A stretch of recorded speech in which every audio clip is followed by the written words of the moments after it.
was just sitting in a chair trying to make it through this. I was so completely out of place.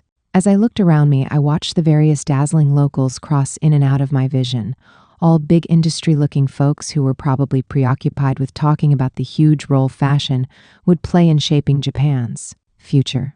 There were a couple of young people sprinkled here and there, but each and every one of them looked so fancy that they could have come from a different dimension. For a modestly dolled-up waif like yours truly, the sheer pressure of it all made me feel like I was about to be squashed flat as a deep-sea fish. Come to think of it, a few of my organs might have already started giving out while I wasn't paying attention.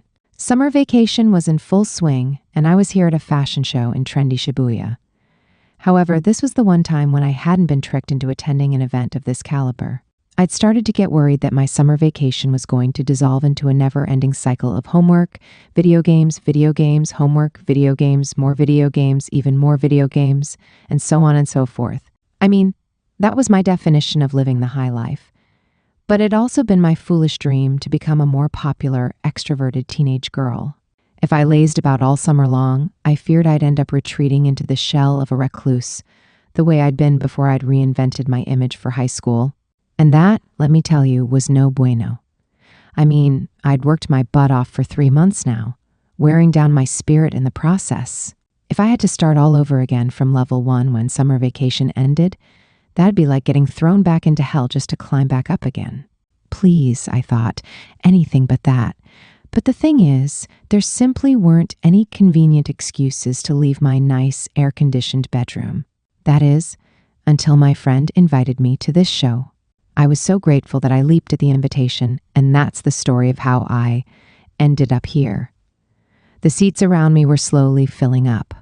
In an attempt to blend into the background, I took up the pamphlet I'd already read for the umpteenth time and opened it for yet another careful perusal. This show was for apparel brand QR. There, in the pamphlet, was the image of an elegant blonde girl with a corsage woven into her golden locks. She stood in a daring pose, her eyes fixed straight ahead, Oduka Mai. She and I share a special kind of relationship called being friends with renefits, the renefits being that we shared the deepest parts of ourselves with each other. And just then, all the lights went out, and the world plunged into darkness. A spotlight came on, illuminating the stage, and a deep bass sound began to play, one that rumbled through my whole body, drawing the crowd's gazes with an air of apprehension, like something incredible was about to begin. Ripping straight through my ordinary, everyday life in the process, a series of models began to parade one after another down the runway. Oh my God, I thought. Their heads were so tiny, their legs so long. Every single one of them, from the girls around my age all the way up to women much older, walked so smoothly that it was like they glided across the catwalk.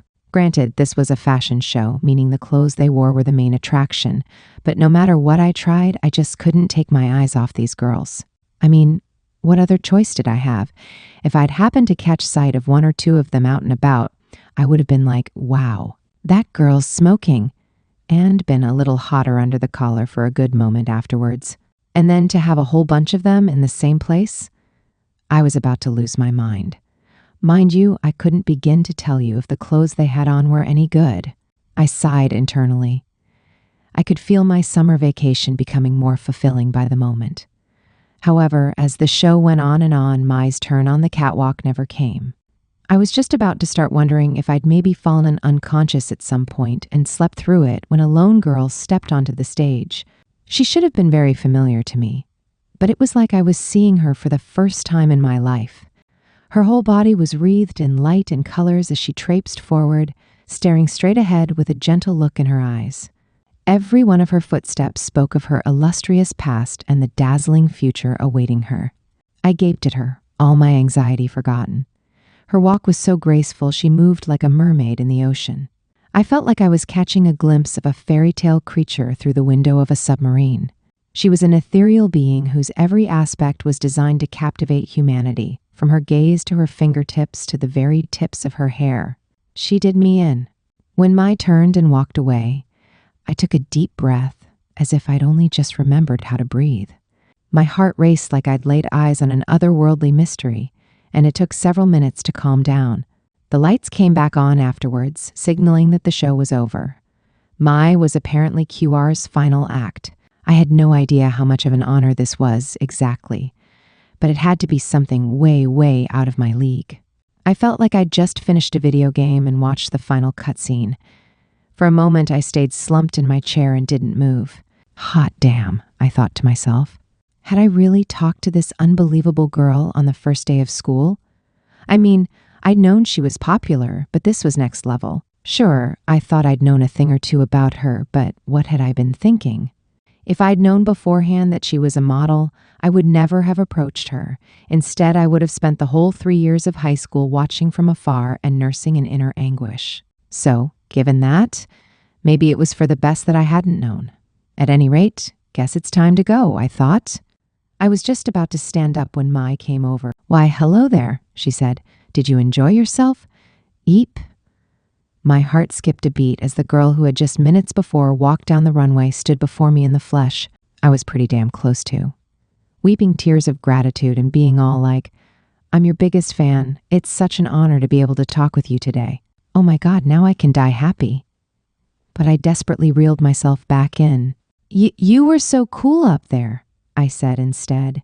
"You looked really pretty." God, I sounded like a total kid saying that. Curse me and my lack of vocabulary. But Mai looked relieved regardless. "Really?" she said with a grin. "I'm glad to hear that. I was terribly anxious since I knew you'd be watching me." This anxiety she mentioned, I figured, was probably one of the important factors in pulling off a successful performance. My own anxiety, which made my mind go so blank I couldn't say a word, was a whole different beast. "Are you sure models can come out into the hall when the show's barely over?" I asked. I mean, her hair was still in its braid, and she hadn't taken off any of her gorgeous show makeup yet. "Absolutely," she said. "After all, this is QR's official runway show for the media and consumers." "Oh, I get it," I said, not getting a thing.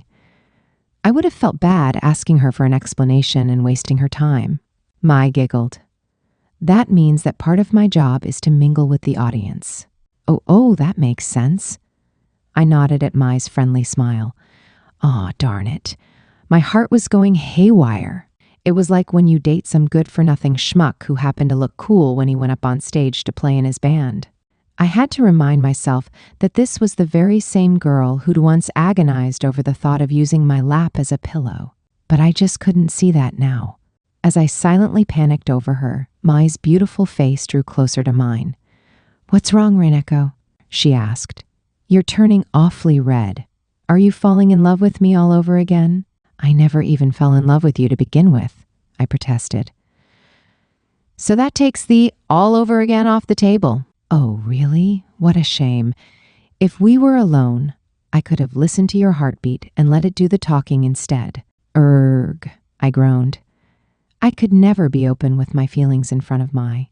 I mean, I couldn't even wrap my head around why she liked me to begin with.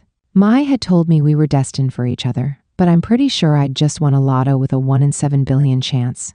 Yet had I said that to Mai, I'm sure she would have just responded with, "Even so, you were the one who won," which would have made me feel like I should just shut up and accept my good luck. That was why I refused to do so.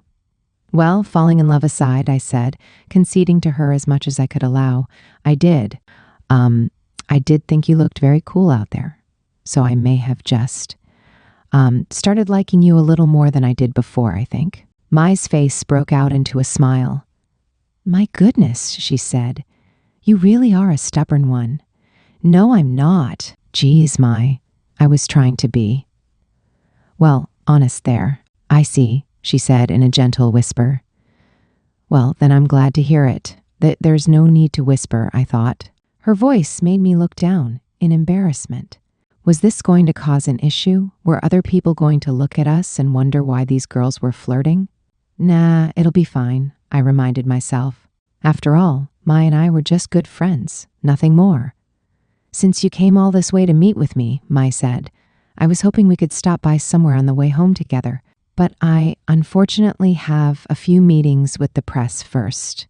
It's been too long since we've seen each other, but alas." "Yeah, that's a shame," I said. "Your summer vacation seems awfully booked up, Mai."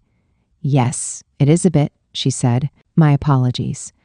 I swore to always bring you happiness during our wedding vows, and yet here I am leaving you lonely. She was so busy that she'd started hallucinating, the poor thing. I mean, if you ever want to text me or stuff, go right ahead, I said. You could even give me a call once in a while, you feel me? She hugged me and I yelped. Not in public, Mai, I thought. I mean, not that anyone cared about two girls hugging each other. It was just that I was mortified. She smelled so nice. Good, she said. Now I've stocked up on Renako-ness again and have the drive to keep going. I'm glad to hear that. Incidentally, I bet I'd have even more drive if you let me draw up a prenup with a lawyer as a witness. Would you oblige if we did that? No? I looked it up later after I got home and found that 1 in 4 couples in Europe and the US get prenups before marriage. Call me a true blue Japanese girl, then. Anyway, I started. I wasn't planning on staying out that late in the first place. Mind you, I wouldn't be down for signing a prenup even if my calendar was free. Oh, she said. You're going to Ajisai's house tomorrow, aren't you? How'd she know? Mai smiled at me, but I could sense something else hidden in that grin. Or no, was I just being paranoid? Yeah, I am, I said. Okay, you two sure are close. It's a pity I have work tomorrow and can't join you both. Yeah, it's a real shame. Internally, I thought, wait, you wanted to come? But I kept that to myself. Yes, she said. A shame, a terrible, terrible shame. Mai was already on probation for the time she tried to get it on with me after becoming jealous of Ajisai's son. Mai could control the weather, the earth, and everyone on it, so why was she so desperate to have me?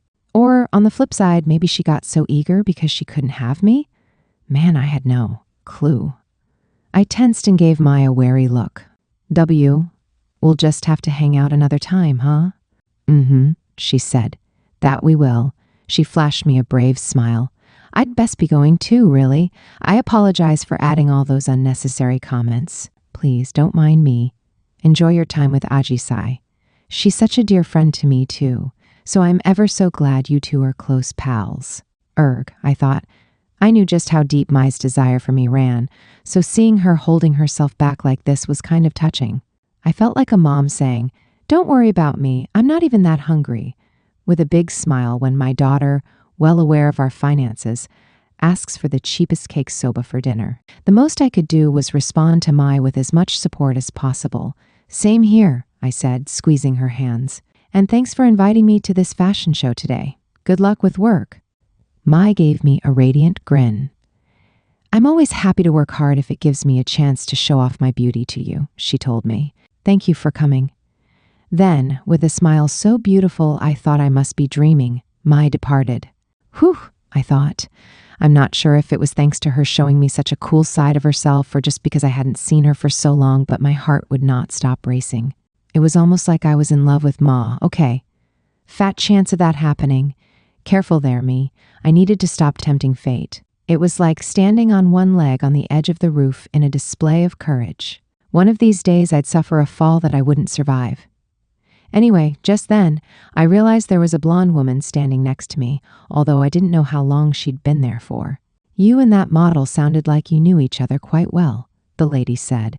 Her long hair was bound into 2 ponytails of different lengths. She didn't seem to be too particular about her clothes, as she wore a plain button-up, dress shirt, and a tight miniskirt. She seemed as detached and aloof as a scientist who spent all day holed up in a research lab, but she was also a lot shorter than me and looked to be about 20 or so. Still, I was sure she was a celebrity. She just seemed so at home here. I said. Flustered by being approached by a total stranger, I nodded. Why, yes, she's my, classmate.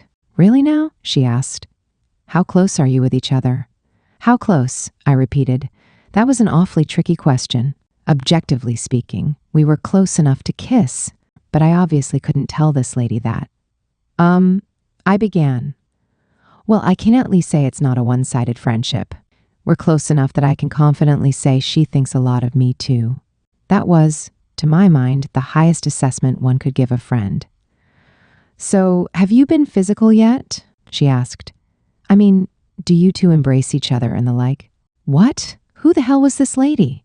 Had she not heard a thing I said? I tensed once again, ready to book it out of there at any moment. The lady's face didn't so much as twitch as she said. Her entire aura shifted around June. Once it was a brilliant vermilion, and now it's more of a muted magenta. Sudden changes transform a model's qualities, so I want to get to the bottom of this if possible. And speaking of bottom, when you hug, whose arms go on top? Neither, I said. Also, what language was that first part in?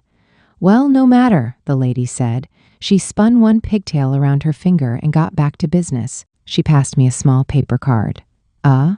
You don't need to answer, she said. I only wanted to know what inspired this transformation. You're her friend, you said. No? Give me a jingle if any trouble happens. I shoot for taking a 15-minute break every day, so if you time it right, I'll be able to take your call. That's only a 4% chance that I'd get it right. She'd passed me a business card. Apparently satisfied now that I'd taken it, she walked away at a brisk clip. What on earth was with that lady? She was like a freaking anime character. What with her bossiness and sheer strength of personality. Well, those were fashion shows for you.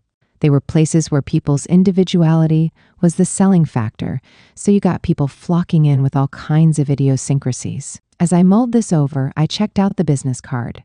It was so fancy that I couldn't even read it. There was none of the usual commercial this, connections that, business something something. It was a little too designer for a business card. I mean, it wasn't even in Japanese. After I left the fashion show, I went through every suffering known to man trying to decipher the handwritten Latin letters. I thought. I set off for Shibuya Station, and as I waited on the platform for the train, I stared down at that card. Luckily, I was able to get a seat. I looked back down at the card. There was a name written in English letters. Once I'd figured out its Japanese translation, I said in a quiet voice, "Renee, Oduka-san." I opened the pamphlet I'd shoved into my bag, now tattered from how often I'd reread it, and there was printed an image of that very same woman, Oduka Renee, the CEO and lead designer of apparel brand QR, and that meant. I'd been talking to Mai's mom. I almost screamed out loud, right there on the train. When I got home, I started to call, "Hey, I'm back," when I noticed a pile of shoes that had been tossed into the entranceway, all of them cutesy-wootsy, and brand spanking new. Judging by how much my social butterfly senses were tingling, my sister must have had friends over. I tiptoed to my room. I always felt awkward on the many, many occasions she invited all her cute friends over. Well, on the plus side, they had given me the opportunity to train my stealth skills. I was well practiced at moving without a sound. However, in a stroke of terrible timing, my sister's door opened just as I was sneaking past her room. "Oh, Juanichin," she said. "Gah." Up until now, whenever my sister had run into me when she had friends over, she would immediately tell me to get lost like I was some kind of stray dog. Lately, though, she'd started warming up to me. Maybe I'd finally freed myself from the shackles of being a reclusive loser. Maybe I was approaching something worthy of personhood. Okay, stop. There was no reason to beat myself up like that. I was already super social to the point where my sister looked up to me. When it came to our house, I ruled the roost. I stood out as much as the sun. My sister, dressed in a very casual outfit, looked me up and down as I stood before her dressed to the nines. "Huh?" she said. "Did you go somewhere?" What, she hadn't even noticed that I'd left the house? The nerve of this girl? How dare she take that tone with me? The peerless being I was. Yeah, I said. Just to Shibuya, I guess. The girls in her room noticed me standing and talking in the doorway. "Oh my God, it's the legendary Onisan," one said. "Hey there." "Wait, for real?" said another. "Oh my God, you're so cute." Ah, I thought. Extroverts. One of the girls wore a sporty bob, and the other was super pale with her hair dyed in every bright color you could think of. Both of them were really pretty. Even though they were younger than me, I froze, nervous. The indignity of facing such a horrid fate in my own house. I'd have been better off messing around the living room until they'd left. I'm sorry, I thought. I'm really nothing like the sun at all. I'm like the shadow of a tiny pebble. But now that they'd said hi, I couldn't just ignore them. Alas, the trade-off for not having loading screens in real life was that there was also no autosave that kicked in whenever you walked into a building. Hi, I said. Thanks for always watching out for my sis. Working up the remaining dregs of my social skills, I did my very best to smile. I could afford to go all out. This was my home, my territory, the sacred land in which I was strongest. And besides, the girls were all younger than me. If I looked like I had my head on straight enough, they wouldn't be able to see through my mask for a good few seconds. Just then, Rainbow Hair trotted over to me and grabbed me by the arm. Hello? Hey, Onisan, come here and chat with us, she demanded. She looked down on me with a sickly sweet, friendly smile. Oh, God. This was the sort of confident grin you got from someone who was not only the cutest girl in the class, but who also knew it. Freaky. She dragged me into the cool, air-conditioned room. My mask had now slipped off my face and was dangling by a thread. We were literally just talking about you, Rainbow Hair told me. Uh-huh. She cozied up to me. Her upper arm felt so soft. Oh, the smooth skin of a younger woman. Cut it out, Sarah, my sister said. You're bothering her. No way, Rainbow Hair insisted. Right, Onisan? Hey, Onisan. I hear you're friends with Oduka Mai, aren't you? Huh? Oh, yeah. I wasn't doing anything but pressing my 2 voice buttons in order to act like I was carrying on a conversation. But now I felt somewhat relieved. She didn't actually care a whit about me. She just wanted to hear about Mai. I mean, who wouldn't, though? Besides, there was no way someone as cute as her would have had any interest in me. I knew it, she cried. She clapped her hands together and leaned in. Hey, Onisan, I've been thinking nonstop about how pretty you are from the moment I first saw you. You're so skinny, and you give off, like, such a good vibe. Huh? Wait, what? Did this girl need glasses? Where the hell did this come from? You know, we should be friends, she suggested. Want to swap numbers? Hey, sis? I looked to my sister for help, but much to my surprise, my sister was smirking at me. Well, I suppose I can't argue with you there, she said. I mean, my Wonichan's Mai's best friend in the whole wide world, after all. This little punk. Oh, she was my sister, all right. I could really feel the familial connection now. In this family, we believed in using others to make ourselves look good. Had she been blabbing about me at her school now? Her best friend in the whole wide world, I said. I don't know about that. Maybe that was the end goal, sure, but I didn't think we were quite at that point already. As I frowned, the excitement in the Kuhei's sparkling eyes also flagged. Oh, shoot, I thought. Yep, I said.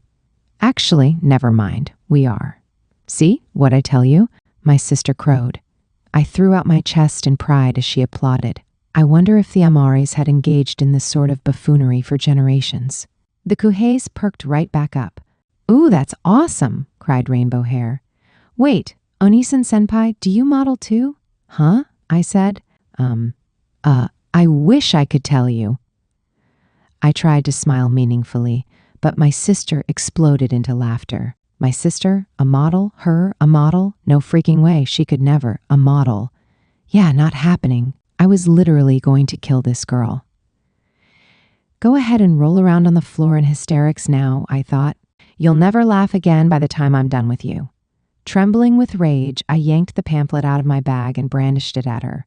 Yeah, maybe I'm not cut out for modeling. But guess what? Mai invited me to a fashion show today, so there. Just then, the girl in the bob haircut who'd been nice and quiet through all of this squealed. Huh? Oh my God, is that Queen Rose's fashion show? She screamed.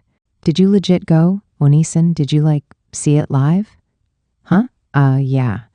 That's crazy. Sarah, Haruna, isn't this the freaking coolest? I'm not big into that stuff, but yeah, that rocks, said Rainbow Hair. Well, that's my sister for you, my sister chimed in. Bob Haircut slapped me on the back as Rainbow Hair beamed and my sister smirked. Queen Rose has gained tons of fans the world over as the #1 Japanese street fashion brand for the past decade, Bob Haircut gushed. They don't just stop at showing their collections at Tokyo Fashion Week either. They participate in the Big 4 fashion weeks all across the globe. I nodded along with her as she gushed. It only now occurred to me that that was what QR stood for. You're really into fashion, aren't you, Minato? Rainbow Hair said. And here you are not being interested in going over to Haruna's place. I'm into fashion, said Bob Haircut. Just not Oduka Mai in particular. I mean, she's the star model of Queen Rose, so it's not like I particularly dislike her either. I jest. Anyway, you only like her because she's popular, Sarah. You're just jumping on the bandwagon. Huh? No, that's not why I like her. Rainbow Hair insisted. It's 'cause I want to be a model someday. Aha.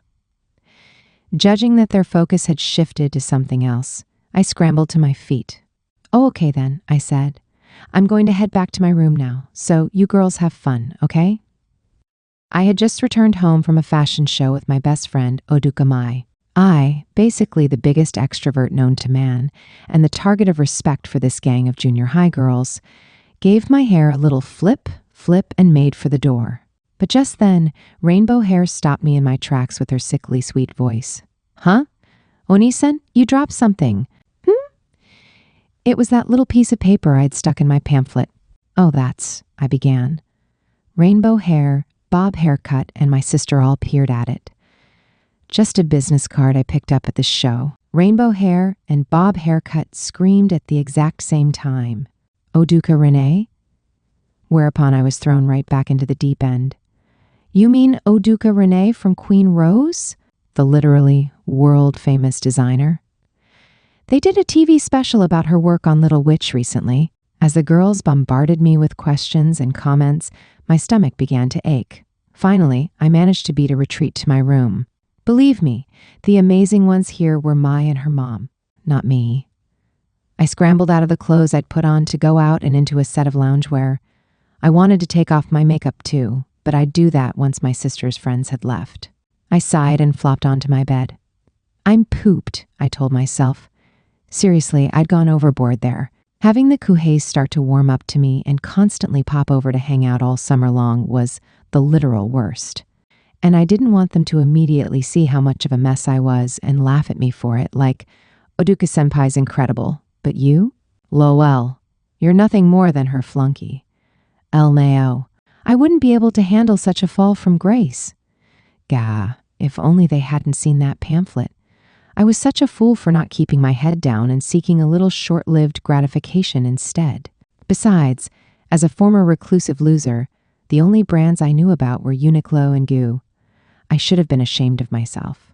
The more I used someone else's status as a means to get ahead, the sharper the knife cut later. Well, I guess that's just the way the world works. As I rolled around in bed, agonizing, a text popped up on my phone. I stared at the screen with teary eyes. Who in the world could be messaging this shallow, attention-seeking woman? Was there anyone in this world who would truly care for the likes of me? See you at the train station tomorrow? The message read, Oh, Ajisai-san. This message was from Ajisai-san. Oh, my angel. Even her writing was adorable. It was in high school that I'd met Ajisai-san. Kindness taken shape in the form of a beautiful young girl. Whenever I succumbed to self-loathing, Ajisai-san's text messages saved me. But was it fair for me, human foolishness incarnate, to take up the time of the quintessentially lovely angel Ajisai-san? And yet, if I faked being ill and went, sorry, I think I caught a cold. It's looking like I won't be able to make it tomorrow. I'd make her worry about me. Or she'd be like, Huh, are you okay? OMG, Rena Chan, take care of yourself. How was I supposed to sit there and play the PS4 like that? Was my spirit already broken? When summer break ended, I would definitely not be going back to school. I could never face Ajisai-san again. I'd stop talking to my family, and of course, getting a job would be out of the question. I'd just stay in my room playing video games until I died. That was the punishment for one who dared deceive an angel. Okay, enough of that. I used the very last of the strength left to me from this day's ordeal to send her a reply. Sounds like a plan. God, I loved writing. No matter how shitty my mood, I could always add exclamation points and come across as perfectly chipper. I wish I were made of words. I lay there recovering my will to live, my head completely out of it, until it was time for dinner. I removed my makeup and went down to the dining table, whereupon my sister giggled. Hey, do you want a piece of my fried chicken? She asked me in a wheedling voice, looking all too pleased with herself. Freaky. Nah, I'm good, I said. Oh, really? Okay. Hey, you remember how my friend said she wanted to get your number? Look, I said, I know this is the pot calling the kettle black, but I want to say this anyway. Say what? I silently shook my head. You really shouldn't piggyback off of other people's achievements to make yourself look better. It'll only come back to bite you in the butt later. My sister gulped. Normally, she was the one who lived on the straight and narrow, so she took a critical hit from my rare bullseye. I can't believe you're actually telling me off, she said. This is the most mortifying thing I've ever experienced in my life. I left the house just past noon the next day. Last night, in order to prepare for today, I'd gone to bed 2 hours early. Alas, I was so worried about flubbing up in front of Ajisai-san that I spent a full 2 hours practicing our conversation in my head, meaning I ended up going to sleep at the exact same time as usual anyway. Bah. The sun shone high in the late July sky overhead, sapping me of my energy on the road to the train station. Please, sun, could you cut a girl a break? I begged. I made it to the station, dragging myself along all the way, and got on the train. We'd planned to meet 3 stations away at the closest stop to Ajisai-san's house. Suddenly accosted by a blast of cool air, my stomach took the opportunity to start hurting in earnest. I'd been looking forward to this for ages and ages, and now I was so nervous my fingers and toes had gone numb. I mean, it was one thing to offer to hang out after school when you were already there, but it was a whole other thing to go out of your way to spend time together over summer vacation. God, I should have canceled. I wasn't cut out to fulfill the sacred duty of going over to Ajisai-san's house. Once I was there, Ajisai-san might get tired of me and think, Renishan's fun to chat with at school, but spending a long time with her one-on-one kinda sucks, LMAO. The thought of her abandoning me terrified me. As yesterday had proved, I really wasn't all that great. I tried with all my might to make myself seem grander than I was, but I was only pretending, and the prospect of anyone discovering my true mediocrity filled me with horror. What if I tried to procrastinate or run away somehow? At least that meant I wouldn't have to worry about her finding out. I looked weirdly sick in the reflection of the train window. I'd only put on a little makeup, like normal, and I'd fixed my bangs nicely enough, but maybe I should have spent more time on them anyway. As I anguished, the train carried me closer and closer to my destination. Finally, I stepped out and onto the platform. My heart was pounding in my chest as I passed through the ticket gate, and then, "Oh, Rena-chan, over here," she called. Like a lone flower in bloom, there stood Ajisai-san. I couldn't help it. I screamed, "Oh my God, you're the cutest thing ever!" "Huh?" she said. This was my first time ever seeing her in anything but a uniform. I felt cooler just looking at her pale, delicate arms peeking out from her floral, sleeveless blouse. Their radiance was such that I, who normally never, ever got to see them, couldn't help but clasp my hands together in worship. Her long skirt hugged her waist, giving Ajisai-san the delicate charm of a cute girl on top of all the trends. To complete the masterpiece, her tiny toes peeped out of her blue sandals painted pink in a manicure. It seemed like a perfect reflection of Ajisai-san's liberal mood to dress up a little fancier for summer vacation. She was just too cute. She was magnificent, a winner. "You are literally too cute," I told her. "Oh my God. Ajisai-san, what happened to you this summer? How did you get to be so adorable?" Wait, that wasn't right. Ajisai-san had been astronomically cute from the moment we'd first met. It was just like when I'd seen Mai again for the first time in ages. I realized then that I was treated to unbelievably gorgeous girls on a daily basis at school.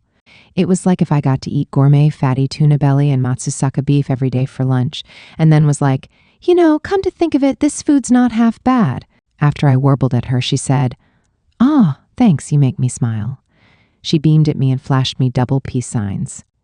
As her silky hair swayed in the wind, even the sun that threatened to melt the asphalt seemed to mellow out. Maybe Ajisai-san was the ultimate weapon against global warming. Then she looked away, lacing her fingers together bashfully in front of her chest.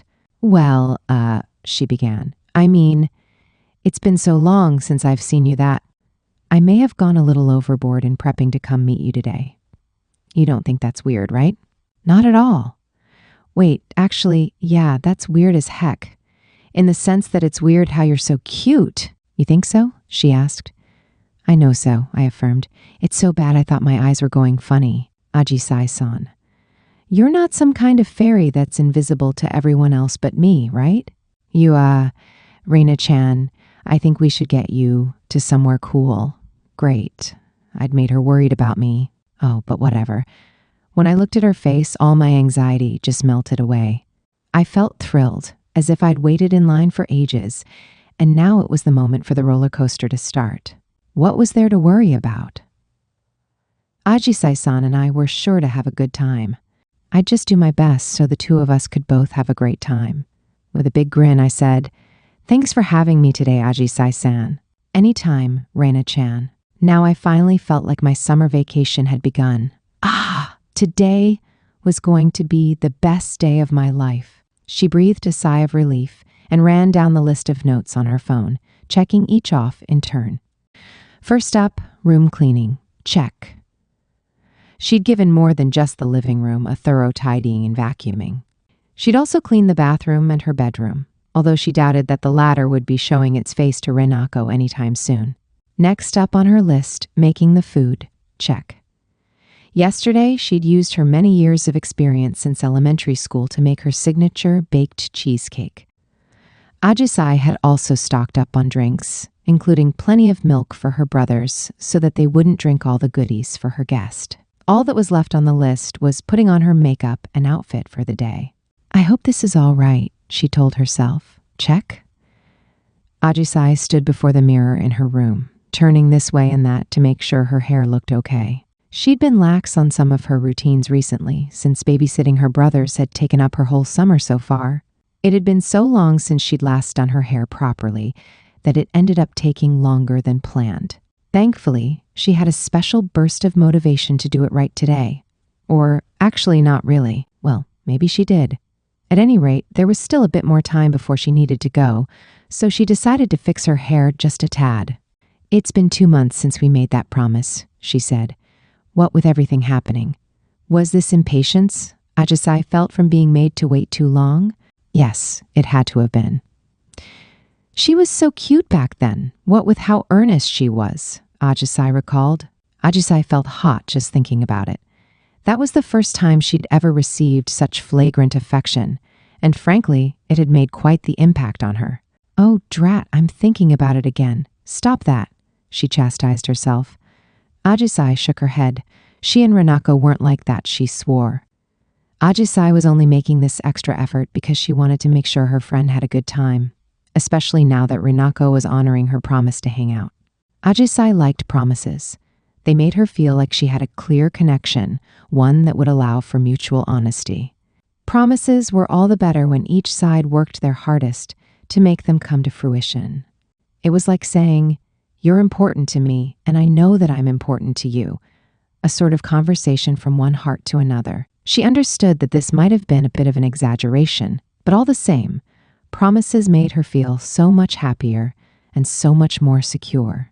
At any rate, Renako was now honoring her promise to Ajisai, which was why she was so excited, and also why her heart had started beating ever so slightly faster. That was the only reason why, of course. There was nothing else. It'd have been unthinkable. It was almost time to meet Renako now, so Ajisai left her bedroom and called out into the living room. I'm going out for a minute to pick up a friend.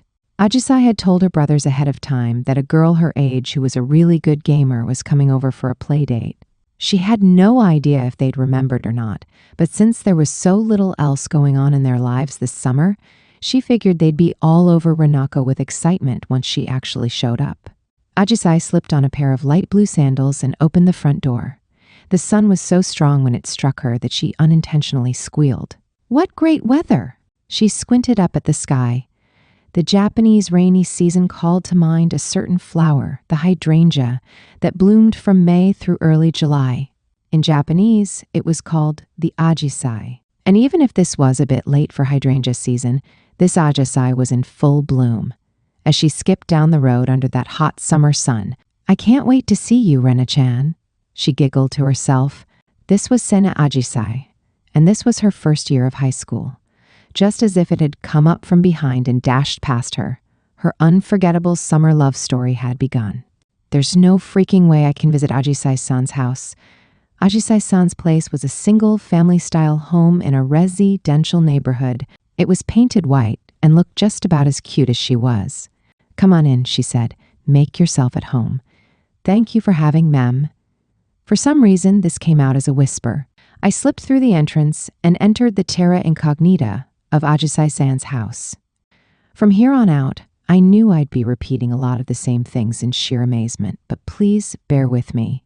I couldn't help it.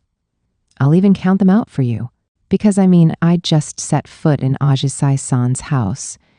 She led me through the cool, air-conditioned living room and had me sit on the couch. I gingerly took a seat. This was the sofa that Ajisai-san normally sat on in the house Ajisai lived in, the signature icon of this sacred being. "We have barley tea, coffee, black tea, orange juice. What do you want, Rena-chan?" Ajisai-san asked. "Oh, don't worry about me, but I guess I'll take some orange juice." "Coming right up." As Ajisai-san brought the drinks over, I looked around the room. Wow. So this was Ajisai-san's house, the place where she was born and raised. There was a big TV, this comfy couch, and a long wooden table. Kids' clothes, toys, notebooks, and writing utensils were scattered everywhere or shoved to the side to make room. It sure seemed like little kids lived here. Unconsciously, I looked about for any traces of Ajisai-san's childhood. Were there any marks on the walls marking child Ajisai-san's growth?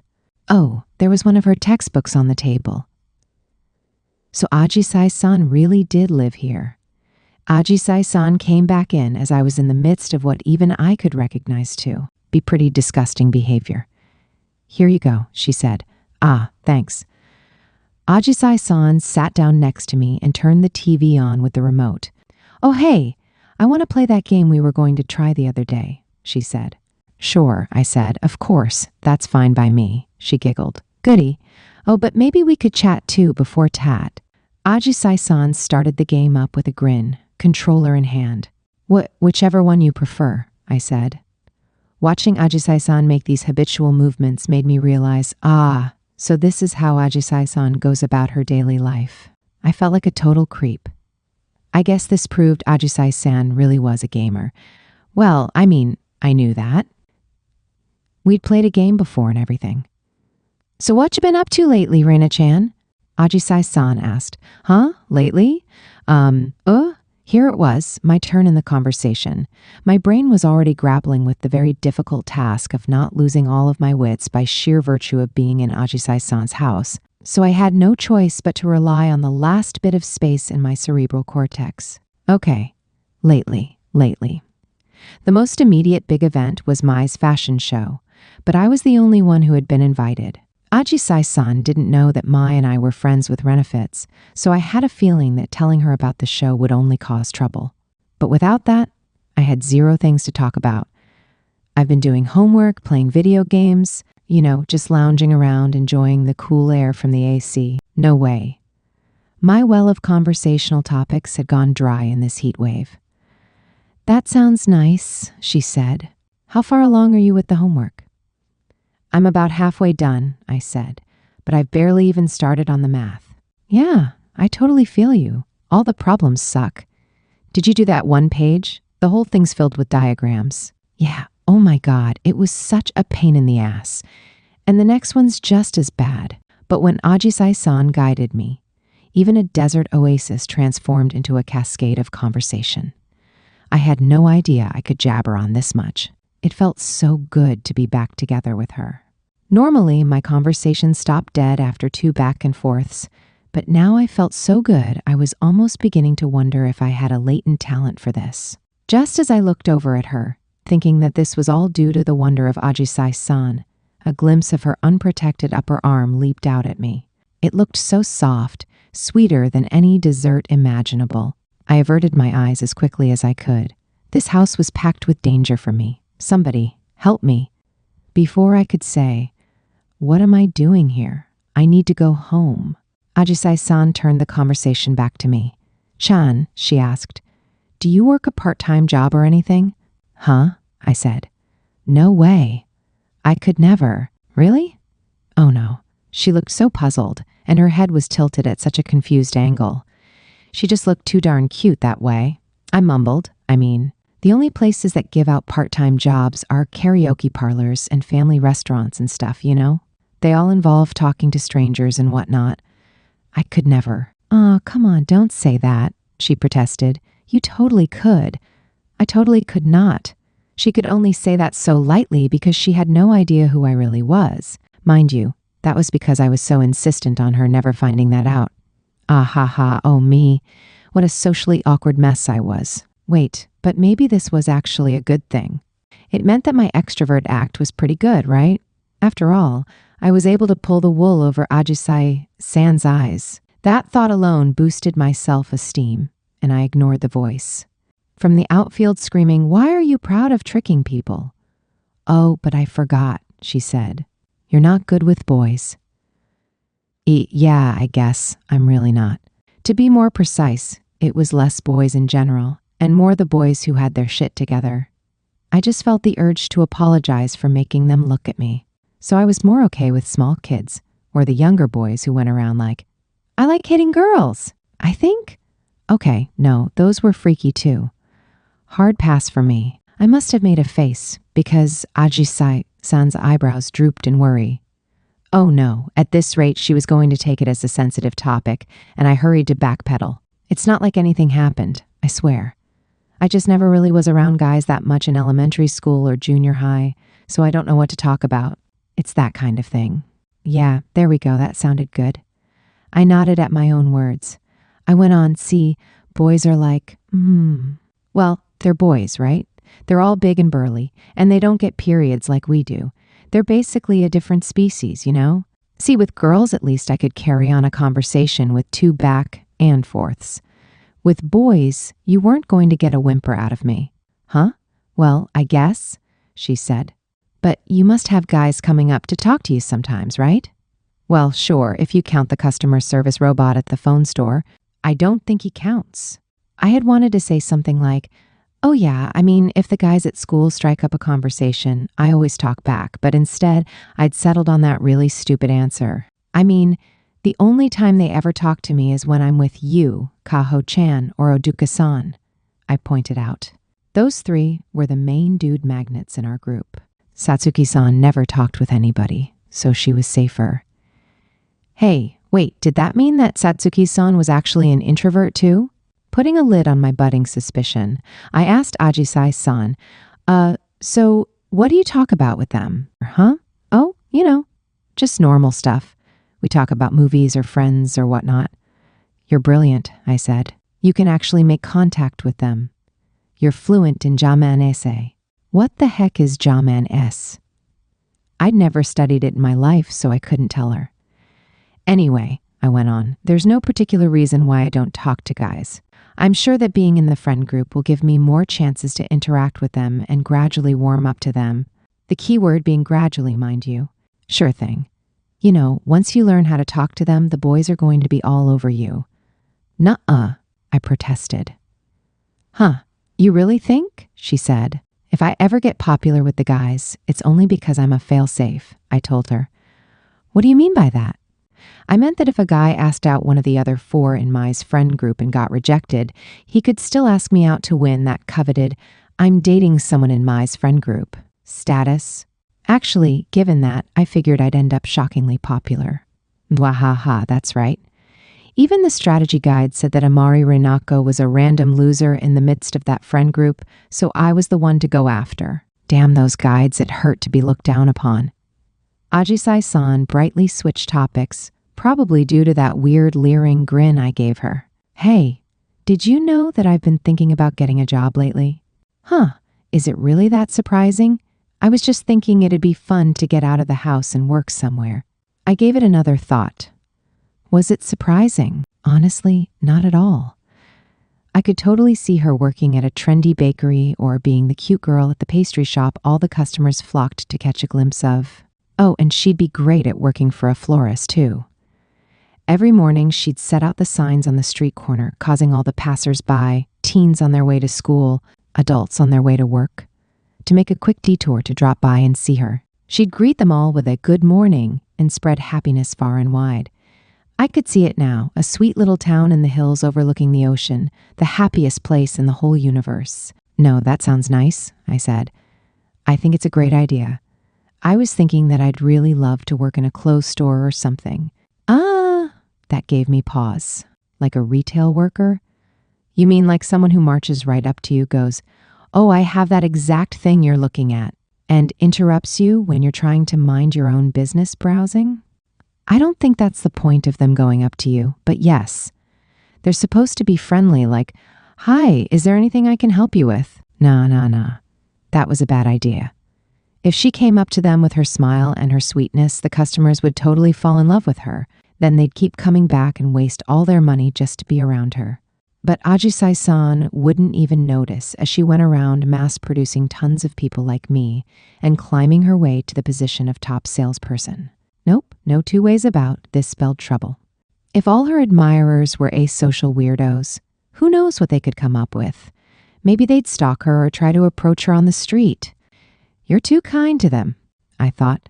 It's your fault for giving them the wrong idea. Gah, she shouldn't go down this route. Working in retail was fraught with way too much peril for Ajisai-san. Don't you have any other ideas? I suggested. Good question. I could maybe work at a bar or something. That sounds really upbeat and fun. No, huh? I looked directly into her eyes and pleaded with her. If you work at a bar, you'll get harassed by all the drunken customers. Or what if you get a hot college-aged coworker who tries to make a pass at you? This is dangerous, I'm telling you. Well, what? Ajisai-san, I wish you could go work on an assembly line at a bread factory, where you'd have to wear a hairnet and a mask and not say a word to anyone all day. You'd just punch your time card, clock in, and clock out. At lunch, you'd sit in the big, empty cafeteria and eat the company-provided bread all by yourself. That sounds lonely, but it was for Ajisai-san's own good.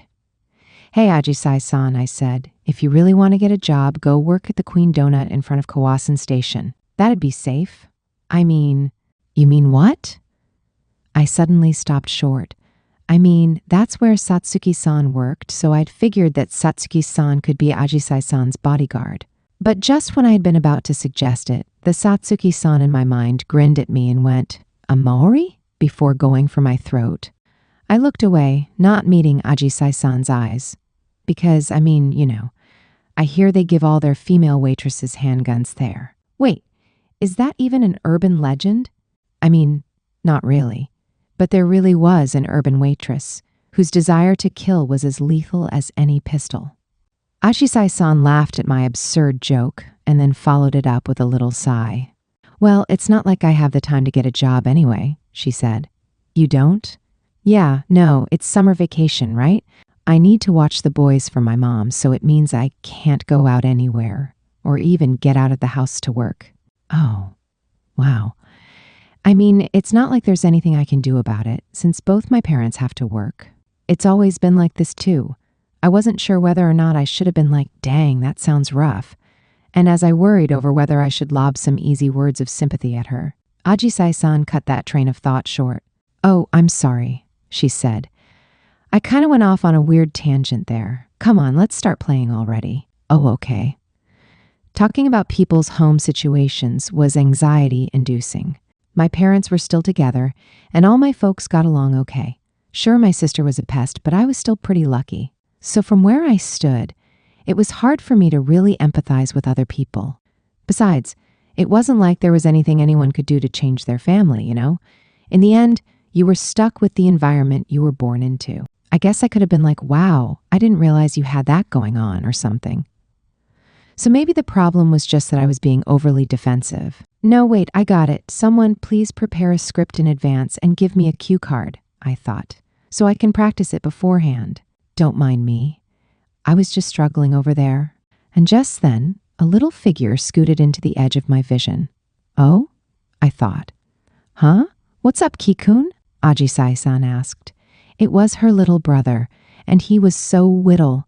With the fluffy hair sprouting out of his head, he was as adorable as a baby animal. I figured he had to have been in his first couple of years of elementary school, and something about his cherubic face tugged at my heartstrings. It was my first time ever seeing him, so why did I feel so? Just then, it hit me. This boy reminded me of Ajisai-san. It was in the hair, and his eyes looked just like hers too. I vowed then and there to watch out for and nurture this boy with love for as long as I lived. Don't worry, I thought. Renako Onekshin will always look out for you. The boy wrapped himself around her leg. Oh God, he had zero reservation about touching her. No, stop, I thought. That's going too far. How come I never got to touch Ajisai-san's legs, huh? I couldn't let this little brat do it and get away with it. Did he roll the great gasha of life to have the honor of being reborn as Ajisai-san's little brother? Heck, could I go be a little brother too? A vein was about to pop out of my forehead at the sight of this little tyke when another little boy appeared, a size-up copy of the one before. Oh God, he was too cute. So these were her younger brothers. What, not you too, Kukun? Ajisai-san said. Do you want to play with us? Oh, fine, I guess I have no choice. Okay, but you need to say hi to my friend first. Can you do that? Hiding behind Ajisai Onishin all the while, the boys fidgeted out an embarrassed hello to me. The older boy was a third grader named Kuki, and the younger one was a first grader named Kippei. Both boys had the honor of sharing Ajisai-san's genes, so I nearly fell prostrate to the ground in front of them. As I waged an internal war against my lowly peasanthood, she said to her brothers, "This is the friend who I said is really good at video games, remember? Don't be too selfish and bother her now. Okay? Can you both keep your promise? Remember, Renako One-chan is here to play with me." The boys nodded as she repeated herself. Clinging to their Ajisai Onichin all the while, they picked up controllers. "Sorry, Reina-chan," she said. "Would you mind humoring them for a bit?" Nah, of course not. I mean, that was the plan to begin with, right? Sweet. This was my chance to show off in front of Ajisai-san. This game was a co-op third-person shooter, a nice, wholesome one without age restrictions, for both kids and adults to enjoy. I was a bit concerned that kids this young wouldn't get the rules or have much fun with it, but hey, I started playing when I was in first grade and never looked back. Still, compared to how I used to be back then, there was a world of difference in my skills. So, with that in mind, it was time to show them how an adult played video games. For a while, it was all, "Onishin, you're awesome. Hey, Kippy, it's my turn next." Say what? Hurry up and switch off. Check out that last stage. Check out that last stage. Ajisai-san's prediction had been right. The boys were all over me. It kind of threw me for a loop that I could get so much recognition just for being good at video games. It was the first time in my life I'd ever felt popular. Well, maybe not the first time per se. Just a little while ago, Mai and Satsuki-san had been fighting over me non-stop, but that was different, wasn't it? At any rate, where had my earlier shyness gone off to? Kuki-san and Kippy-san were having the time of their lives, and with all their encouragement, I was just sitting there playing game after game. I was gaming so much, I was starting to wonder if there'd be an issue with me doing nothing else all day. "Sorry, Reina-chan," Ajisai-san said. "I feel bad for making you entertain them." "Nah, don't mention it. It's fun, so I don't mind," I said. I wasn't trying to humor her or anything either. Playing games with other people was such a rare event for me that I didn't even mind if my co-op buddies happened to be a bunch of weak little kiddos.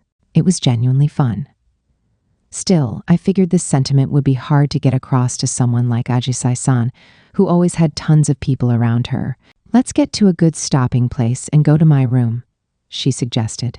Sure. Wait, say what now? Ajisai-san's room? Did she by any chance mean the room that she slept in on a daily basis? And she wanted to invite me there? Wasn't that too much? Was this what ... friends ... did? My heartbeat started accelerating oddly, but I focused my attention back on the screen as the game sped up. By the way, I think this is a good time to mention something.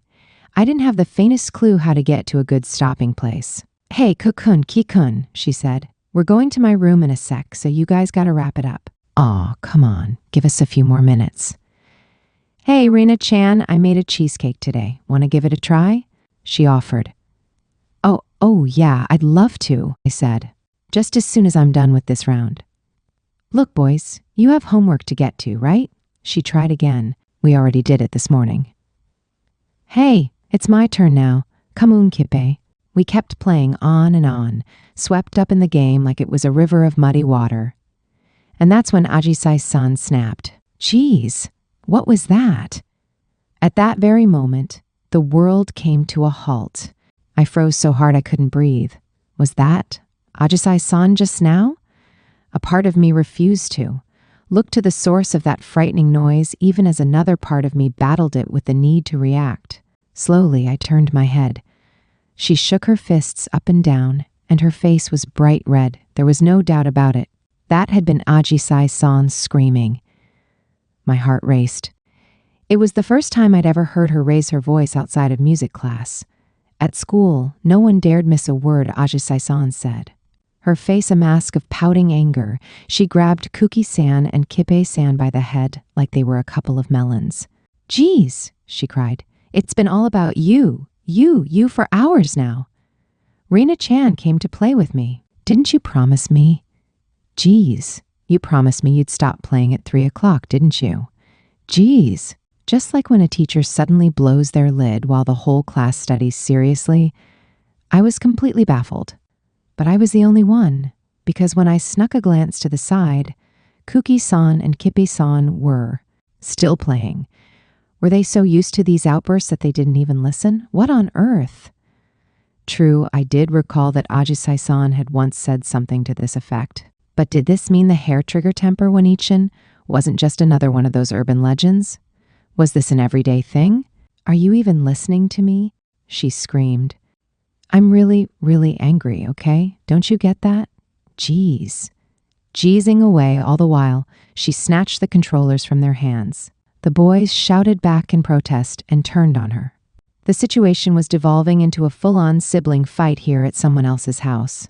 Oh my God, I thought. This was well beyond what I could handle, and I didn't know what to think. While I sat there frozen, Ajisai-san sent the boys packing back into their rooms. Now she was left with heavy breathing and wild hair. Jeez, she panted. Her back was turned to me so I couldn't see her face.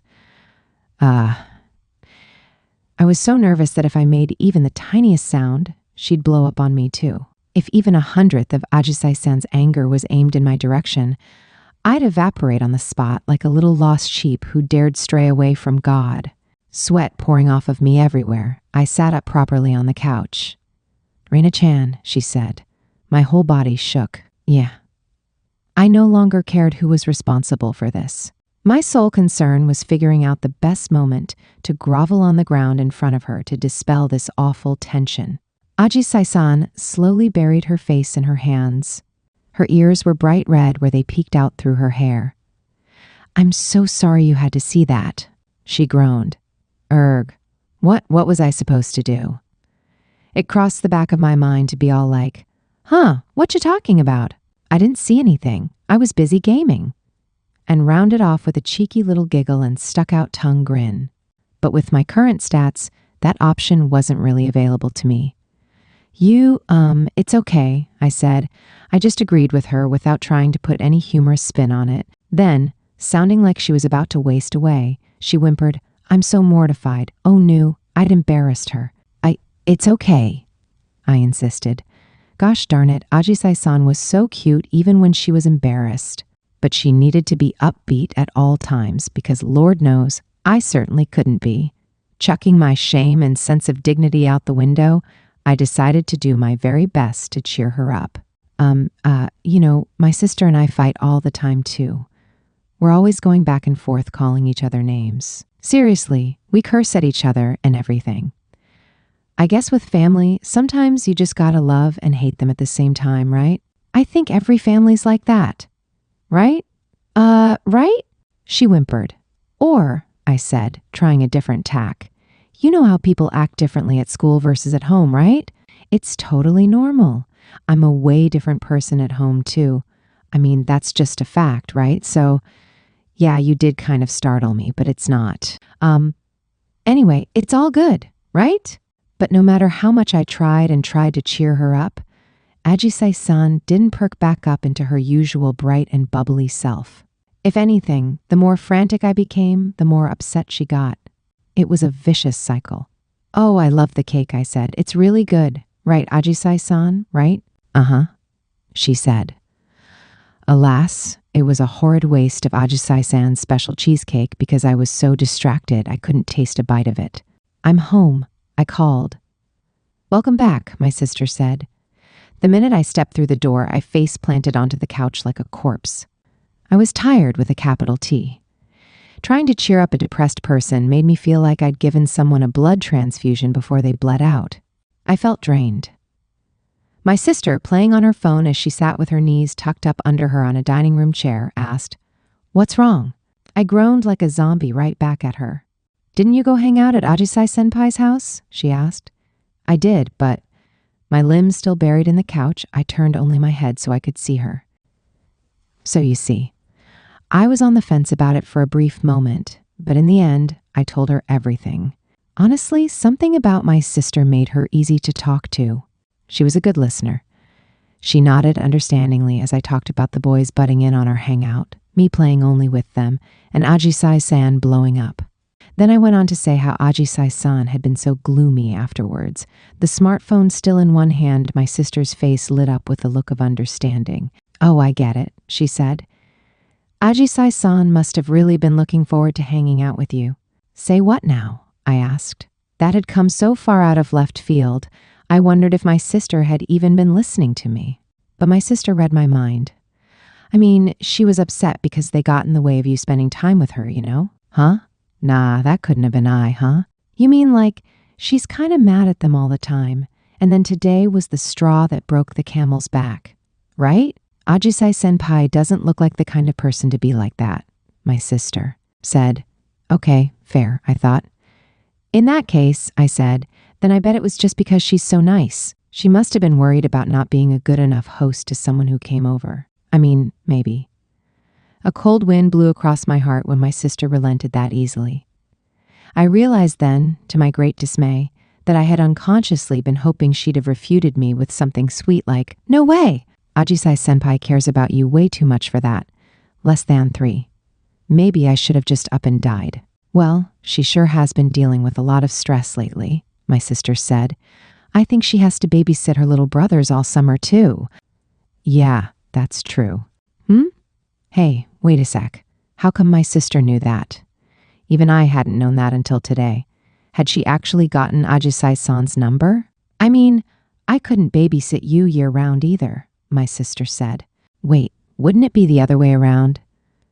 My sister sighed, shrugged in defeat, and then shot me an impudent smirk.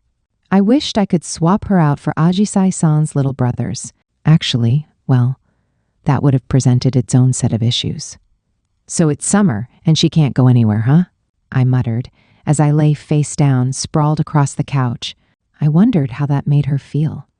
I tried to imagine her distress, but I just couldn't get a good grasp on it. I mean, I was a recluse at heart. I didn't see the big deal in not leaving the house. But I suppose if I was stuck with my sister, that would be pretty nasty. What if I couldn't get any time to myself? I'd wither up into a husk. I pulled my phone out of my bag and started mindlessly fiddling with it. At first glance, it may have just looked like I was wasting time, but I was actually recovering my MP. Phones are modern-day MP potions. Ajisai-san's name suddenly flashed across my screen. Wait. Huh? What? Was? I scrambled to my feet and charged out of the living room. As I dashed to my room, I picked up the call. "Hey, Raina-chan," she said in her sweet voice. Yeah, that's me." "Uh-huh. I'm sorry about what happened earlier." I felt slightly relieved. Her apologetic voice was gentle, and I could hear that she had calmed down too. Maybe she'd patched things up with her brothers after I'd gone home. Good. That was really, really good to hear. "No, not at all," I said. After all, I didn't care a bit about it anymore. Yet she said, "We had to wait all this time to get together, and then I just made you feel rotten." "Why you really didn't," I insisted. "Plus, I got to see your usual self and all. It was kinda fun to see this new side of you. I'm really, really sorry." She sounded so down in the dumps as she apologized again that my stomach twisted itself in knots. Her emotive voice, so excellent at informing me when she was in a pleasant mood, was unfortunately just as apt at expressing her guilt. "No, don't be," I said. She was the one always doing things for me at school, after all. Seriously, just how much did she do to help me out on a regular basis? I figured I'd need to give up an arm or two to her to settle the score.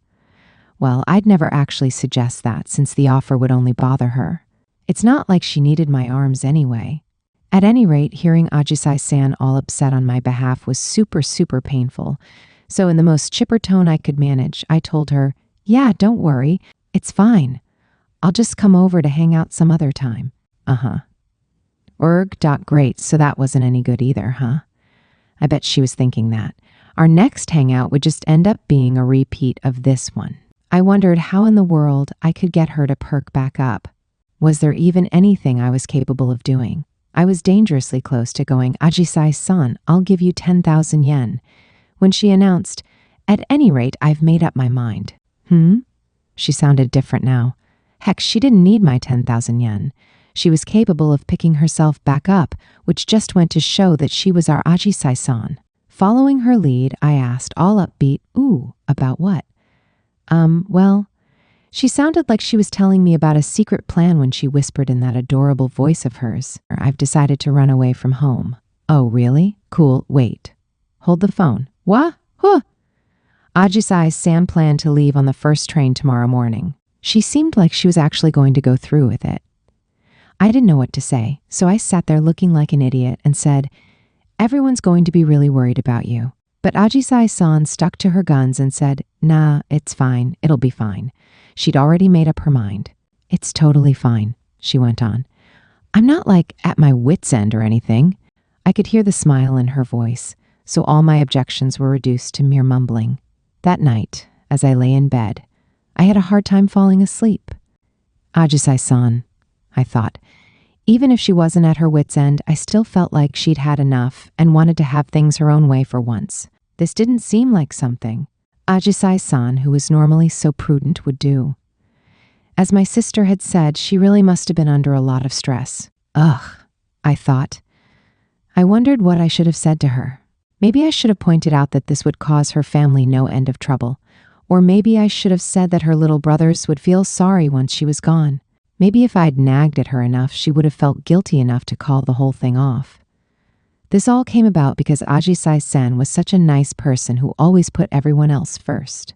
But if I managed to stop her, I knew she'd only end up looking upset again. She'd be all dejected and go, "Yeah, you're right." I guess I lost my cool for a minute there, huh? When I imagined looking at her giving me a weak little smile like that, God, I felt so choked up I thought I might die.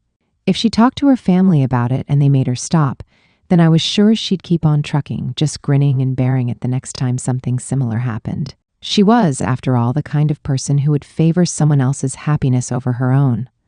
At a total loss for what to do, I tossed and turned. She could at least go out to karaoke or work off some steam at a batting cage. Why had she decided to run away, of all things? Come on, Ajisai-san. That was dangerous. There was no freaking way Ajisai-san could make a trip on her own. Boys would be accosting her left and right. Was Ajisai-san going to have a summer fling?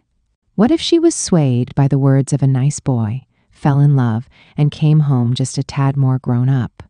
Well, I mean, even that had its perks. But what if she got conned by some sketchy dude?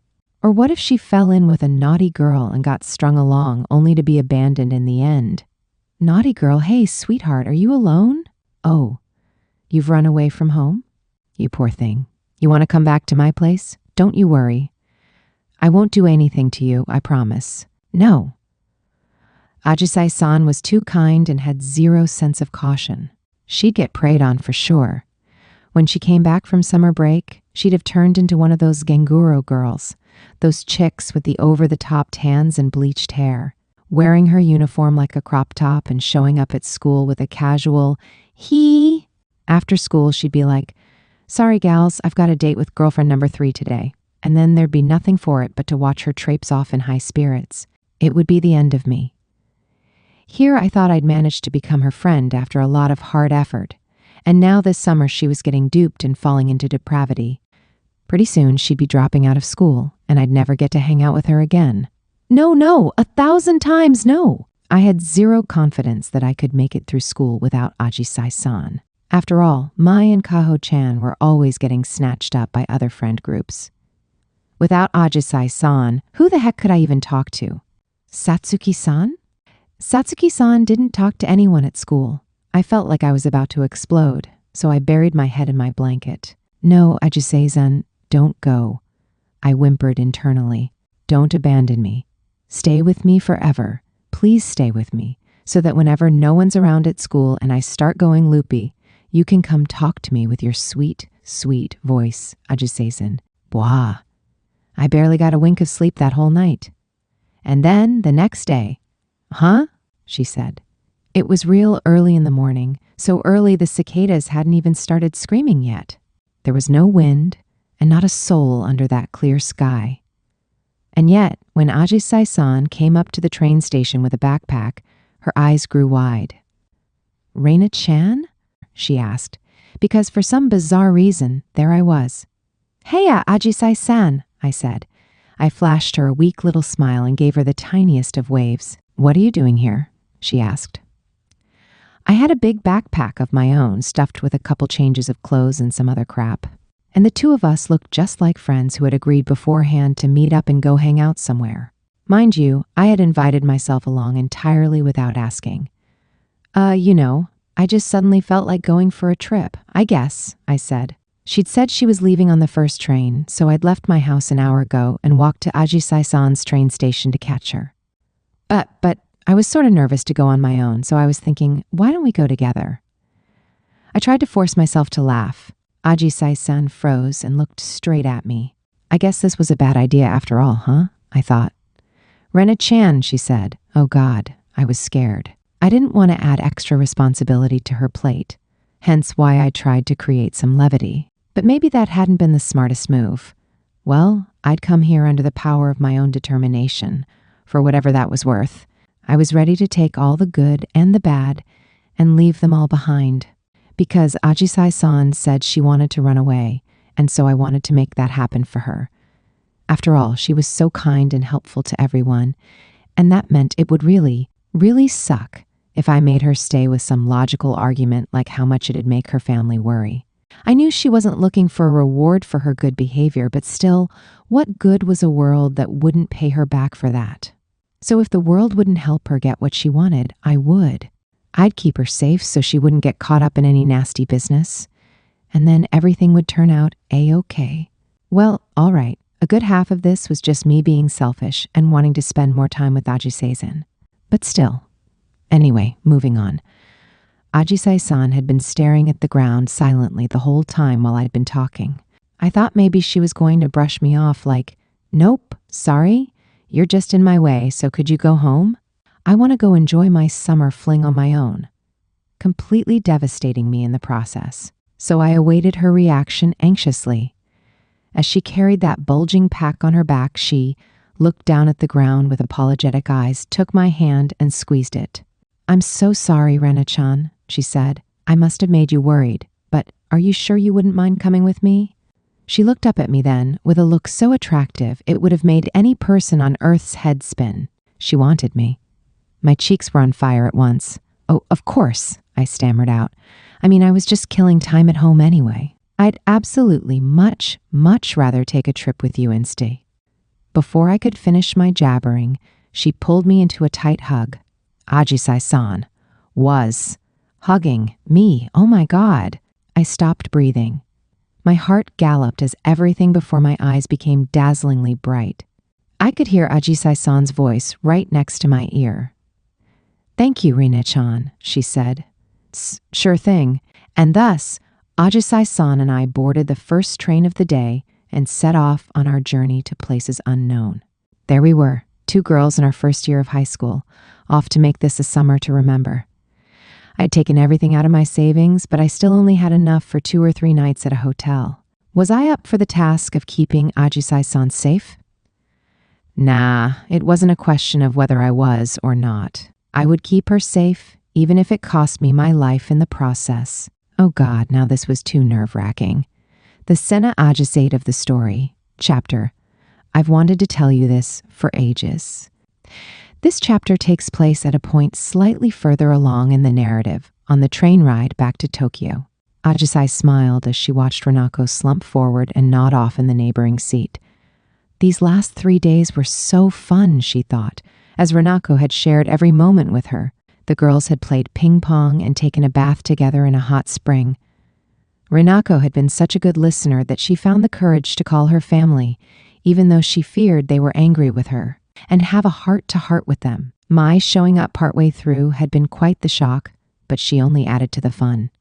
Everything, even their outfits, seemed so different as the girls walked around that seaside town that they might as well have been in a foreign county. Ajisai felt all right now. Thank you, Reina-chan, she thought. Thank you very much. She stroked her head, appreciating the silky feel of Renako's hair under her fingers. She could never be grateful enough for Renako, Ajisai decided. She made a promise to herself that she'd try to make it up to her somehow, in whatever form that took. Renako's breathing was slow and shallow in sleep.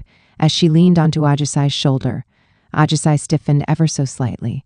She made to take Renako's hand before stopping partway through. Instead, she looked out the window at the landscape streaking by. I swear, she thought, that we'll be friends forever and ever more. My dear friend Renako, your happiness is my happiness, and I know that this feeling will never change. I don't want it to ever, ever change. As her lips traced the silent, beautiful promise, Ajisai likewise closed her eyes. The train ran on, carrying the two girls and their many, many new memories back to the city of their birth.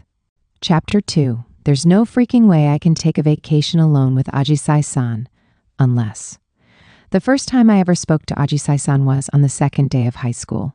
It had been raining, and when I, flush with my victory at having approached the awe-inspiring Mai the day before, saw Ajisai-san without an umbrella at the train station, I got so carried away that I went right up to her and said, "Hey, do you need some help?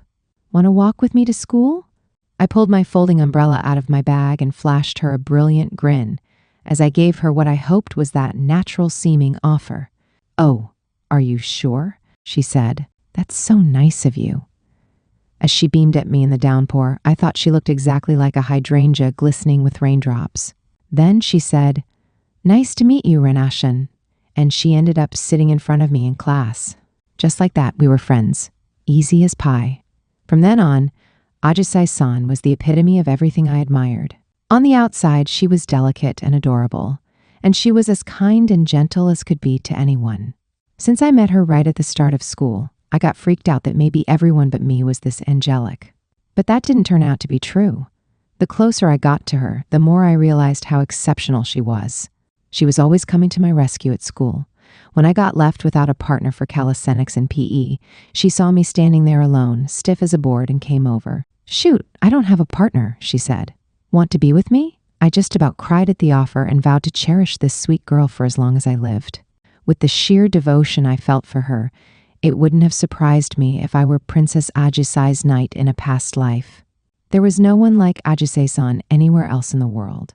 It was all thanks to her that I managed to overcome my junior high trauma. Hence, I decided to protect this flower, through thick and thin. And that's the backstory for how I found myself, filled with that strong determination, seated next to her on the first train of the day. "I've never taken a train this early before," she said. "It's really empty, huh?" "You're telling me," I said. Ajisai-san apparently had a place in mind she wanted to go to. First, we were taking the Kyo line to Shinjuku, from which point we'd set off for our real destination. "I have to admit," Ajisai-san said, showing me her phone as she clutched her bag, "I look up places to go on trips all the time whenever I don't have anything better to do." One of her cute, sparkly pink nails pointed at the screen, which showed a whole list of hotels. "I make plans for solo trips," she went on. "I use those apps to find transfers and plan out all sorts of crud. This would take me 2 hours. What should I do to pass the time? Should I bring a book along? Or, The way the word crud slipped out so casually made me think, so I can say crud in front of her. As an antisocial weirdo, I mostly picked up on what was appropriate to say by watching my more socially adept classmates. So how long will it take to get to where we're trying to go? I asked.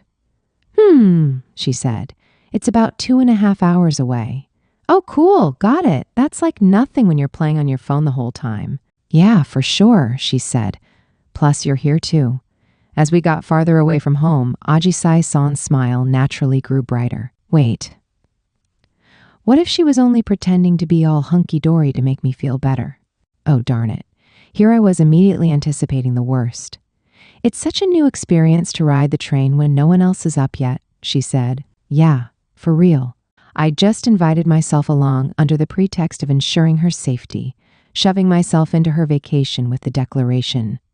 Running away? Cool. When are you leaving? I'm coming too. But maybe Ajisai-san had simply wanted to enjoy a solo trip. She might have been excited about doing this or trying that on her own, meaning all my hard work was possibly for nothing. What was the point of all this if she walked away from it thinking, ew, I had to spend the whole time trying to entertain a loser who can't even take a hint? That was the literal worst? If she hated me, that meant we wouldn't be together for the rest of high school. But no, her safety was more important than anything else. If Ajisai-san made it home safe, then who cared if I spent the next 3 years all alone again? Well, I did. The thought was inconceivable. I shuddered. In order to fill in the small lull in our conversation, I hurried to say, it's pretty nice and cool today, huh? Compared to yesterday and all? Yeah, it really is, she said. For lack of any other idea, I defaulted to talking about the weather. Could I branch out, perhaps, to discussing the humidity or the different kinds of clouds? No, cut it out, I told myself. That derailed the conversation. Fortunately, unlike me, the train did not derail and instead made it safely to Shinjuku Station. Once we got inside the station proper, I raised my hand and said, Hey, sorry, but I gotta make a quick bathroom break. Sure thing. It's fine. We still have time before our train comes in. You don't have to rush. Once I split off from her, I fled to a stall in the women's bathroom and took a time out. Oh my God, I groaned. I buried my face in my hands. I didn't have the first clue about what to say to her. Wait, let me take a second to get my thoughts sorted out. What were the most essential things I had to do? Well, keep Ajisai-san safe, naturally. And I had to make sure she had fun too. In other words, my goal was to have her come away from the experience happy that I'd come along. Aha!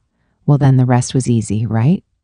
All I needed to do was combine Mai's wealth of conversational know-how, Satsuki-san's brains, and Kaho-chan's playfulness in order to entertain Ajisai-san. But could I do that? That was setting the goal way too high. Okay, I'd lower the bar a bit and make my objective just getting Ajisai-san home safe. There, that was the way to go. It'll be fine, I told myself. Ajisai-san won't hate me, even if I have literally nothing to back this claim up with. At any rate, this wasn't like a video game. I didn't have a meter I could look at to see how Ajisai-san might be feeling or how much she was enjoying herself. If she smiled and said she was having fun, even if she was bored out of her mind, I wouldn't have had the foggiest idea. Well, it would have been hellish to actually have a mood meter. So maybe I was better off without one. Wait, what if it was actually the other way around? I mean, think about how nice Ajisai-san always was. If I didn't enjoy myself, she'd just think, oh no, Rina-chan forced herself to come along with me and now she's upset. No, I couldn't bear the thought. Okay, I had to have a good time. I chuckled weakly. I had Ajisai-san on a trip all to myself. How could I not be enjoying this? Now come on, Renako, smile, I thought. You're sure to have a good time, right? I couldn't do it any longer. It was just too much for me to bear alone. I made up my mind and sent out an SOS signal from my phone. Help, please, it read. And then, even though it was still the crack of dawn, I got my response in no time at all. Satsuki, what now? Are you being chased by zombies? Oh, my friend Satsuki-san, coming in for the clutch like always. I giddily tapped away at the screen. Renako Satsuki-san. Okay, so I just ran off with Ajisai-san, but now I can't carry a conversation with her to save my life. Please help. Satsuki, I'm sorry, what? Satsuki, there's too much to unpack here. Renako, Ajisai-san said she was going to run away from home alone, so I tagged along, right? But now that means that she's going to be stuck with me for ages, and I don't have a clue what to do. Satsuki, what on earth are you doing? Renako, I'm literally just going along with this. She didn't respond for a few minutes, causing me to lose my mind. Satsuki-san, you were my friend. Why? Why have you forsaken me? I thought, could it be you? Were never my friend at all? Oh, say it isn't so. Was I the only one who thought we were friends? But we kissed 3 times. Oh, she didn't care about me at all. She'd only wanted me for my body. I figured that at that very moment, she'd already forgotten me and gone back to reading one of her pervy books. I looked down at another contact on my phone, Oduka Mai. Could I talk to Mai? Could I tell her that I was currently in the middle of running off with Ajisei-san? But Mai was already so busy and all, so I didn't want to dump anything else on her plate. Besides, I remembered the day when Mai had made the urgent flight home from France and came after me. Nope. Talking to her was out of the question. She might give me advice with a big old smile, but once it was all over, I knew she'd try to go to town on me. After all, that's what she did back when she heard about those kisses with Satsuki-san. Maybe I could ask Kaho-chan for advice then. Kaho-chan would hear me out. I thought. I wasn't sure. I actually knew nothing about her personal life. Oh, it was no use. I was screwed. Oh, God, I asked. Is it a sin in and of itself for a talentless woman like me to try to help Ajisai-san? If I had no wings, how? Could I reach out to an angel? I would simply have to face Ajisai-san naked and bereft as I was. And just as I was resigning myself to my fate, a message from Satsuki-san arrived. Huh? Wait, huh? As I stared in blank amazement, 4 text files popped up too. Renako, what are those?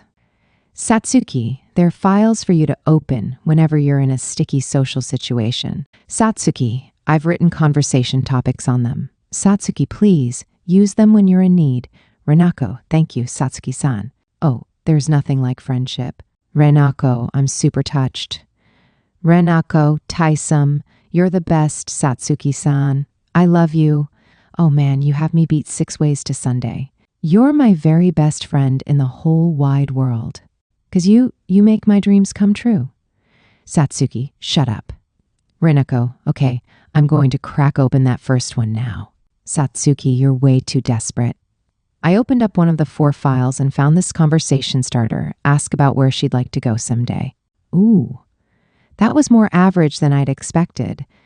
This was Satsuki-san we were talking about, so I expected it to be like, say, what are your favorite torture techniques across the globe? I myself, and here she'd let out a little giggle, am partial to the ancient Chinese technique of forcing a criminal to walk over a raging bonfire on a pipe slathered in oil. Actually, I'm more grateful it was average. Average worked for me. If anything, average was best. After all, I wanted to be average if that was at all possible for me. Hooray for averageness. Satsuki, but I must warn you about one thing. Renako, what? This sounds kind of spooky. Satsuki, you seem to adore Sina, but you must remember that all people are inherently evil. If you were to strip off her outer layer, even she would reveal an ugly side. Renako, No way. Ajisai-san's an angel, not a mean and selfish person like we are. Satsuki, am I included in this we? Renako, Satsuki, well, no matter. My point is, you might change your tune when you see parts of her you don't like or parts you'd rather not see. Renako, but I love every part of Ajisai-san, of course. Satsuki, it's impossible to love everything about someone. Wow, talk about an assertion. Satsuki, that's why I'm asking you to look beyond the version of her you've made up in your head. See her for who she truly is, all right? Renako, yeah, got it. Satsuki, that's all I had to say. Now, good luck.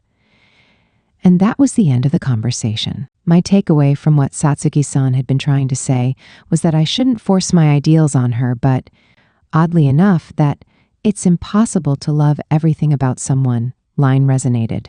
Sure, even Mai and Satsuki-san had their various flaws, as was only natural. Then, did that mean that Ajisai-san had hers too? Was it only that my socialization skills were too poor for me to see them? No, I couldn't sit here fussing about this. Ajisai-san was waiting for me, so I had to go. I speed walked out of the bathroom to find an incredibly gorgeous girl standing next to a pillar right outside. Oh God, she was adorable, and she was Ajisai-san.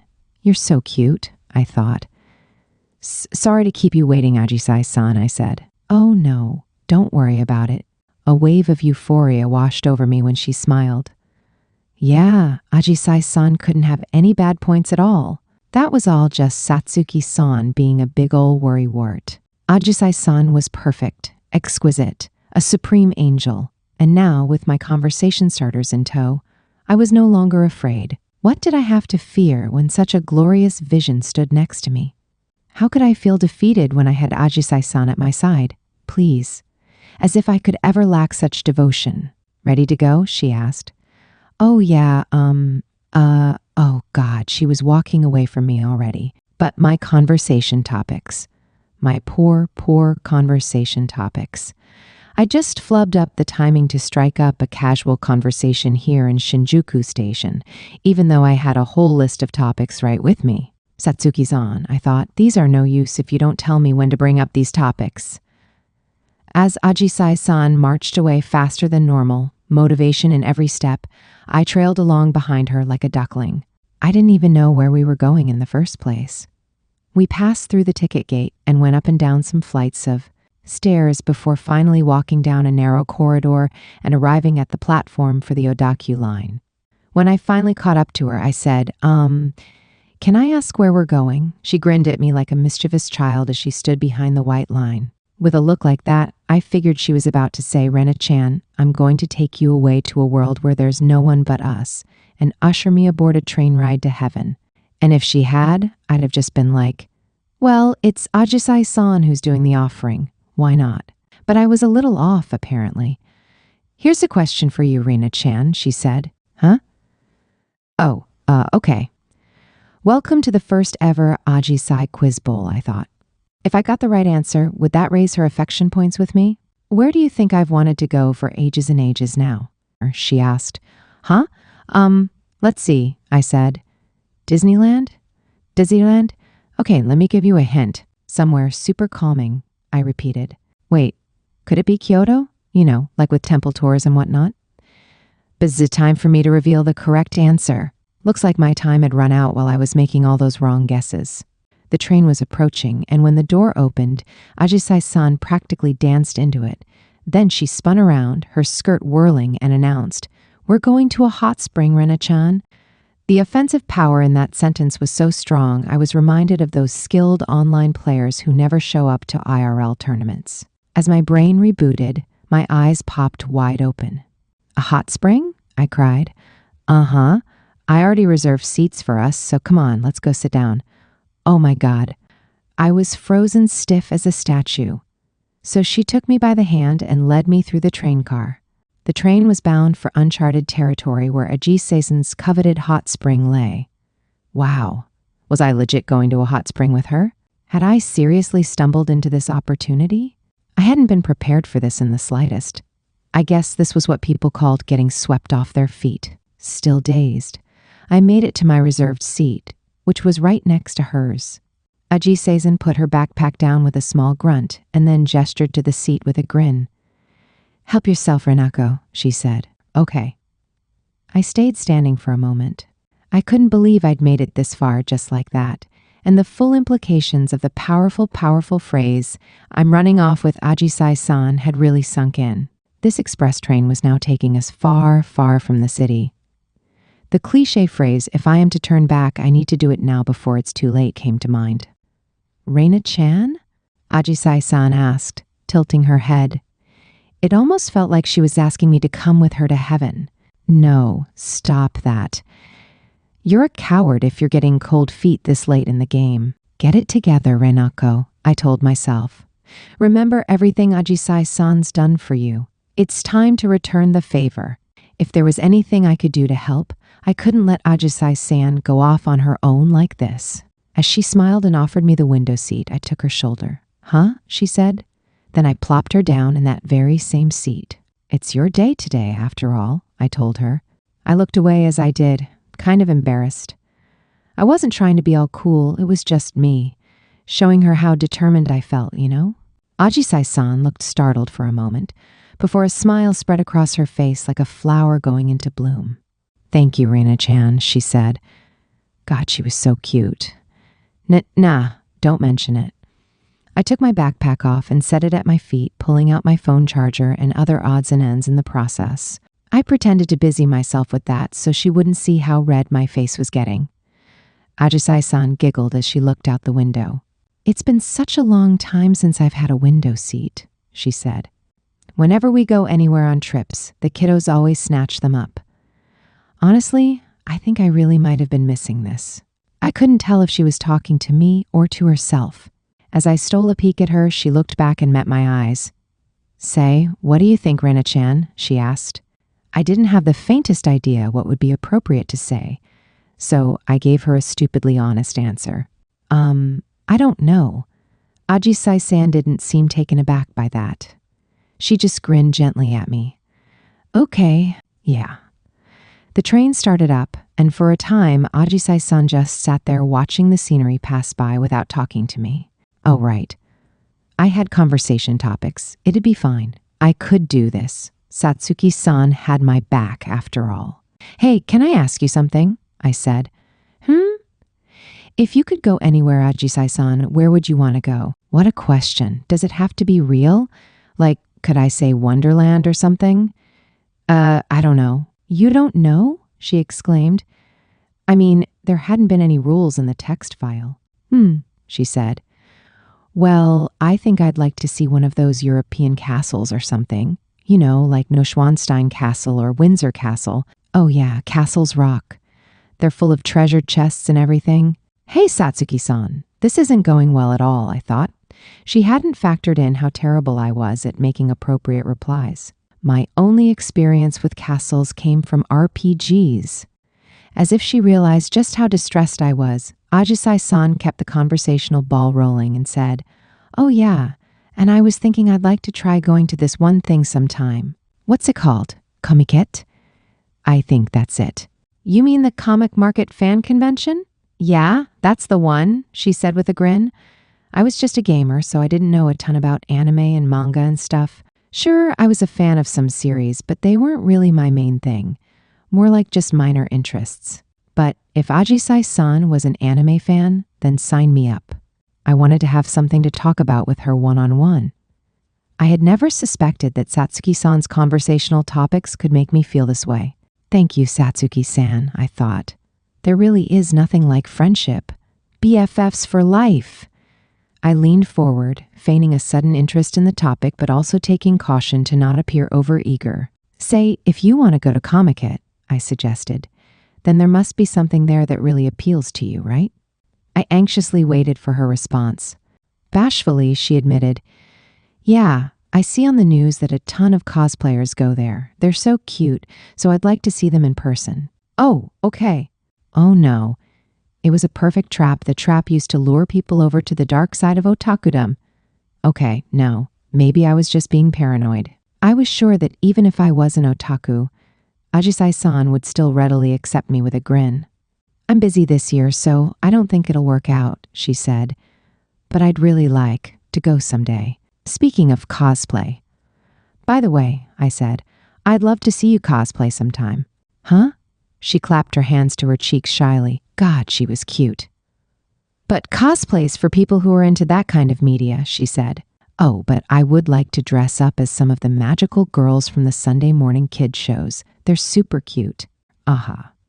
So Ajisai-san watched those superhero shows like Sentai Whatever or Kamen Rider with her little brothers. And that meant she also watched the magical girl shows that aired right after. Ajisai-san, cosplaying as a magical girl, would have been out of this world adorable. I was dying to see her in one of those frilly skirts and all. Oh boy. That'd be something all right. "There's this one character who's my favorite," she said. "She's a new girl who came in partway through." She ended up telling me about the show all the rest of the way. It was well worth running away with her just to hear her go on about little kid anime. Hearing a cute girl talk about such a cute topic was altogether too precious. This little corner of this train speeding away from the city was the gentlest, kindest place on earth. Man, traveling with Ajisai-san was the legit best. Reina-chan, we're almost there, Ajisai-san said. Wah, I spluttered. I must have dozed off at some point. I mean, I'd barely slept the night before, so shocker, right? I rubbed the back of my mouth free from drool. Sorry, Ajisai-san. No, don't worry about it.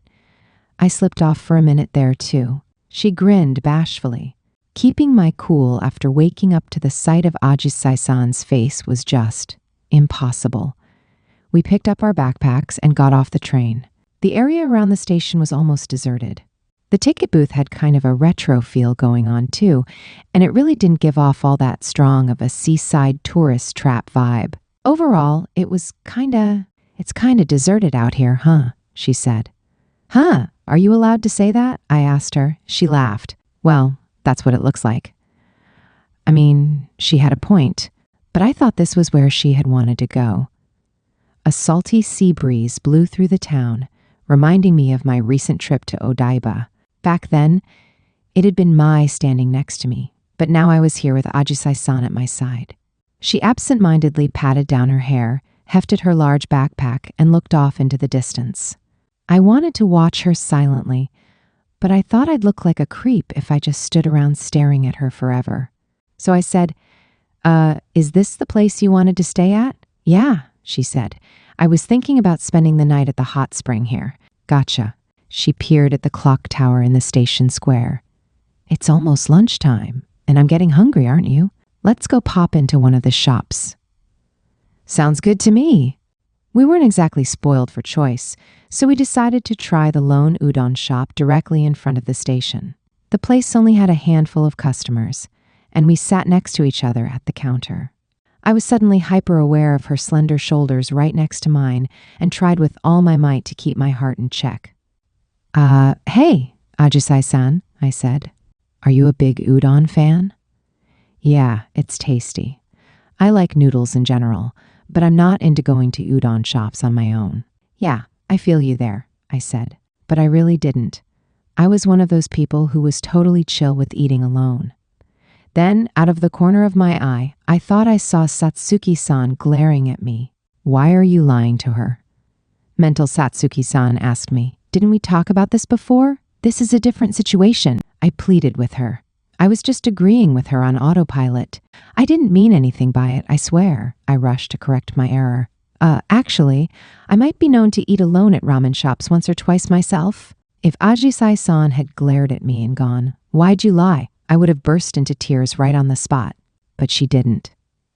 Wow, that's impressive, she said. With you around, I bet I could go anywhere, huh?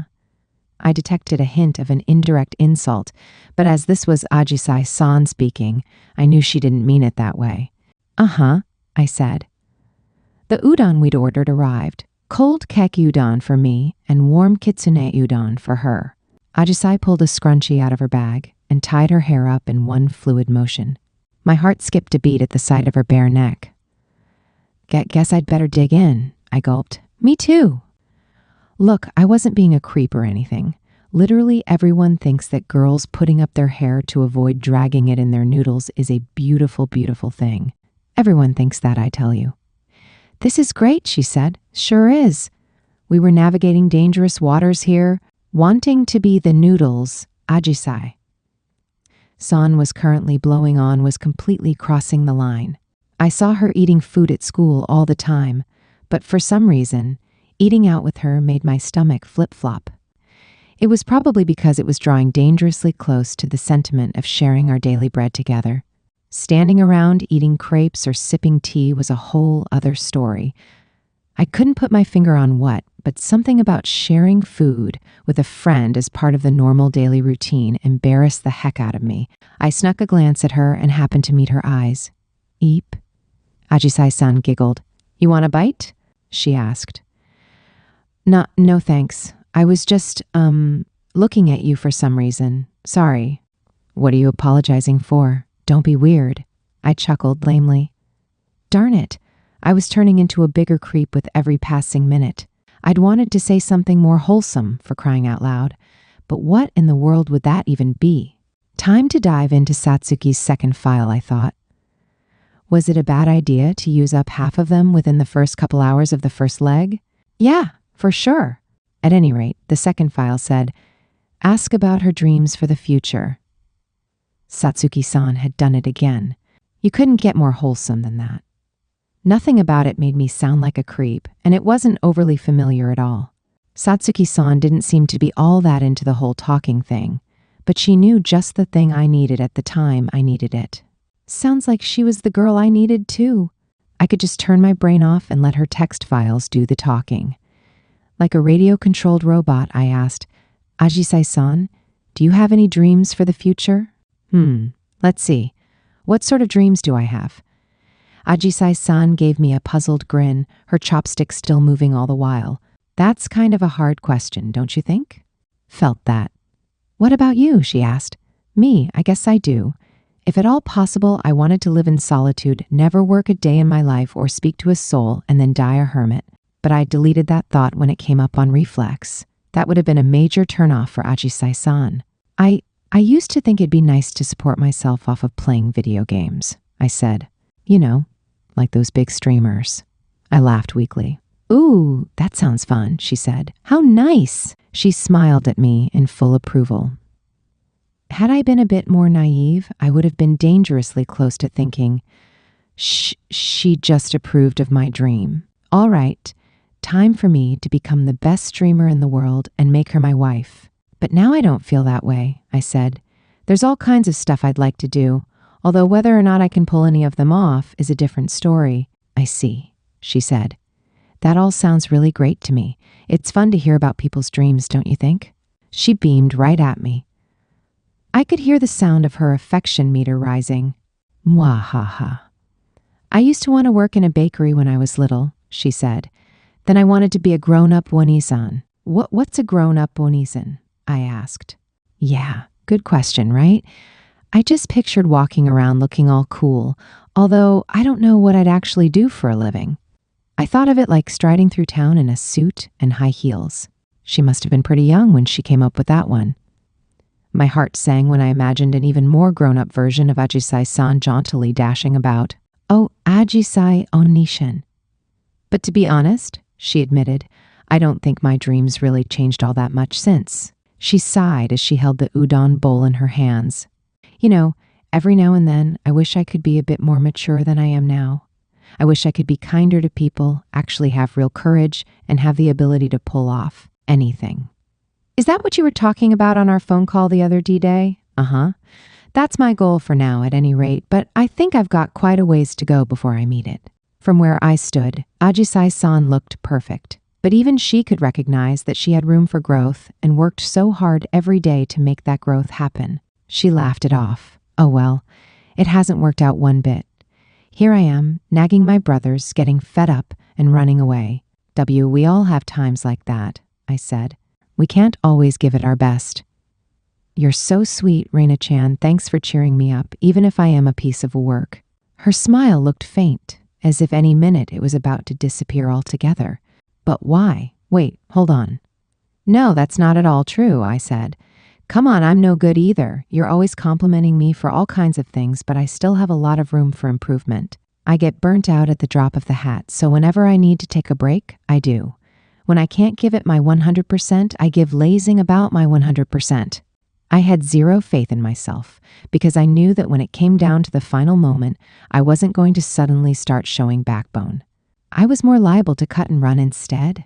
I'm glad you know how to pace yourself, Reina-chan, Ajisai-san said.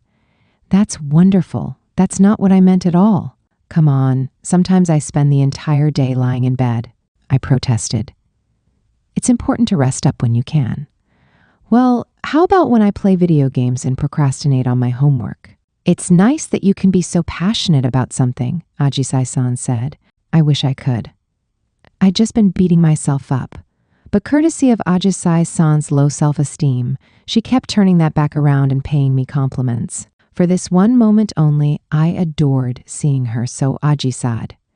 But if she carried this on any longer, I would just about explode from guilt. I had to get her to stop, and fast. Please, Ajisai-san, I begged. Could you please insult me? Her eyes widened. What kind of request is that? Well, what would you like me to say? Try telling me whatever you secretly think about me on a daily basis. Huh? Oh God. Ajisai-san stared straight at me like she was trying to bring something to mind. My heartbeat galloped, and a bead of uneasy sweat trickled down my back. I'd never heard her badmouth anyone before, so I wondered what she would say to me. Maybe she'd say something cute like, "You're a big dum-dum, a nitwit." Or maybe she'd cut me to the core with, "Boy, you sure don't know how to talk whenever you've got more than two people in a conversation, huh?" As I sat there, bizarrely nervous, Ajisai-san half closed her eyes and muttered, "Rina-chan, you're so nice to everyone." When those words escaped the angel of Ashigaya High's lips, I couldn't help but yell, "Wait, you're the one saying that?" After we wrapped up our meal, we left the shop and walked into town. It was your pretty typical seaside town, and even though I'd never been there before, the whole scene made me feel nostalgic. Ajisai-san walked ahead of me. At first glance, she looked like she was being her usual self, but something was off. That lunch convo had confirmed it, and whatever it was must have been a big deal if she kept beating herself up like that. Plus, every few minutes, she'd start staring at the ground. I wanted to cheer her up, but that wasn't really going all that well. Maybe if I'd gotten my act together back during junior high, I'd have enough life experience to make her feel better. Suddenly, she stopped in her tracks and looked off across a levee. The sun glittered white in the hot summer sun, stretching so wide it filled my entire field of vision. It was almost outrageously enormous. I stepped up closer to stand next to her. "I used to come here a bunch, she told me. "My relatives run a bed and breakfast here." Oh, cool. So it hadn't just been some random town after all. "Uh-huh," she went on. "I feel like it's kind of a backwater, but maybe that's just because I'm a real Tokyo girl, I don't mind this quieter vibe." The two of us walked on, side by side, each carrying our own big backpacks. Just then, it hit me where we were going, to that bed and breakfast her relatives owned. "I'm always thinking I'd like to go someplace, checking out travel sites and whatnot," she said. But once I decided to run away, this was the first place that came to mind. She looked down at the ground. I guess in the end, I figured I couldn't go anywhere unless I'd already been there before. Something about her looked so horribly sad, like a little girl too afraid of the water to jump into the pool. As the seconds ticked by, I realized with increasing clarity just what it was I had to do. All right then. If it was something this small, then even I could handle it. I grabbed her hand. She squeaked. "Arena-chan?" "Hey, Ajisai-san, I saw another inn that's around here too." I showed her my phone and grinned at her. "I mean, I'm cool with going somewhere you've been before, but don't you want to try going somewhere else since we're together? Yeah, this might end up being a huge mistake, but we'll cross that bridge when we get to it." She stared back at me in shock at my own recklessness. I sweated, unsure of whether or not I'd gone too far. I really didn't want her to be like, no, it's not like that." To fill in the silence, I kept babbling on and making a fool of myself, my voice rising into a shout. "Don't worry, Ajisai-san, you can go anywhere and do anything alone. If you're nervous about being alone, don't be, because I'm here for you." No one was around in that lonely little seaside town as I took her by the hand. I hadn't planned on grabbing her hand, but that was what Ajisai-san always did when she wanted to get through to other people. The space between her eyebrows crinkled. "Reina-chan," she said. Yeah, that's what I was thinking. So, is that the inn you're talking about?" "Huh?" Ajisai-san pointed, and I looked, only to see. "That place is falling apart." And there on the door was a sign with the words "Closed for business." Oh my God, what was I to do now? I was so mortified I broke out into a hideous sweat. I felt like I was going to crumble away and collapse on the spot. "Yeah, I'm sure you're dealing with your own issues right now, but at least update your website, damn it," I thought. Ajisai-san giggled and then said in an almost whisper, "Then how about we go to the next station down the line, Rina-chan?" "Oh, okay," I said, agreeing for dear life. "Sure, sounds good to me."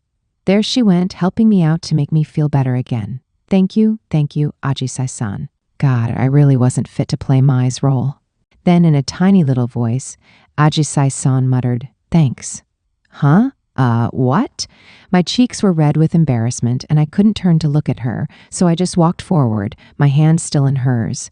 We retraced our steps back to the station, still hand in hand for some unknown reason. Her palm felt much, much warmer than that moment when she'd held it walking through the station earlier. Now might be a good time to mention that the next train wasn't coming for another 40 minutes. We really weren't in Tokyo anymore, Toto. We went on from Ajisai-san's familiar seaside town to another one that was less familiar to us, where we stopped in at the town's single inn. When we went up to the front desk, which put me in mind of some kind of bathhouse, the place looked deserted. I figured we were the only prospective guests at the moment. This didn't even cross my mind until now, she said. But I wonder if they'll even let a couple of high schoolers rent rooms overnight. True, I'd heard stories of people needing their parents' written permission and whatnot to make it work, but it was a bit late for that now. As I fretted, Ajisai-san grinned. Let's go and ask. She trotted right over to the desk, calling, "Excuse me," as she went. Those who could use that special skill, let's go and ask, were so strong. I was utterly dependent on them. Ajisai-san really was incredible, for this was no mean feat. To make a long story short, they let us stay the night totally normally and everything. I guess Ajisai-san didn't make the old lady working the front desk suspicious. The old gal didn't even ask what we were doing here. Well, that was because Ajisai-san was doing the talking, right? She was fantastic and had cheat codes for every social interaction. Why, I bet she'd go through her whole life without ever getting questioned by the police. I hoped she'd continue to bloom and receive nothing but societal favor forevermore. Ajisai-san came running back to me with a smile and the room key. Rina-chan, she said they have a room free, she told me. Thank goodness. Yeah, for real. Then the old lady popped up and began bombarding Ajisai-san with conversation. Is this your friend? Oh, you're traveling together? Why, how lovely. Now, we don't have a lot going on around these parts, so you girls just relax and enjoy yourselves. Oh, but there is the festival tomorrow. This area is famous for it, so do be sure to check it out. She just went on and on and on, rattling off her words like a machine gun. I didn't know how to get a word in edgewise around such a chatty stranger, but Ajisai-san responded as easily as if she were catching up with a neighbor she spoke to constantly. It was out of this world. We walked down a long hallway as the old lady led us to our room, gabbling away all the while. Ooh, I thought when we arrived. This room was actually legit. It was about the size of my living room back home and done up in a traditional Japanese style. There was a big table and 4 legless chairs for sitting on the tatami.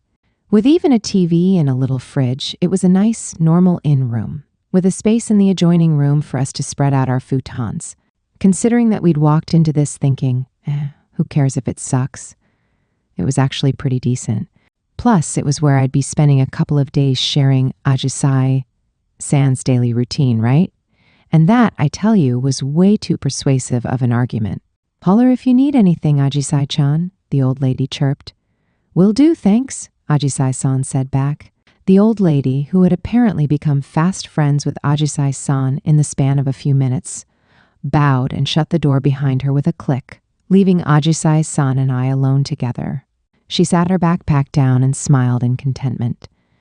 What a treat to have this room all to ourselves, she said. Yeah, absolutely. I put my bag down in the corner too, turned on the AC, and sat down. For now, I think I wanted to just take a breather. Ajisai-san looked like she was having the time of her life as she explored the room. Ooh, she said. This is such a nice place. God, she was so cute. Watching her walk around was infinitely healing. I wished this place had cameras to put up a 24-hour stream of her. As she opened the doors to the walk-in closet, she squealed like she'd just found treasure. Hey, they have yukatas. Let's put them on, Rina-chan. Sure, I said. To be fair, we'd been running around outside all morning, so I was dripping with sweat. Being the recluse I was, I felt relieved to have returned to a sort of home base, and so I dropped my guard and agreed with her. Yet little did I know the true fearsomeness of the yukata. I went to stand next to her, and as she took up an ordinary-looking in yukata, a burst of electric current ran through my mind. Wait, Ajisai-san? In a yukata? Whoa there, hold the phone, slow down. Was this allowed? Oh goody, she said. These look so nice and cool. She looked like she was about to change right then and there, which left me in a predicament. I turned away. I said. Oh, whoops. Sorry. I'll step into the other room and change, okay? Considerately, she took the yukata and zoomed into the other room. As she slowly closed the door behind her, I noticed something. She was grinning. "Rena-chan," she said. "No peeking, McKay?" I made a bizarre squawking sound like a weird bird, and Ajisai-san cackled as she closed the door behind her fully.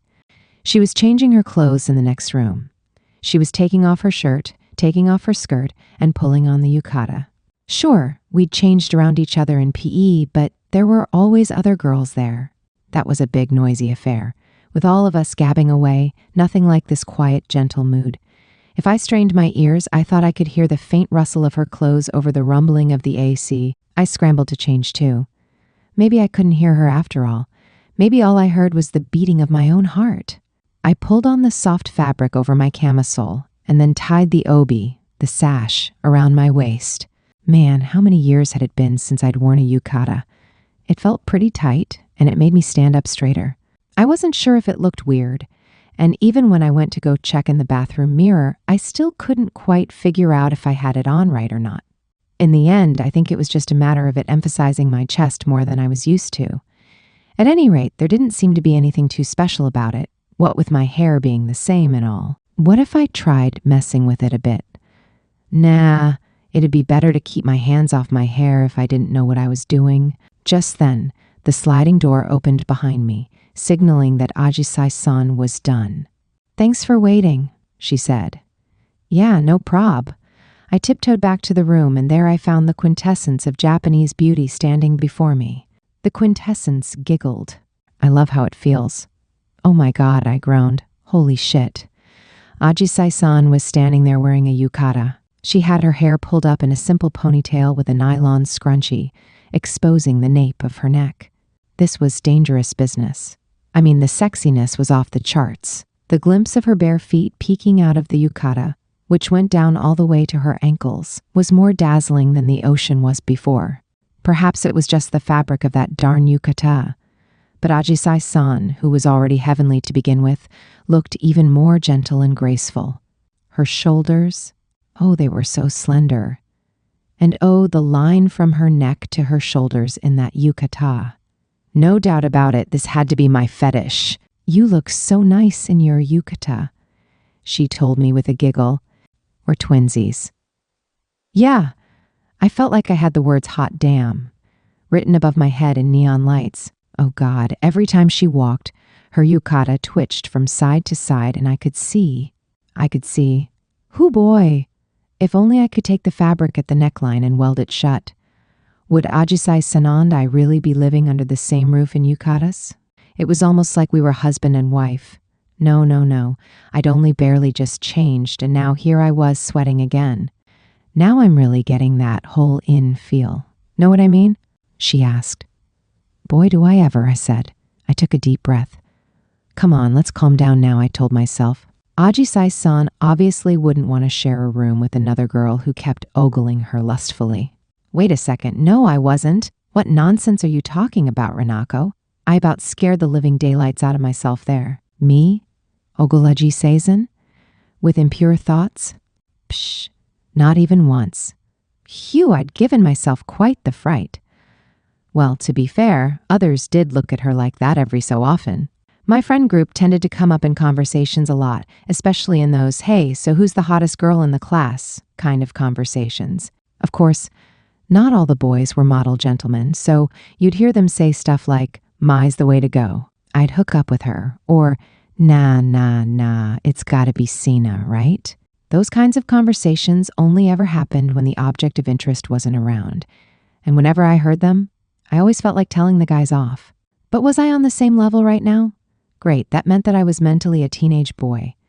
Bah, and now I was depressed again. Okay, listen up, me, I chastised myself.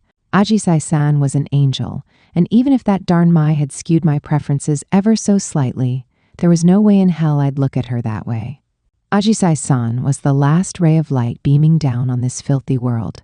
That very same light now sat across from me, flipping through one of those tour guide thingies they have in inns. Wow, she said. It says there's a private, detached hot spring here that we can make a reservation for. Let's call and ask later. Sure, sounds good, I said. A hot spring, a private hot spring. Hey, I said. I put my hand to my chin, thoughtful. So you mean like you and I being in the same hot spring together? You know it, said Ajisai-san. I couldn't afford to misunderstand her here. As carefully as if I was pulling out a Jenga block, I asked again. So, like you and I being in the same hot spring together, which means, in other words, you and I being in the same hot spring together? Yes, she said. Okay, no, that was just a bad idea, right? I mean, of course, I had never, not once in the whole history of the universe, given Ajisai-san googly eyes. And I had also bathed with Mai and Satsuki-san before, but bathing with Ajisai-san was a terrible idea, you know? I had an awful feeling about it. Nay, I said. Nay. Sorry, I said. I think I might pass on the hot spring myself. Oh, really? Yeah. I mean, I'm not super comfy with people looking at me and all. I swear it has nothing to do with you. I mean it really, really doesn't. Oh, okay, she said. As I raised as much of a stink as a wet cat would, Ajisai-san looked somewhat put out. But she said, I just thought it'd be nice to try together, and left it at that. As a weirdo loser, making people look put out was my forte. For the first time in my life, my experience in making hundreds and hundreds of people look put out was finally coming in handy. God, this sucked. But at the same time, what a relief. If she'd tried snuggling up to me and been all, "Oh, you don't want to try the hot spring with me?" I would have been entirely out of luck. Hey, never mind that Mai and Satsuki-san had pulled me into the bath with unstoppable force. I refused to bathe with Ajisai-san too. Meanwhile, as she flipped through more of the info book, she said, "Oh, it says there's a ping pong table here too. Do you know how to play, Rena-chan?" "I'm okay at it. I'd love to go around with you." Just be gentle," I said. Ajisai-san went silent. Up until now, she'd been chipper as could be, but now she suddenly clammed up and scooted over to me. Hello? What was all this about? Still clad in her in-yukata, Ajisai-san was right next to me. The roundness of the cloth around her legs occupied my full attention, and my heart skipped a beat. She cleared her throat with a little cough. Hey, Rena-chan, she said. I have something important to say to you." Okay. Huh? What on earth could it be? What was I supposed to do if she said that she never wanted to go back home and that she wanted to live and work here at the inn for the rest of her life? Should I support her in that endeavor? But come on, I'd hate that. I'd miss her. I wanted her to come back to school with me. As I trembled in fear, Ajisai-san said, "I know we've not really talked about this, but it's the money issue." "Huh?" I said. I hadn't expected her to bring up money, of all things. She pulled a long pink enamel wallet from her backpack. "So you were nice enough to come with me on this running away from home thing, right?" "Yeah? I mean, I guess so, yeah." I didn't get what she was driving at, so I nodded along. The issue was in what came after. So I've been thinking that I'd like to pay for everything. The inn costs and the transportation fees both, I mean. Oh, and I'll take care of lunch too. I just about jumped out of my skin. "No way," I said. "No way." I couldn't have that. "Ajisai-san, I came along because I wanted to." "Uh-huh," she said. "And I appreciate the sentiment. I mean it. I'm really grateful to you." She smiled at me, but her eyebrows bunched together in concern. "But I mean, I'm the one who started this. I'm glad you came with me. But I'd feel bad if I let you do anything else for me. Sorry, I know I've made this kind of awkward." No, it's fine," I protested. "I can pay for my share at least." "I'd just be forcing you to spend all your money," she said. "And this inn's not cheap for a couple of high schoolers. You know?" My ears started ringing. As much as I wanted to be a yes man, I absolutely had to tell her no. Even as the internal paradox agonized me, I somehow forced myself to make the compelling argument, "No, I can't let you. Come on. When we go out as a group and someone suggests we pop in at a place, We don't force them to pay for all of us, you know? It's only common sense for us to split the bill, right? Right? Besides, I only ever waste my savings on mobile games or buying other video games anyway. And I've always wanted to go with you on a trip. Heck, if I had a couple 10,000 yen notes on me, I'd be offering up a toast to you right now. Well, I know people say the guy on the 10,000 yen note was a big drinker and all, but Ajisai-san looked down at her fingers. Oh, okay, sure, good.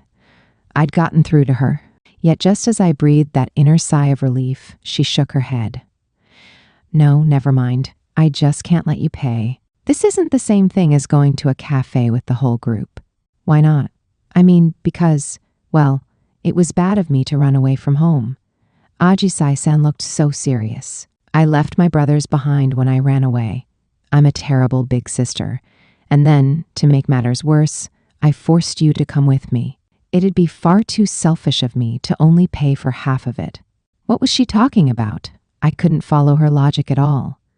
Because she was a bad older sister, she had to pay twice her fair share?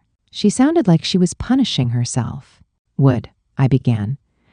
I felt almost on the verge of tears. Spending my money on her really wasn't a big deal. But when I looked at her, I felt like she was rejecting me, like going, this is all just you being selfish. I never wanted you to tag along. I wanted to set the facts straight, no matter what it took. Maybe, I thought, I could tell her this was paying her back for how she always had my back at school. But nah. You don't pay people for having your back. Well, Wad. But I also didn't think that being real friends meant that one person paid for everything. Did that mean that Ajisai-san and I still weren't real friends? Oh, God. If Mai were in my shoes, she would have proudly declared, money is no object. That cheater. If a commoner like me were to say that, I'd just get ignored for sure. Well, what would Satsuki-san do? Surprisingly, I had a feeling she'd accept Ajisai-san's offer to pay. She'd just go, oh, thank you, and swallow Ajisai-san's kindness hook, line, and sinker. Making that choice took real guts. Now, if it were Kaho-chan, she would have giggled and joked, don't worry, I just won the lotto, so I'm flush with cash, thereby sending the serious topic packing with her charm. But I wasn't equipped to do any of those things, and the words just wouldn't come out. I had to keep it together, but I was moments away from bursting into tears. Ajisai-san would, I said. Would it have been better had I not come along? I bit those words back before I could say them. If I had voiced that question, it'd have been over for me, and besides, I knew that coming along with Ajisai-san had been the right thing to do. I had to believe that I'd made the right choice. Ajisai-san made a face like she was looking at something pitiful and started to apologize. I'm sorry, Rena-chan. I didn't mean to hurt you. I just didn't want to put this burden on you. I suddenly lurched to my feet. A shadow crossed Ajisai-san's face. Rena-chan? She asked. I put my hands on her shoulders and stared down at her slender form. I had no choice but to take the one road I was capable of. All right, Ajisai-san, I said. I'll accept, but on one condition. She looked bewildered. What's the condition? First, you and I need to get physical. Get physical. Her cheeks turned red, and in a fit of desperation, I announced, yes. First, let's compete in a physical sport. Ajisai-san and I faced each other across the table. She was utterly baffled. If I win, I declared, then we're splitting the B-bill. I don't think that's how it works, she said. Nope. There's no freaking way I can let you shoulder all. The costs. If you're just going to pay for it all, then you'd have been better off leaving me behind. In fact, that means I'd better leave right now. Everything that I'd clammed up on earlier was pouring out of me now. Oh, I was done for. Oh, that'd be such a pity, she said. I'd hate that. Maybe I wasn't done for at all. To hell with being done for. I won't, I said. I promise I won't. I'll go rent my own room next door and spend the whole time with you. And if you have a problem with that, then you'll have to beat me in a ping pong match first. Reina-chan, you're making no sense at all. Yeah, and? This was how I'd work things out with Mai and Satsuki-san. I was the kind of gal who only made progress after fighting and winning first. We'd borrowed paddles and ping pong balls before heading off for the courts. Now we faced each other, two high school girls armed with yukaras, slippers, and ping pong paddles. In the end, All I was able to do was pitch a frantic struggle and throw this fit of mine while on the verge of tears. What was pride anyway? I'd done away with pride long before, back when I went bowing to my little sister and confessing that I wanted to be popular too. Without further ado, let's get this match underway, I cried. Oh geez, Ajisai-san sighed. Before she could talk me out of it, I made an underhand serve. The ping-pong ball click-clacked its way into enemy territory, whereupon Ajisai-san sent it right back easily. Hello? She was really good. So if you lose, she asked, does that mean you'll let me pay for you? Thwack. I'll cross that bridge when I get to it. I'll think up something else. What? I cried. It's no fair otherwise, she said. The rally kept going with a thwack, thwack, thwack. Secretly, I was not too shabby at ball games. My mom and sister both had great reflexes, so some vestige of their great power slumbered within me too. But Ajisai-san was even more talented than I was. No wonder she was one of our class's social elite. I always pictured her as so cute and ditzy she'd be liable to trip over her own hem, but her perfection had no blind spots, not even in athletics. The ball nimbly dodged past my racket. Grr! The rules said that whoever got to 10 points first won, and as we played on, Ajisai-san took a bigger and bigger lead over me. Darn it! If this kept up, I'd lose for sure. Following in Satsuki-san's footsteps, I decided to employ a meta tactic. So I spoke up and said, anyway, it's pretty nice to run away and go on a trip like this, huh? Let's not worry about the money and just have fun. We can sleep in until noon and laze about or go for a stroll all day if we'd like. That's not the point, she said. I got you dragged into my own mess. Besides, you're already giving up your time to be with me. As she served the ball, I realized that in that partially hunched over position, I could see. Oh, lordy, a brief glimpse of her bra. And it was completely destroying my concentration. Plus, the sleeves were so wide that I could see her bare thighs. Trying to seduce your opponent is against the rules, Ajisai-san. Why are you being so stubborn, Ajisai-san? I yowled, thwack. It's literally tens of thousands of yen on the line. Thwack. Yeah, I know, but it's fine. I got money out of my bank account for this exact purpose. Then use it on something important. I am using it on something important. I slammed the ball onto Ajisai-san's side of the court. She went to pick it up and then sighed, her shoulders moving with the weight of her breathing. Yeah, me too, Ajisai-san, I thought. Ajisai-san. I was running out of composure to think things through, so I just admitted how I felt. Ajisai-san, you're important to me. You're my friend. And the same goes for you, of course, she said. But Ajisai-san, if you were in my shoes, would you let your friend pay for you? Her eyes widened as my question went there. Well, she said, to me, friends are people who help each other, who lean on each other, who laugh together as they go on. Do you not agree with me? It finally hit me as the words were coming out of my mouth that I wasn't upset because she wouldn't take my money. It was the line she'd drawn in the sand, the one that said she'd be fine on her own from here on out, which made me sad. Because, to me, friends were people who showed each other their vulnerabilities. Ajisai-san stared down at the ping-pong ball in the palm of her hand. She said, I only want to give you the happy moments. I mean, I don't want you to ever have to experience what it's like being sad or upset. I wish I could take all of that on for you. That's how I feel about my friends and my loved ones. Ajisai-san's version of friendship was radically different from mine. Mind you, I wasn't qualified to comment on whether this was a good or a bad thing. But for me to have only the fun parts, and in return, she'd shoulder all the hardships? That didn't sit right with me. But if you do that, I said, then you're just overextending yourself all of the time. I know I have limits, she said, but if you're feeling upset, then I still want to do everything I can to make you feel better. To me, other people's happiness is my happiness. I'd heard that sentiment all the time, but I'd never met anyone who actually meant it. This explained why she was so kind to everyone. Oh, I said. My face must have been an open book right now. Ajisai-san nodded and then gave me a forlorn smile. In the end, I only try to make people happy because it makes me feel good. It's all for my own sake, really. All of it? I repeated. Even now, her voice sounded so clear, flowing into my ears like a stream of clean water. I'm sorry, Rina-chan. I'm really not a nice person at all. I just force all my friends to be happy since it helps me feel better. When Ajisai-san talked about her own selfishness, she made it sound like it was some serious sin. Honestly, she said, I'm so selfish. I'm always smiling and trying to look cute all the time, because in the end, it's all about me, me, me. I want people to think I'm nice. I'm only nice to everyone because I like it when they're happy. She half closed her eyes and smiled as she continued lambasting herself. Sorry for going on about how shallow I am. This must have ruined your mental image of me, right? Remember how, before we'd gotten here, Satsuki-san had warned me to prepare myself? She'd said, if you were to strip off her outer layer, even she would reveal an ugly side. And maybe that had turned out to be true, but all the same, I wasn't about to be swayed by that pedantic bullshit. I swung the paddle from side to side and yelled, what are you even going on about?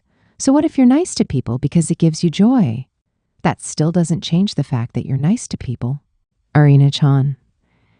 I pointed straight at her. It's not words that make people, it's their actions. No matter what thought goes into them, your actions have helped people. Like me, for instance. Ajisai-san wasn't an angel because she was all bubbly and sweet. Looking out for everyone and helping them was what made her an angel. What with how kind you are, I went on. I could take 100 years and still not be able to pay you back in full. You've already scored too many affection points with me, Ajisai-san. Scored what now? If other people's happiness is your happiness, then we should stay together forever, because I'm always happy every minute I'm with you. We'll create a perpetual happiness machine, but if you pay for me, that won't make me happy. So the only logical argument is for us to split the bill. Bam, I win! And I'm dead serious, I shot back.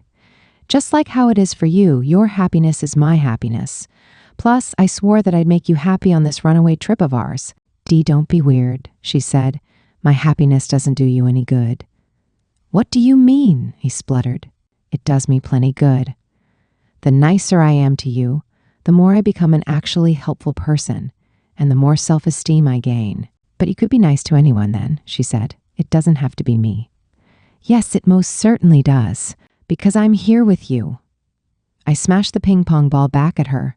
She brought up her paddle to try and stop it, but the ball bounced off in a weird direction. There's nothing better than you accepting my affection when you're like literally an angel, I said. Just the fact that you're alive saves me. I'm your biggest fan. You're so cheerful, so fun to talk to, so considerate of everyone's happiness, it's crazy. You're everything. I have nothing but gratitude for you. But, she said, her cheeks reddening. If it wasn't for this being a special occasion, I'd just be acting like my normal self, you know? That's good to hear. I mean, if you were being nice to me for my sake, the little money I have wouldn't be enough. I'd have to give you every yen I earn for the rest of my life. Don't you think that's kind of extreme? She asked. Whatever. As Ajisai-san started to look creeped out, I barreled on. Now that I know the truth, I like you even more. So you know what? Nope. I won't let you have your way and pay for me. But why? She picked up the ball and argued back.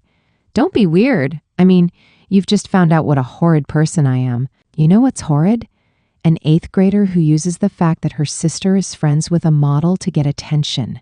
Do you really know someone like that? Sorry, sis, I thought. Anyway, if we're going to talk disguising ourselves, you need to get on my level. You're putting on a daily makeup routine to go to school, and I'm basically a Hollywood special effects artist over here. Ajisai-san served the ball. That's not true, she said. You're super cute, Renako, and you're really nice. I know, since you sit behind me in class. It makes school more fun, and I always like spending break with you. This was dangerous business. I almost bit through my tongue and died on the spot. Mind you, I didn't tell her, because it had only become a big mess again if I started putting myself down. So don't say something so sad like paying for yourself, I insisted. I'm here with you right now because I want to be. I want to share the fun with you and be there for you when you're going through tough times too. There's no freaking way I'd stick around only for the good stuff. I want to share the bad things with you too, Ajisai-san, because I really, really care for you. Contrary to my vocal enthusiasm, I swung and completely missed the incoming ball. Oh, huh. My vision was blurring with tears. "Reina-chan," she said. It was only then that I actually realized I was crying. Huh? When did that start? No, Ajisai-san, it's not what it looks like, I thought. I wasn't sad or anything. I'd just gotten so over-emotional that it was all pouring out in sobs. Yeah, these weren't malicious tears. I wasn't trying to use them to win pity points. Ajisai-san came over to me, still clutching her paddle, and wrapped her arms around me as I stood there shedding tears. "I'm sorry, Rina-chan," she said. "Uh-huh," I blubbered back. "I'm sorry I didn't understand how you felt." No, don't be sorry." I could feel her soft body all around me through that thin fabric. Sorry, I thought. Still, this sure made for a nice perk. "And I'm sorry for making you upset," she said. "I was only thinking about myself, but I swear I didn't mean to make you feel that way." "I'm really sorry." Ajisai-san snuffled through a congested nose. "Huh?" "I'm really happy to hear you think this way," she said. Thank you very much. Ooh, no. At this rate, she'd cause me to turn on the waterworks. Well, no, I was already crying. I mean normal, unhappy crying. Ajisai-san. My voice was warbling all over the place. Oh, to hell with it. My head was a mess. Us two yukata-clad girls, far away from home, hugged each other in that otherwise empty ping-pong court and sobbed snotty tears all over one another. But in my case, I think I was crying because of how warm Ajisai-san felt as she hugged me. I felt closer to her now than I ever had before. In the end, me and my piss-poor speaking skills, coupled with my inability to get a grip on my emotions and subsequent blubbering, caused Ajisai-san no end of trouble. So much for my 3 months of experience trying to be an extrovert. Apparently, I still didn't have what it took. The whole debacle only wrapped up without further fuss because Ajisai-san had very kindly gotten the gist of what I'd been trying to say. But at the very least, we could have done without the crying, you know? If only I could get rid of my emotions and become a robot. Yeah, time for me to take a trip on the Galaxy Express 999. Ajisai-san and I sat side by side on the bench in the ping-pong court, and she held my hand until I calmed down. "You know," I said, "this kind of reminds me of that one time when I fainted. The time we went to the department store? You really spooked me when you did that." "Ugh, I'm sorry." Ajisai-san had just asked if she'd ruined my mental image of her, but if anything, I felt like me running my mouth had brought the moment she'd decide to ditch me all that much closer. "Don't be," she said, accompanying her words with a slow shake of the head. "Even if you have flaws or cause me trouble occasionally, that never stops you from being so kind and considerate to me all the time. Right? That's exactly what I'd wanted to say to Ajisai-san." Ajisai-san touched our linked hands to her cheek. It felt warm against my skin. "Thanks," she said. "Really, Reina-chan. I always get so stuck in my own head, but you remind me about what really matters." Do I really? I mean, this had been one of those situations where I had no real skill to pull it off, so I'd had to pull out all the stops to make it work. Ajisai-san closed her eyes and smiled. "You know the kiddos? I've realized now that we're apart that even if they don't listen to me and are always driving me up the wall, I really do care about them." She giggled softly. "Sorry, it's rude of me to bring them up when you're here crying." "No, don't worry about it," I said. "I mean, the crying part was my own fault after all. Besides, I don't really care if you say something rude. I want to know you even better, so I like seeing these other facets of you." "Really?" She let the hands against her cheek fall and squeezed my hand in hers. "Oh yeah, so I heard that there's going to be a festival tomorrow," she said. "Huh? I think I want to have a whole bunch of fun here and then go home," Ajisai-san went on. "Besides, if we stay too long, it'll cost you lots of money." At those words, my eyes swam again with fresh tears. "No, don't get me wrong," she said. "I'm not saying that like it's a bad thing. It's a good thing, really. I took your words to heart. I'm not sure why, but it feels like a huge weight's been lifted off my shoulders."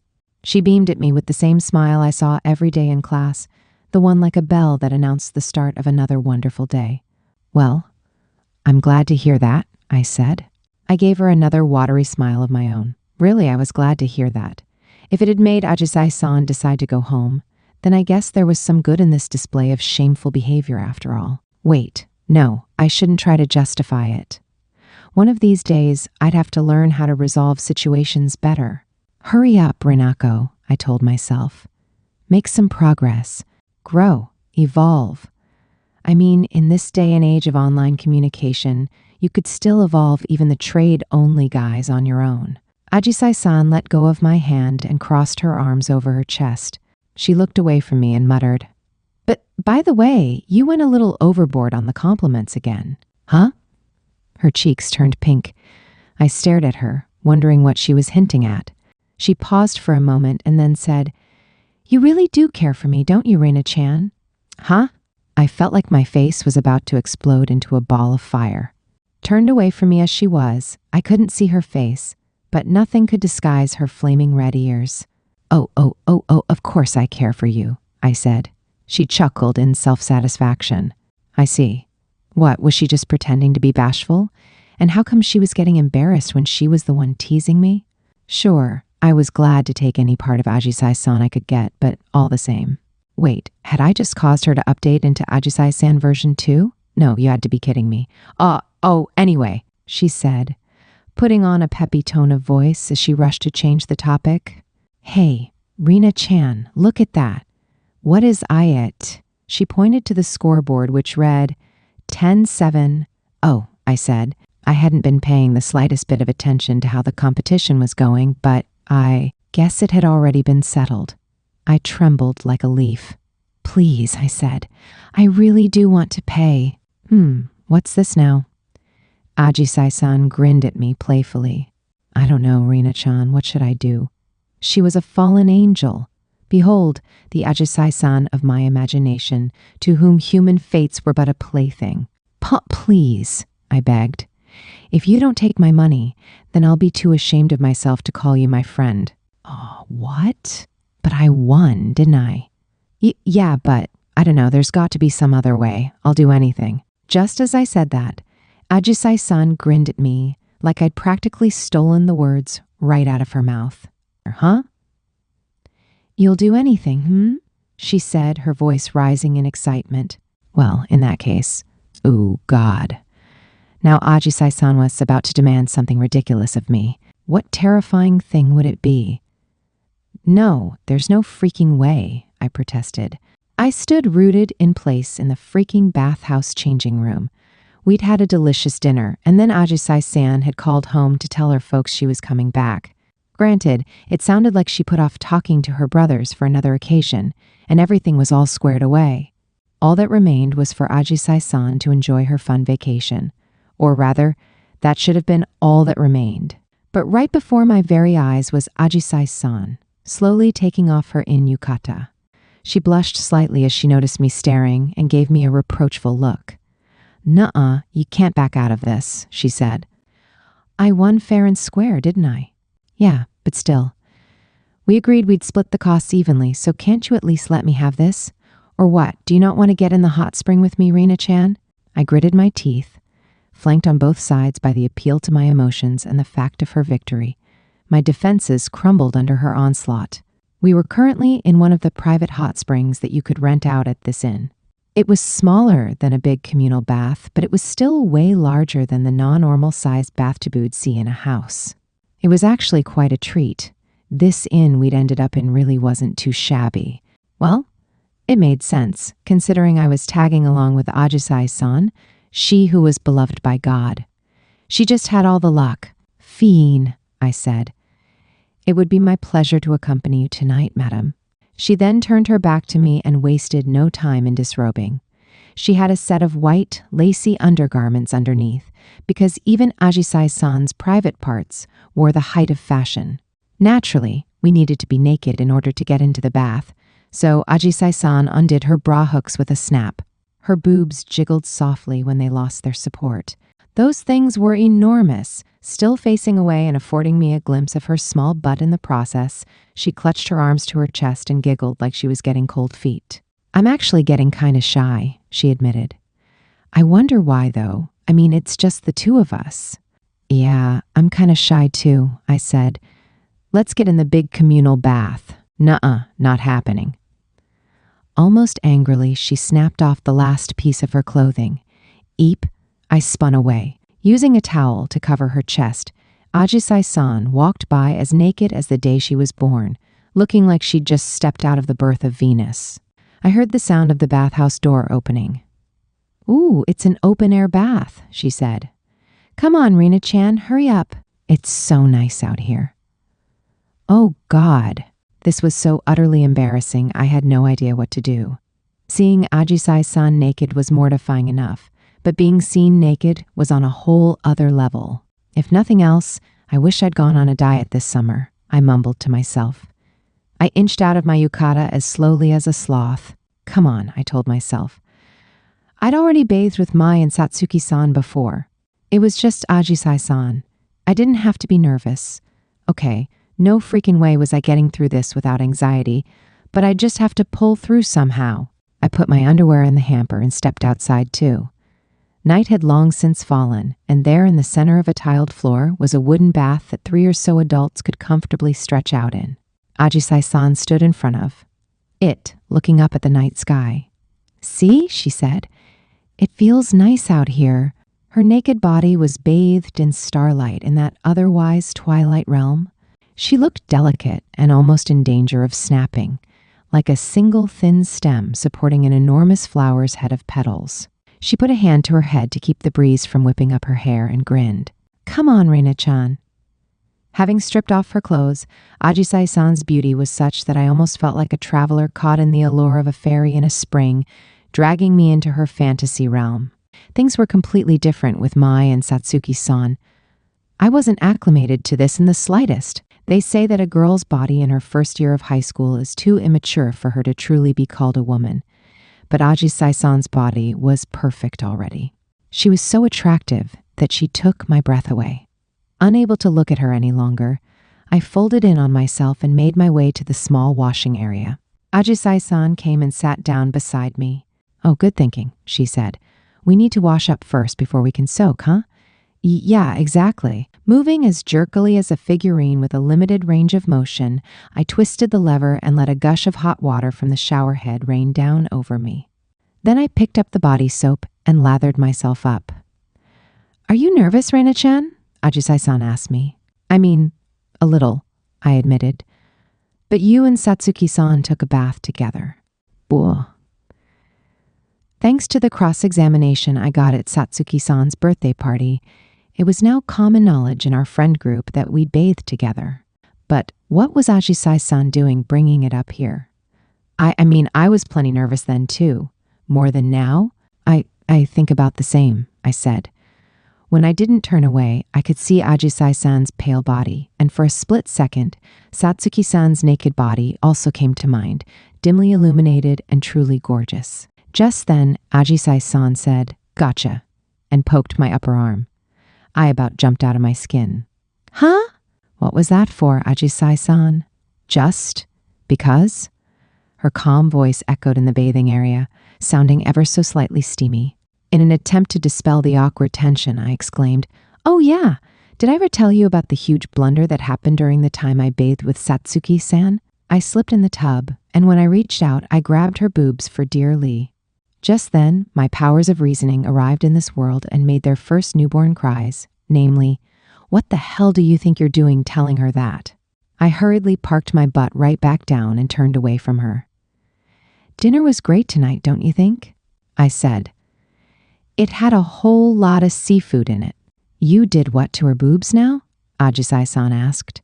Well, I have to admit that I didn't actually recognize anything apart from the tuna. All white fish pretty much look the same, you know? "Reina-chan, what did you do to her boobs? Reina-chan?" Ajisai-san would not let me go. A shiver traveled up my spine. Eep. I may have accidentally stuck my hands out and grabbed her boobs for dear life. I admitted. "Huh? Why, oh why, had I disclosed that? My desire to die on the spot was rising by the minute. And what happened after that?" she asked. "Oh, you know." I apologized and ran out of the bee bathroom. I opened and closed my hands on empty air. It had been as much of a near-death experience as the time when I was almost hit by a car as a little kid, and as a result, I didn't even remember what her boobs felt like. And you know what? That's probably a good thing. That must have been so embarrassing, she said. Sorry for dragging up bad memories. Oh, great. Now Ajisai-san felt bad for me. No, it's fine, I said. By the way, you know the kanji character for embarrassing? It has the kanji for ear in it, so some people say that's because embarrassment shows up in your ears even when you don't want it to. My ears must be bright red by now, I bet. I laughed weakly. Ajisai-san suggested in a shy little voice. Rena-chan, would you? Touch my boobs too? Wait, why? Ajisai-san's ears were also turning scarlet. I don't mean it in a weird way, she cried. But what other way was there? How else was I supposed to take, wanna fondle my titties? I just meant, as a way for you to overwrite those bad memories, she said. Because it'd be nice to replace that embarrassing moment with Satsuki's and with something else, right? And mine are pretty big, see? So do you want to give them a shot? You know, that's all I was going for. Oh, gotcha. I see what you mean now. Yeah, exactly. Okay, then don't mind if I do. Gee, go right ahead. I wheeled about to face her, and she thrust her chest straight out at me. Wait, was this, legit happening? She squeezed her eyes shut, pinning her boobs in between her arms to make them bulge out even more. They looked so white and soft. I felt like I was dreaming, but the sight of them filled me with dread. Could I touch these? Could I touch these? Could I really get my fingerprints all over this tender skin usually hidden away under a uniform? Was this actually allowed? Wasn't this like taking a box cutter to a maestro's masterpiece? But at the same time, I knew that if I was nope, I think I'm good, actually, and booked it out of there, I'd be throwing Ajisai-san's kindness back in her face right after she'd gone and summoned up the courage to do this for me. I was really stuck between a rock and a hard place here. Okay. I'd touch them. I mean, they were just boobs. Hell, I had boobs too. My one hang-up was that I was touching Ajisai-san, but it was the same as pinching her cheek or patting her on the shoulder. There was no need to overthink it. Okay, I said, in what I have to admit was really just an attempt at encouraging myself. Here I go. All right. My hands crept forward. I pushed my pointer finger into the bouncy flesh. Oh my God. It was worlds different from touching my own tits.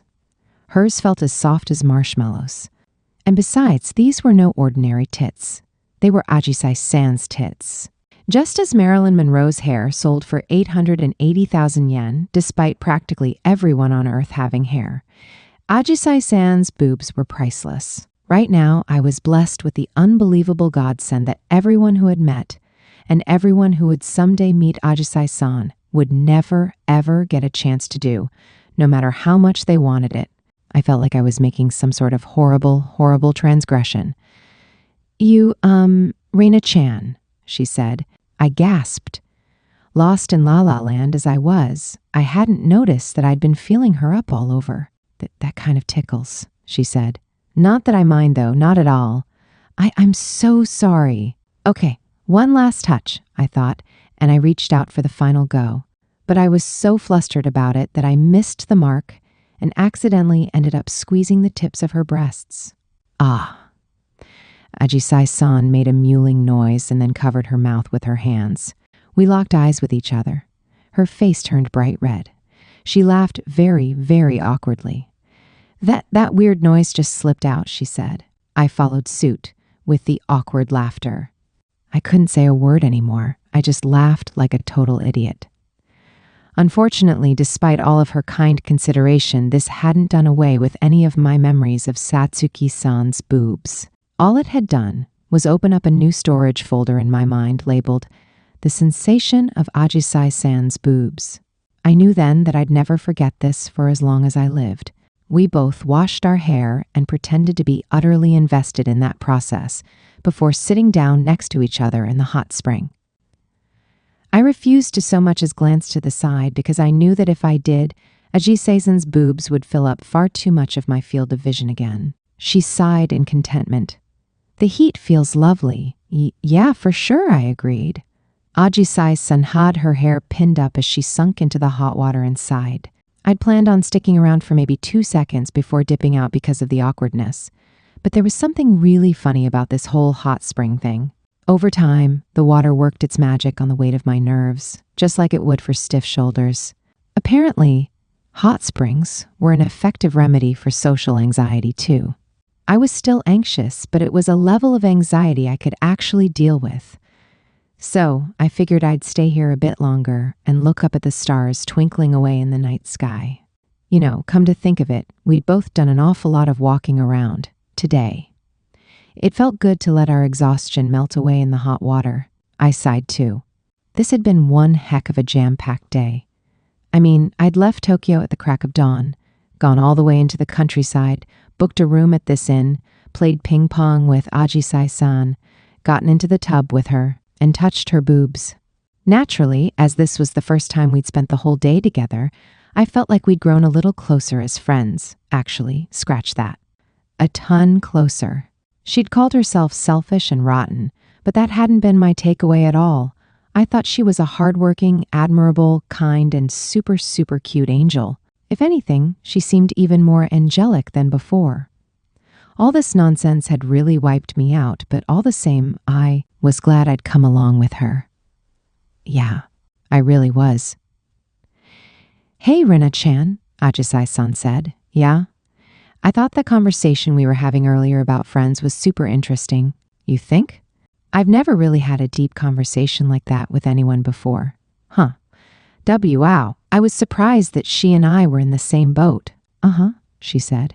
I guess the way I think about my friends is kind of weird. It's too serious, you know? No, don't say that, I said. I know I mentioned this earlier, but you're honestly such a lifesaver. I'm glad you care about your friendships so much. Or, well, admittedly, I think I might be too serious when it comes to friendships too. Yeah, you kind of are. She chose her words carefully as she continued.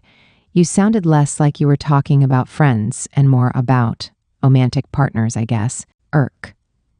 Mai said the same thing once before, that people who leaned on each other and shared everything with each other were called lovers.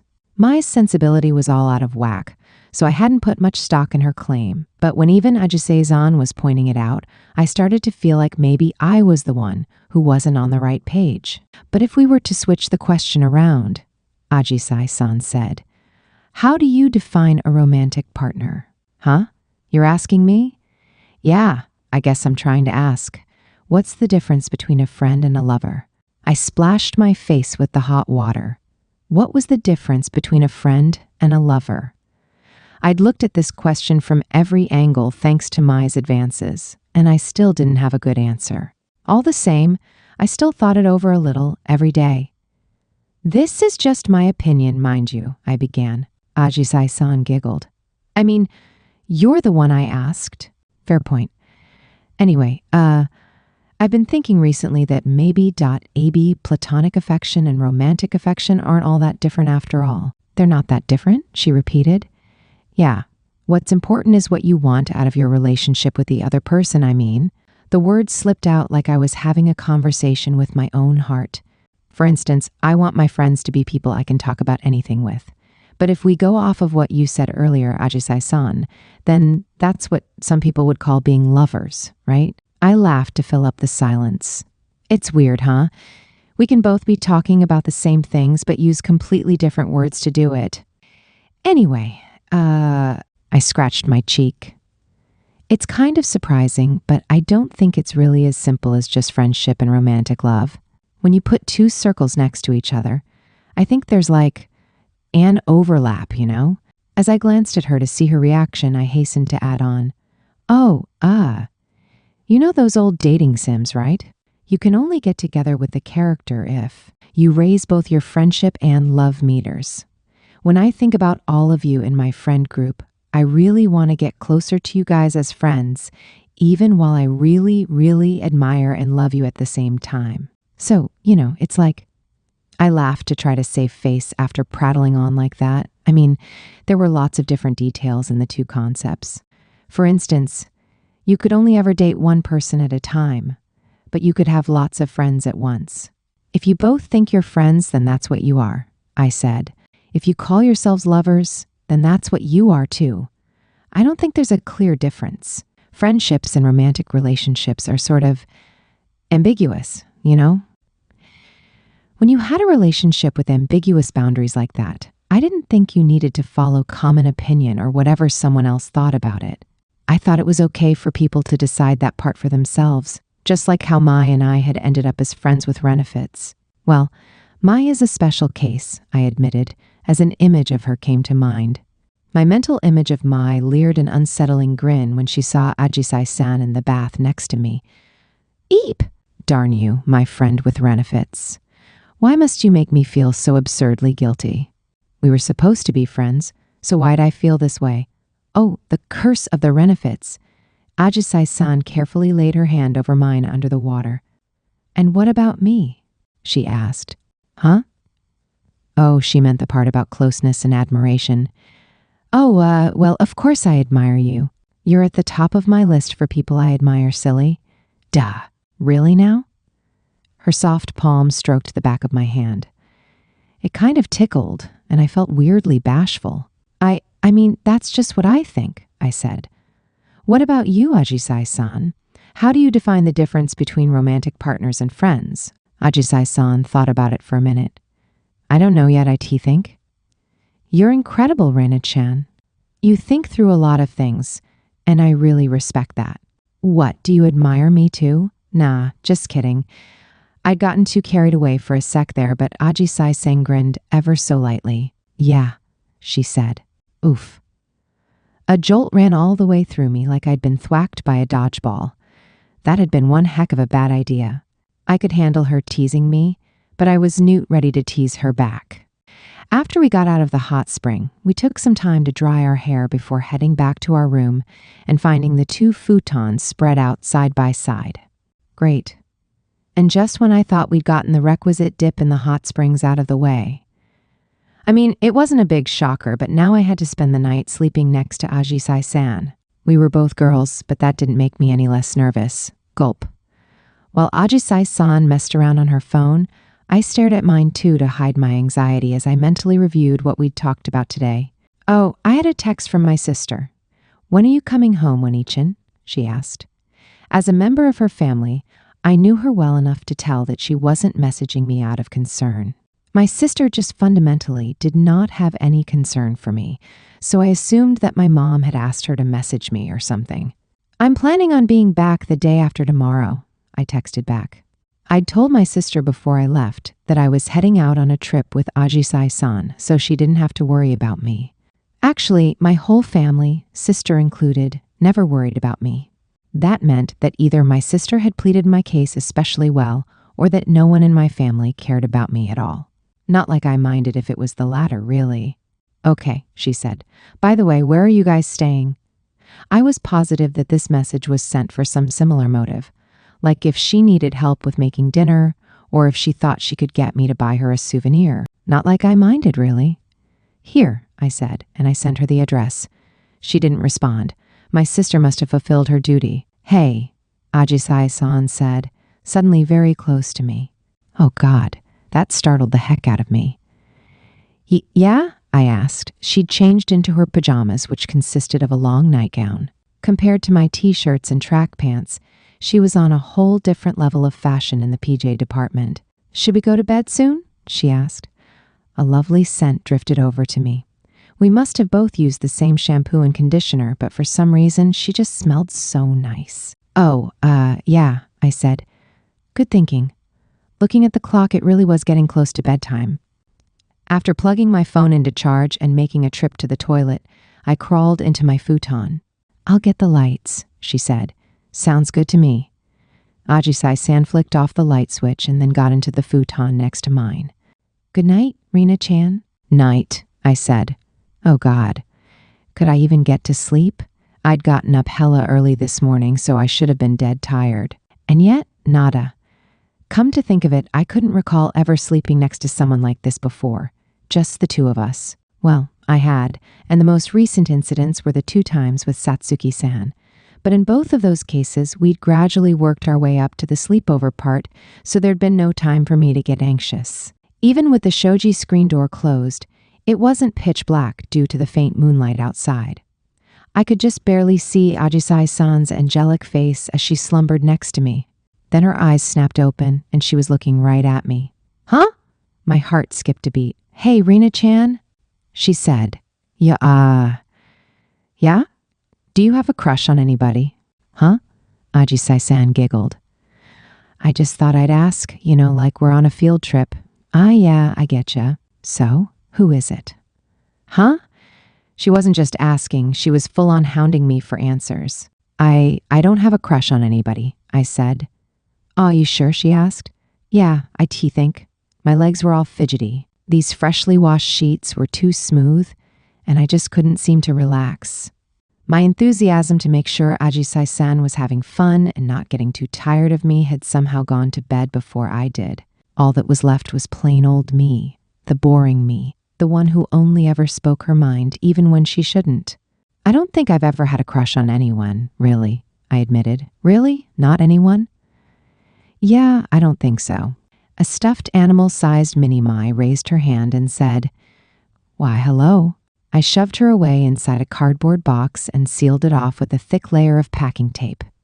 You, I told her, are a friend. Anyway, besides her, I cycled through my memories of junior high, elementary school, and kindergarten. Well, to begin with, I barely even talked to guys in junior high. I only hung around with my all-girlfriend group, so I had trouble getting back on my feet after they all ditched me. Back in elementary school and all, I said, I had the sense that, guys were guys and girls were G-girls. You've never been interested in a guy? Not really. Oh, I take that back. Ooh, go on, she said. There was one guy I liked, I admitted, but I don't know if it counts as romantic love, per se. What was he like? Ajisai-san's curious eyes glittered in the dark like crystals in a cave. I hesitated before eventually giving up and taking the plunge. He was always such a dork and said the stupidest things, but you could always fall back on him when things got tough. He cared more about his friends than anyone else in the world could. Shockingly, he was also a really good leader. Whenever he awoke his true powers, he'd be super strong and do everything right. But even when his most powerful enemies pummeled him to bits, they could never wipe the confident smile off his face. Reina-chan, Ajisai-san said. Yeah? Are you talking about a fictional character? Well, look at Akinator Ajisai-san over here. Yeah, I admitted woodenly. He was a character from a manga I was nuts over at the time. Aha, she said. So that was your first crush? I really wanted to tell her no, but, there really hadn't been any others. Mai thrust her head out of the cardboard box and went, You rang? Whereupon I chucked her out the window. Yeah, I liked Mai, but as a friend. Sure, my heart might have skipped 1 or 2 beats around her, but it did the same thing near Satsuki-sen and Ajisai-san too. Just because something got my heart thumping didn't mean I was in love with it. You don't fall in love when you run marathons or go into haunted houses, right? It only stands to reason. So what about you, Ajisai-san? I asked. Do you have a crush on anyone? Me? She lazily rolled over in the futon to face away from me. After a long, she went, That's top secret. Wait, so you do? I don't know, she said, but I think I might have my eye on someone. Ooh, the angel of Ashigaya High was into someone? That had to be a real juicy scoop. Not that I'd talk about it to anyone else, but still. So, is it like someone who goes to our school? I asked. Yeah, I guess, she said. Ooh, who? Come on, who is it? We sure had a lot of good-looking guys in our class, now that I thought about it. Plus, Shimizu-kun and Fujimura-kun both seemed pretty tight with her. Oh yeah, we've talked about crushes before, I recalled. Yeah, I remember what you told me. You said you wanted someone you could let your guard down around. True, she said. She didn't respond for a while. I guess she was embarrassed. Clouds covered the moon outside, making the light in our room grow dimmer. I didn't want to force Ajisai-san to tell me if she didn't want to talk. Was just on the verge of choosing the right moment to back out of this conversation when she suddenly said, You know what? Her voice was so clear it felt like it was squeezing my head. What? I said. I think I know the difference between friendship and love. Oh yeah? That was what we'd talked about in the hot spring. Oh boy, the hot spring. Erg. I could still see her pale flesh and the line of her shoulders hidden under her yukata, not to mention feel the vivid sensation of her boobs in my hands. My face started feeling like it was on fire. No, stop that, I admonished myself. I'd never be able to sleep at this rate. Yet the bombshell Ajisai-san lobbed at me turned out to be just as distracting. For the difference between friendship and love was, I think it comes down to whether or not the other person makes you horny, she said. Huh. Yeah, come to think of it, that checked, OU. Wait, what? I screamed. She'd said it so casually that it almost slipped past me. I couldn't see the look on her face as she was turned away from me.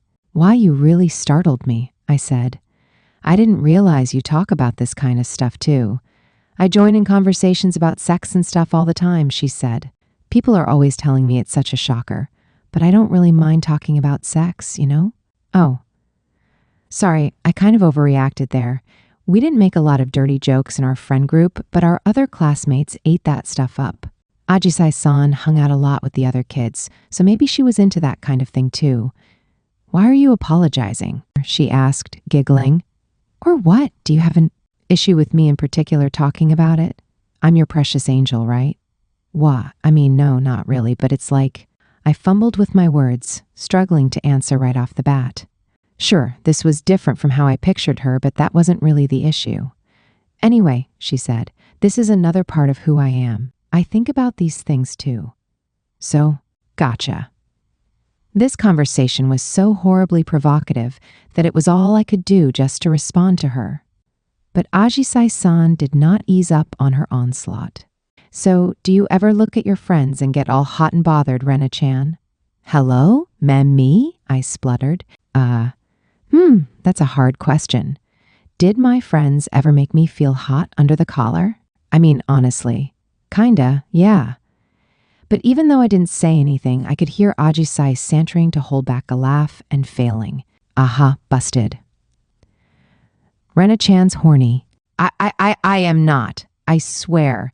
Satsuki-san messing with me was bad enough, but it was a whole other level of shameful when Ajisai-san did it. I wasn't a hoe, I swear. Ugh, I could see Ajisai-san's devilish wings sprouting already. If this conversation gets too wild, she teased, you'll be so wound up you won't be able to sleep. You can say that again. But it's not like that, I swear. I don't look at my friends that way. Uh-huh, sure, she said. Her reply coiled itself about my ears. Ajisai-san rolled over in her futon. My eyes were adjusted well enough to the dark by now that I could see her sending me what looked to be a flirtatious glance. Even if you do get turned on, she said, you better not try to come on to me. Huh? She tapped her lips with her index finger and beamed. I know I'm running away from home. But don't be a lecherous wolf and take advantage of my heart while I'm all fragile, McKay. I couldn't say a word. Then, before the look she was giving me obliterated my ability to reason altogether, I pulled the blankets over my head and yelled, "Good night." All I could do was pray that I'd somehow lose consciousness sometime before morning. Please, Ajisai-san, don't tease little, naive me so. I begged. I'm not a bad girl, I swear. The Seina Ajisai of the story, Chapter 2. How bizarre. The first time Ajisai ever spoke to Renako was on the second day of school at the train station, when Renako came across Ajisai keeping out of the rain and lent her an umbrella. Ajisai immediately took her for a cute, friendly, outgoing girl. She must have had tons of friends in junior high, but left them all behind when she started here, Ajisai reasoned. So now she's trying to make lots of new friends. After Ajisai fell for Renako's scheme, the girls found that, by coincidence, Renako sat right behind Ajisai in class. Thus, they became fast friends. Ajisai thought they were quite close. She had many friends to chat with, but Renako was the first of her high school friends to come over to her house to hang out.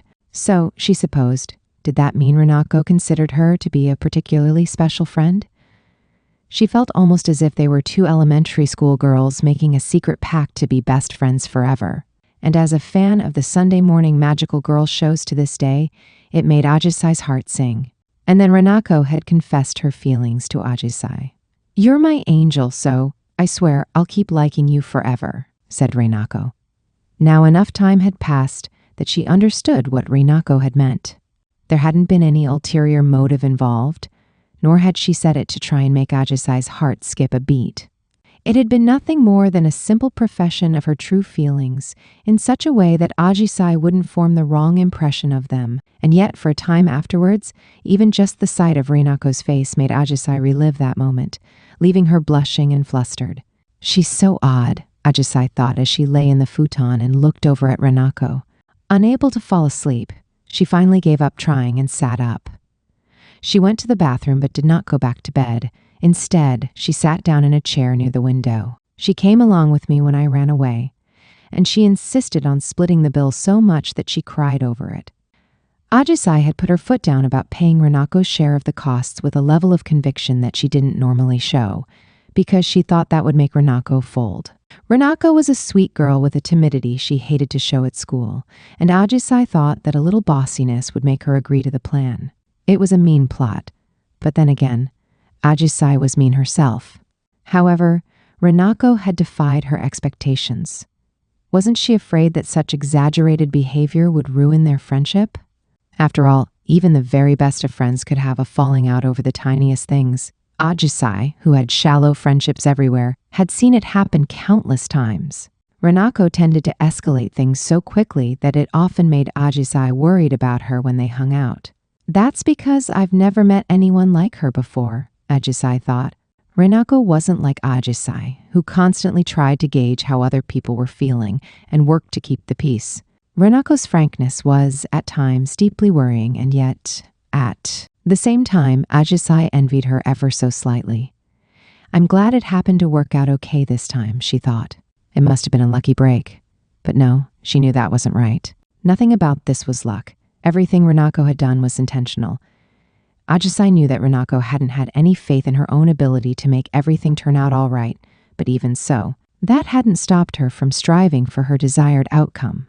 And as a result of her hard work, she'd made it happen. That was all there was to it. She wasn't like Ajisai, who gave up right from the start and never stretched her roots outside of her plant pot. She wasn't like Ajisai at all. That's right, Ajisai thought. That's because Rina-chan is incredible. The better I get to know her, the more I realize she's completely out of my league. She put a hand to her chest over her nightgown. She could still feel a warm tingle where Rinako had touched her. For some curious reason, she felt pained and took a deep breath. What is this feeling? She asked herself. Ajisai looked up into the night sky. Clouds wreathed the hazy moon, making the light as indiscernible as the feelings in her own heart. Your happiness is my happiness, Ajisai had said, even if I'm not happy myself. That presented a contradiction, even if she hadn't meant it as a lie. When had she started repeating this phrase to distract herself from the pain in her heart? When had she started using this to punish herself? If that was really true, Ajisai thought, I wouldn't have needed to run away. I really should have just stayed home and sucked it up forever. But then, why? Do I feel this way? Why? Thinking of her dear friend lying beside her and breathing slowly in her sleep, Ajisai looked up at the moon and whispered, Why can't I fall asleep? Why does my heart feel like it's about to beat out of my chest? Neither the moon nor Ajisai had an answer. Chapter 3. There's no freaking way we can stay like this forever. There's a phrase out there, I care for everyone, and if they're happy, then I'm happy. But if anyone apart from Ajisai-san, Satsuki-san, for example, had said that, I would have been so freaked out that I'd have been like, did you hit your head? We've got to get you to a hospital now. Yet Ajisai-san was so inherently kind to everyone that I believed her right off the bat. Even so, how was I supposed to take that? I mean, let's say Ajisai-san came across a pretty piece of jewelry that didn't belong to anyone. If someone wanted it, did that mean she'd give it up with one of her usual smiles? As you can most certainly tell, I was a heck of a lot greedier. So I couldn't even imagine throwing away my own happiness just for someone else. So I had to wonder, was she actually happy? If she had even the slightest bit of reservation about giving it away, then I wanted Ajisai Santo have her own pretty jewelry too. I was a huge Ajisai-san fan, so her happiness was my happiness. Wait, was that the same way she felt? Nah, something told me that this was different. I was a lot wickeder, and I only felt this magnanimous about Ajisai-san. Besides, this was purely based on self-interest, since having Ajisai-san's sparkling self around improved my QL at school drastically.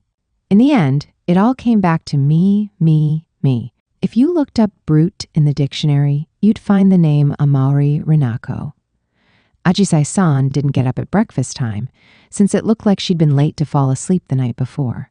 I was concerned about her, but she told me not to worry, so I shamelessly wandered down to the dining hall and took breakfast on my own. There was bread, scrambled eggs, Vienna sausages, and a teeny little salad, which all tasted great. There was something special about having breakfast like this at an inn. Had last night's conversation all been a dream? For some bizarre reason, I felt like Ajisai-san had gone, "Oh yeah, I talk about sex. All the time, really. If anything, I love talking about sex. Angels were made by God. They didn't need to reproduce. So it must have been a dream after all. Wait, but that meant I'd been having a dream like that about Ajisai-san.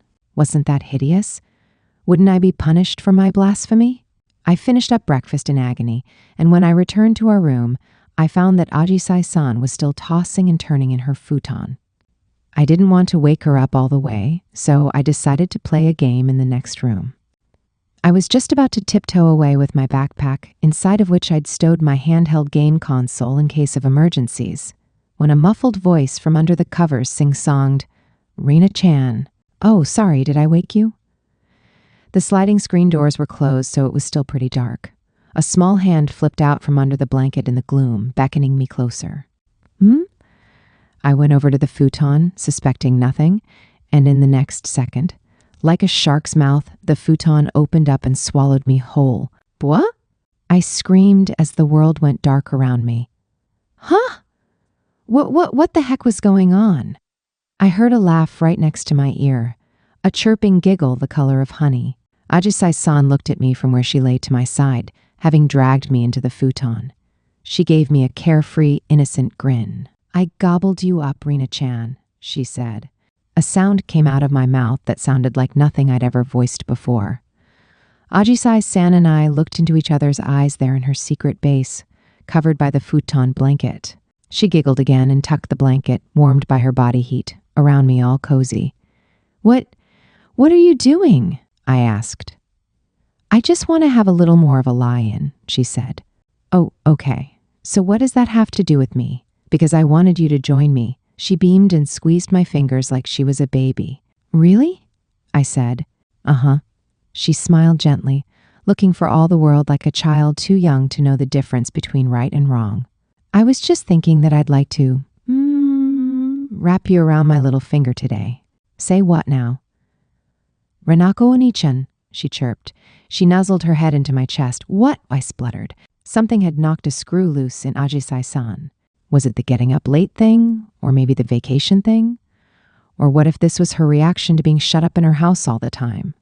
It was probably a combination of all three, but it still baffled the heck out of me. What was she doing? It was cute, don't get me wrong. She was extraordinarily cute, but that wasn't the point. What was I supposed to do? She suddenly pulled away and looked up at me with puppy dog eyes from a fatally close range. My breath died in my throat when her deep chestnut-colored eyes met mine. Then immediately afterwards, she hugged me once more and squealed, "Renako a nation!" There, Ajisai-san. She shook her head, her hair flying every which way and smacking my nose. It tickled, but at the same time, it smelled so good. Finally, a good, legitimate reason to appreciate the scent of Ajisai-san's hair. "I'm your little sister today, okay?" She said. "You are." So the one at my house was an imposter. I'd always known there was something funny about her. Someone so socially adept could never be related to me. "So, Renako Onection, what are you supposed to call me?" Here it was, the second ever Ajisai Quiz Bowl. Any wrong answers would be rewarded with a loss in her affection points. "St," she pouted at me. "Eep." True, I didn't ever call my sister Haruna-san. But at the same time, I couldn't just say Ajisai-san's name without an honorific.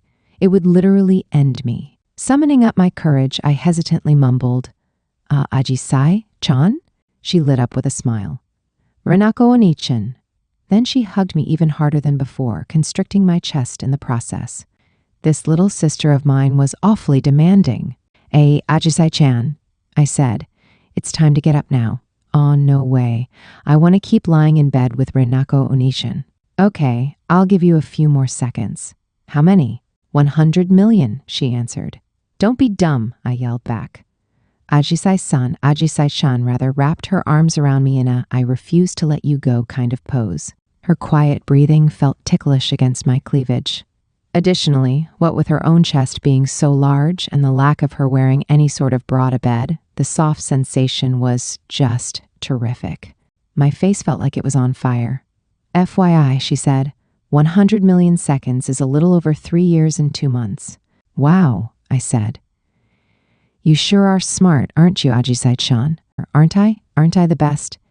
Yeah, you sure are.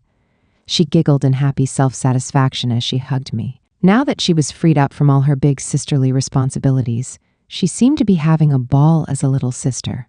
Well, screw it. I guess I needed to go all in on it too.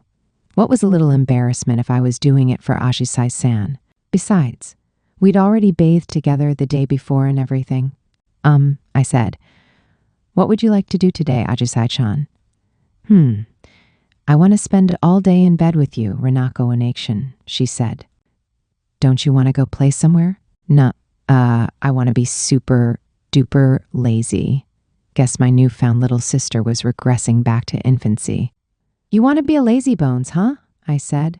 I don't want to have to get the kiddos up in the morning or help them get dressed. I don't want to have to make breakfast or pick up every single freaking Lego they've dumped on the floor. Gotcha. For a second there, I thought I'd seen a void staring back at me from behind her eyes, but it must have been my imagination. Ajisai-chan was still too young to be depressed. Before we'd run away together, I was half excited and half nervous to see all these new sides of Ajisai-san, but I'd never dreamed that she would become my new little sister, Renako Onichin, she whined in another vulnerable-sounding voice. As we lay next to each other, our heads peeking out from under the covers, she hugged me once more. Every part of her felt so soft against me, so pleasant to the touch. Odd, I thought.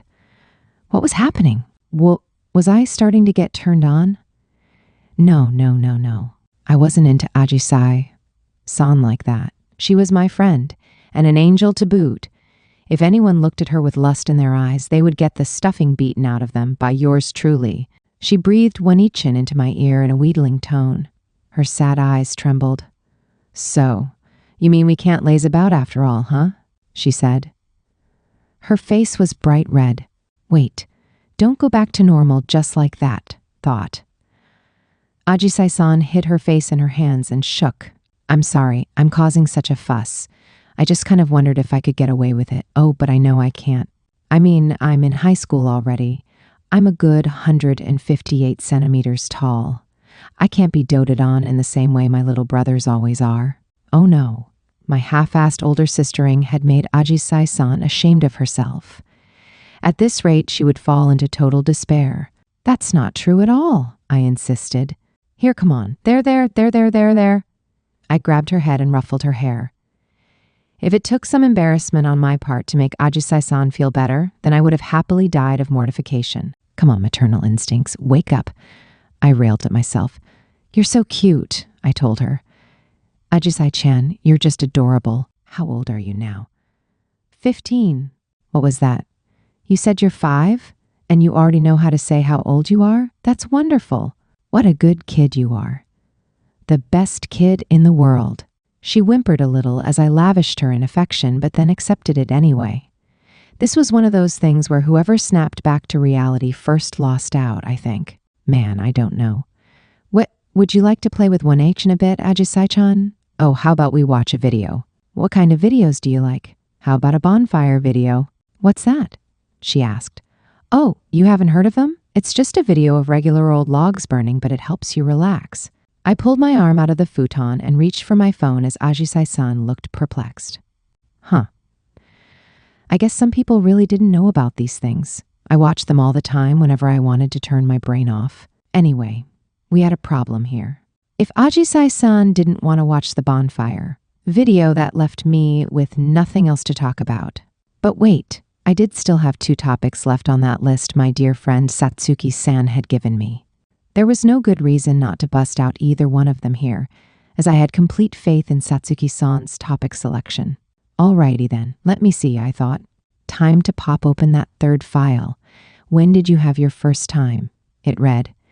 Damn you, Koto Satsuki, I cried. I startled Ajisai-san as I lurched upright, clenching my fists. Huh, what's wrong? She asked, covering her mouth with her sleeve. I waved at her in a nothing gesture. Oh, she just sent me kind of a weird text, that's all. What'd it say? She asked.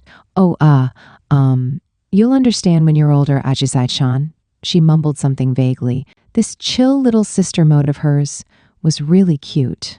How was I supposed to ask her that when she looked like this? Pant, creepy giggle. When did you have your first time? I was going to floor Koto Satsuki. You really couldn't let your guard down around her for a minute, not with the way she'd slipped that sudden question in with all the others. Wait, but what if she thought I liked talking about that sort of thing? After all, she seemed to be under the impression that I was some kind of total perv. And besides, Ajisai-san didn't have a body count. Nope. She was 5, for Pete's sake. She couldn't have had one, right? Oh God, now I was starting to worry. Hey, Ajisai-chan, I said.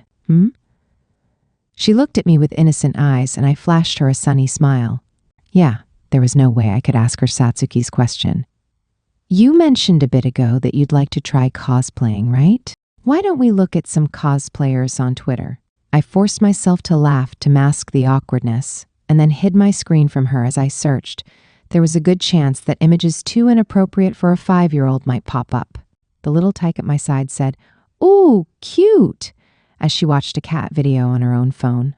No, you're the cutie, I told her mentally. You'd beat the cat 10-0. I started hunting for cosplayer photos on Twitter. While I never purposefully looked for that, they sometimes came across my timeline anyway. I always thought the costumes were epic. Did they make those things themselves?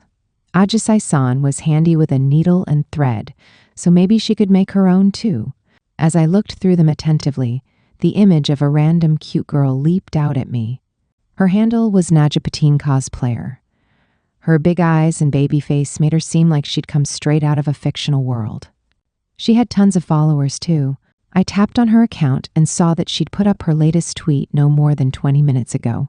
There was a photo of Nagipo-san, and next to her, another girl dressed as a magical girl revealing an alarming amount of skin. Damn, that other girl was smoking hot. Sexy with a capital S. Wait a minute, I frowned. The caption said, "Collab with my buddy Moon-chan. Creamy Nage cosplay." But wasn't that Satsuki-san? Wait, hold up. And that girl next to her, Nagipo-san, wasn't that. Just then, my phone rang, and it was Satsuki-san calling. Eep! She was going to kill me. Whoa. Aranako an action? Ajisai-chan asked. Sorry, didn't mean to startle you, I said. Satsuki-san's calling, so I'm going to step out and take this.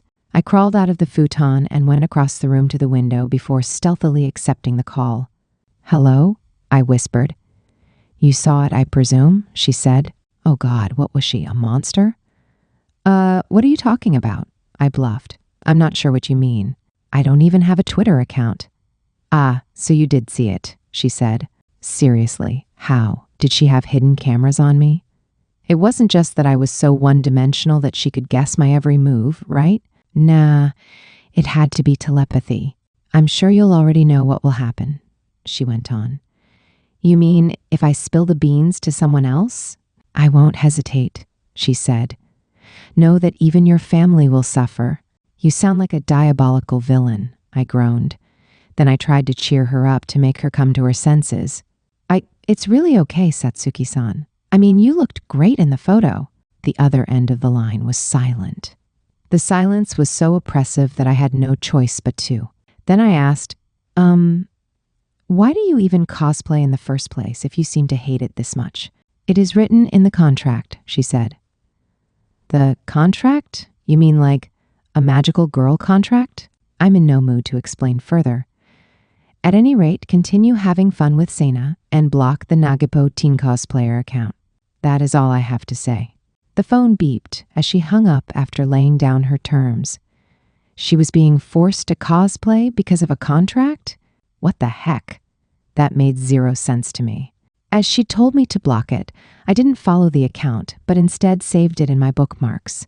I also made sure to download that image of Satsuki-san. At that moment, I had no idea that this was merely the beginning of a terrible tragedy. Then, as I drooled all over the Satsuki-san cosplay photos, a neglected 5-year-old whined at me, "Hey, Rinako Onichin." Oh, right. I tottered back over to the futon, and Ajisai-san pulled me into another tight squeeze. She was really going ham with the skin contact today. My heart rate went haywire. "What'd you and Satsuki-chan talk about?" she asked. "Oh, nothing important," I said. I mean, there wasn't anything else I could say. If I showed her Satsuki-san's cosplay photos, my family would pay the price. Ajisai-san didn't seem to want to take that for an answer as she pouted. Excuse me? Is it a secret, Wanichin?" Yeah, I guess." She stared at me like she was begging me to tell. Look, she could make puppy dog eyes all she wanted, but I still couldn't tell. What a mess I was in. "I see," she said. "It's secret, huh? Just your little secret, yours and Satsuki-san's. She's taken my family hostage." Ajisai-san turned her back to me and curled up into a ball like a baby as she watched her cat video. Fine. The guilt I felt staggered me. "Hey, it's not like that," protested. "Satsuki-san, I aren't you know. What a cute kitty cat," she said, ignoring me. "Meow, meow. I can tell you're only pretending not to hear me.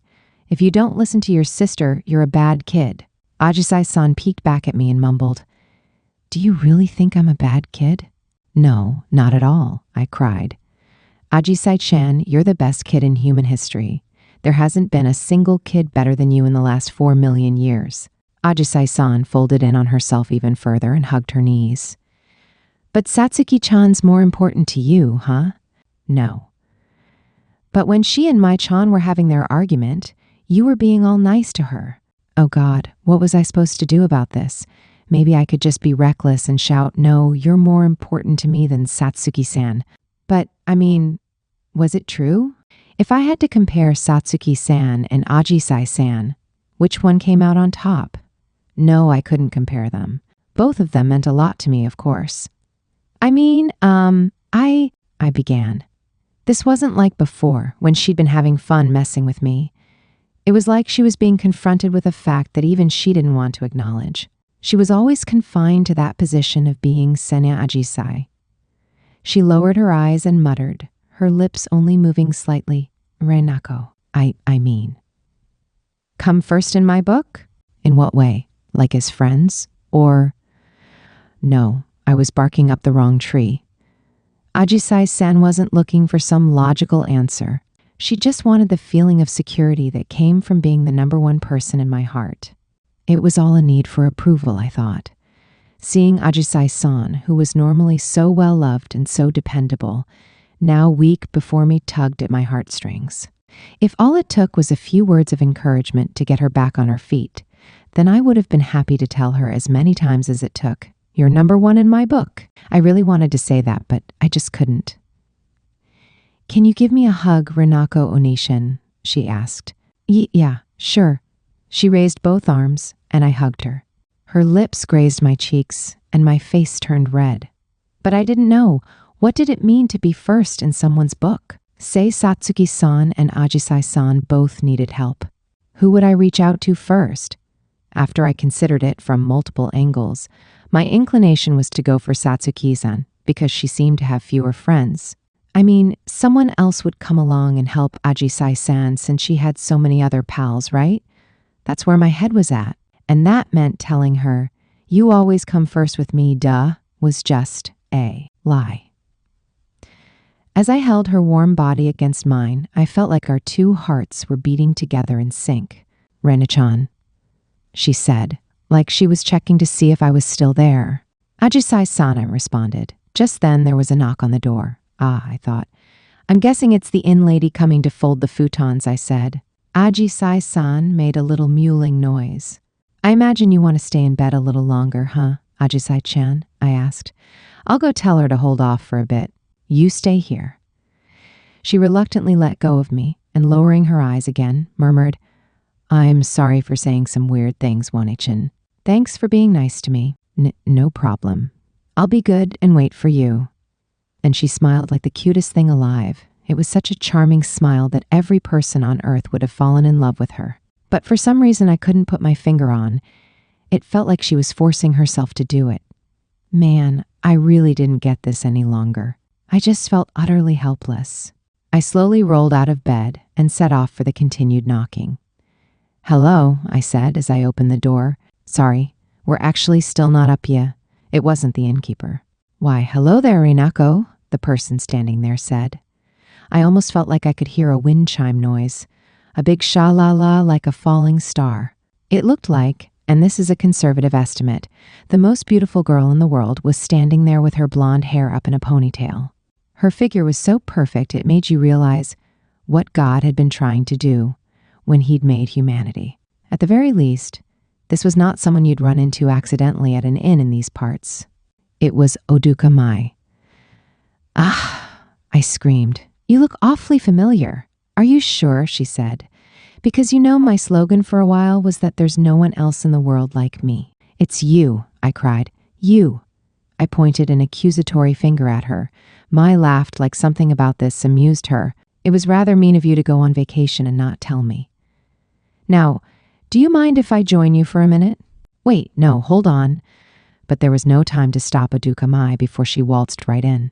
Oh, this spelled disaster. Because inside my room was a very sleepy Ajisai-san still wrapped up in the futon. Rinako Wane-chan? She called, a 5-year-old with a too cute voice. Hey, come on, hurry up and come back to bed. I want to get another hug. Kamoon, come hug me. Oh? Mai said. Huh? Ajisai-san said. Baffled Mai and sleep-dazed Ajisai-san stared at each other. Then, a moment later, Ajisai-san screamed fit to wake the dead. I'd never heard a sound like that come from her mouth before. So, I said, arms folded as I glared at Mai. What are you doing here? I just thought I'd like to spend some time at the seaside, she said. You filthy liar. You're basically royalty. Even if you were traveling incognito, you wouldn't stay at this dump of an inn if your life depended on it. And I'm sorry for calling it a dump. Mai sat on one of the chairs with her legs folded under her, drinking some tea she'd made herself just a minute ago and beaming away. Why, she said, I'm glad to see you're the same as ever. I was so surprised when I heard you and Ajisai had suddenly left together on a trip. Then I decided to take a vacation myself and come after you. Aha! That solved the riddle of last night's messages from my sister. Mai must have been asking her. Great. So she just followed orders from the Supreme Mai, no questions asked? I can't believe there's a spy in my own family, I groaned. Haruna is a lovely, dutiful kuhai, Mai said. I understand that she's always longed to have a sister-in-law like me. Aha, win the family over, and that's half the battle already. Sister-in-law, my ass. For the umpteenth time, I wasn't marrying Mai. The emotional moment I'd shared with Ajisai-san last night now felt like ancient history. It'd all been painted over and replaced by Mai's world. Such was the power of the monarchy. Speaking of Ajisai-san, after she'd folded up the futons, she sat down in a chair of her own and acted like nothing had happened. However, her ears were bright red. There was that embarrassment thing I was talking about earlier. Hello to you too, Ajisai, Mai said. This is the first time we've happened to meet all summer, isn't it? How are you? I'm doing okay, Ajisai-san stammered. By the way, what was that Wanekin business I heard just a few moments ago? Oh, Ajisai-san said. Nothing, really. Ajisai-san was turning red as an apple again, so I butted in and wrestled the conversation to go in a different direction. Oh, hey, did you know? Ajisai-san used to come here when she was a little kid.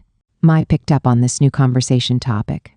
Oh, really now? It's a lovely, quiet little town. Do you know the area well, Ajisai? Sort of, yeah, she said. I more or less know my way around.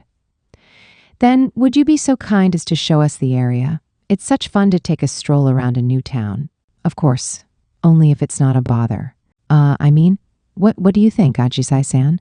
I asked. Good question, she said. Sure, I guess. She clapped her hands together, as sweat streaking down her face. She made a horribly desperate grin. Phew, thank God. I thought Ajisai-san was on the verge of a mental breakdown after our classmate walked in on that role play of hers.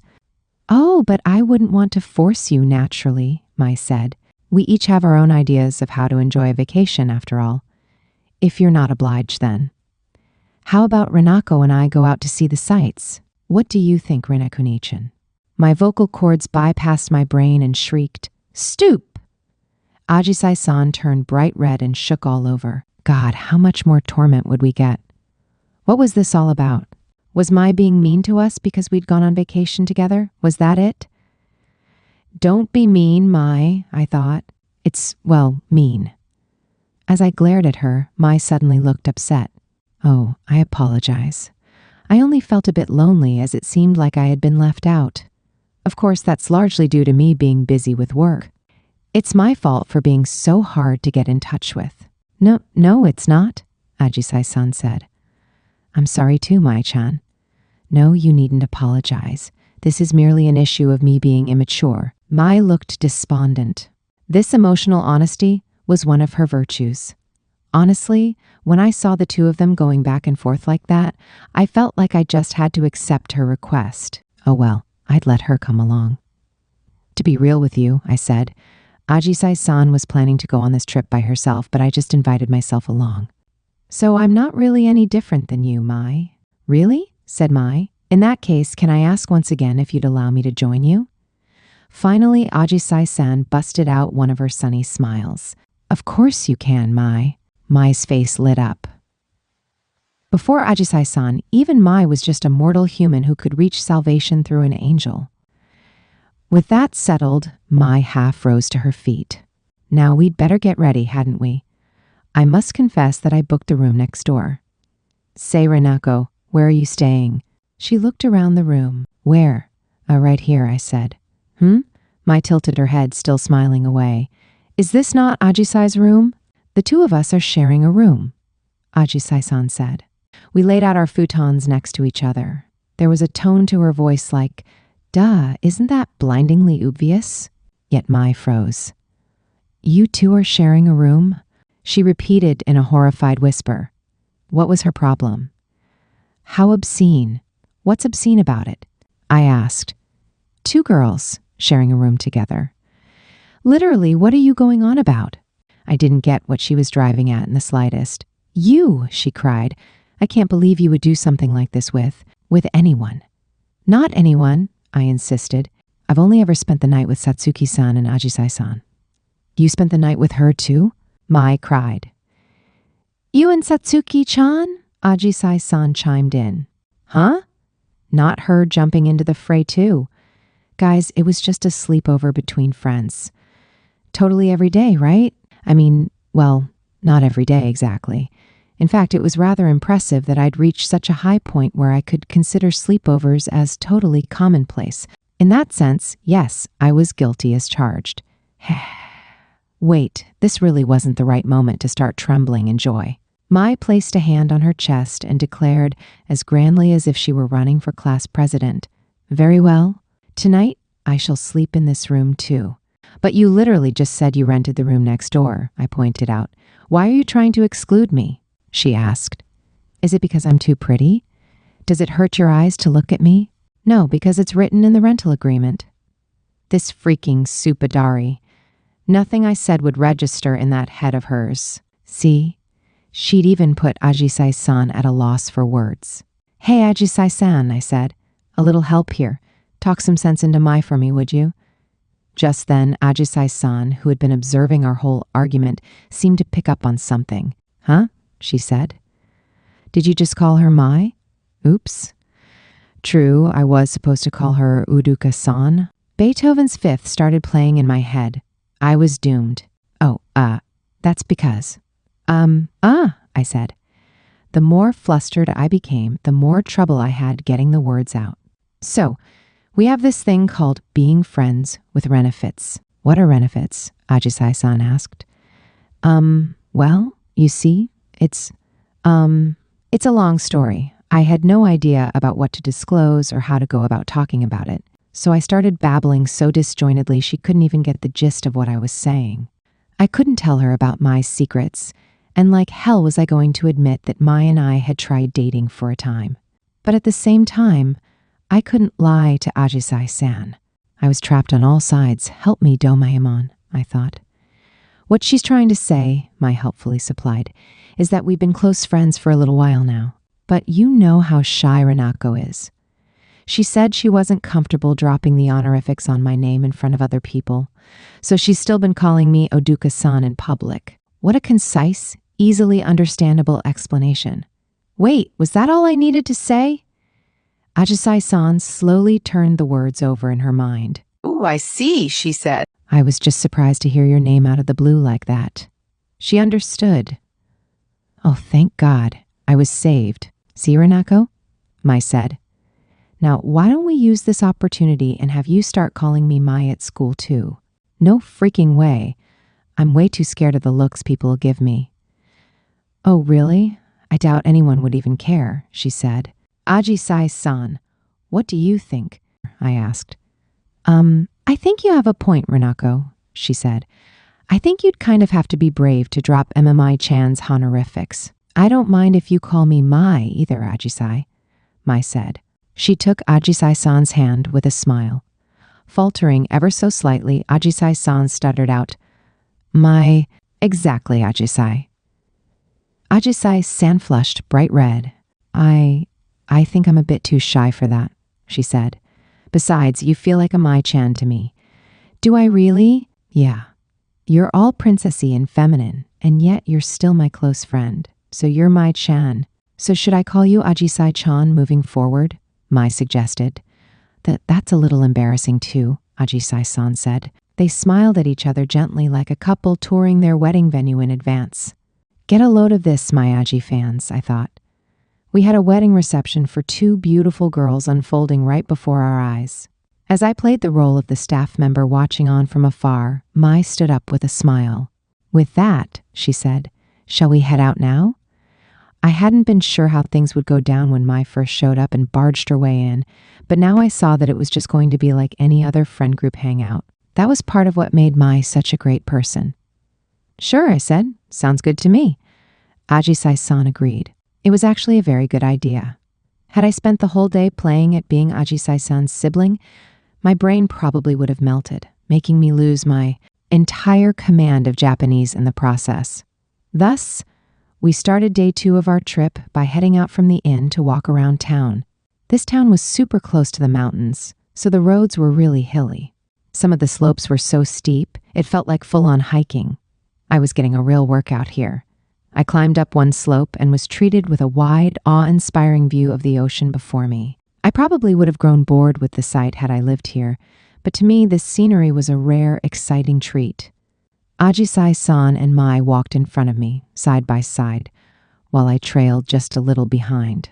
I often followed a step or two behind the others whenever we went out as a group, since I didn't want to take up the whole sidewalk and bother other people. That's a totally normal thing people do, right? Right?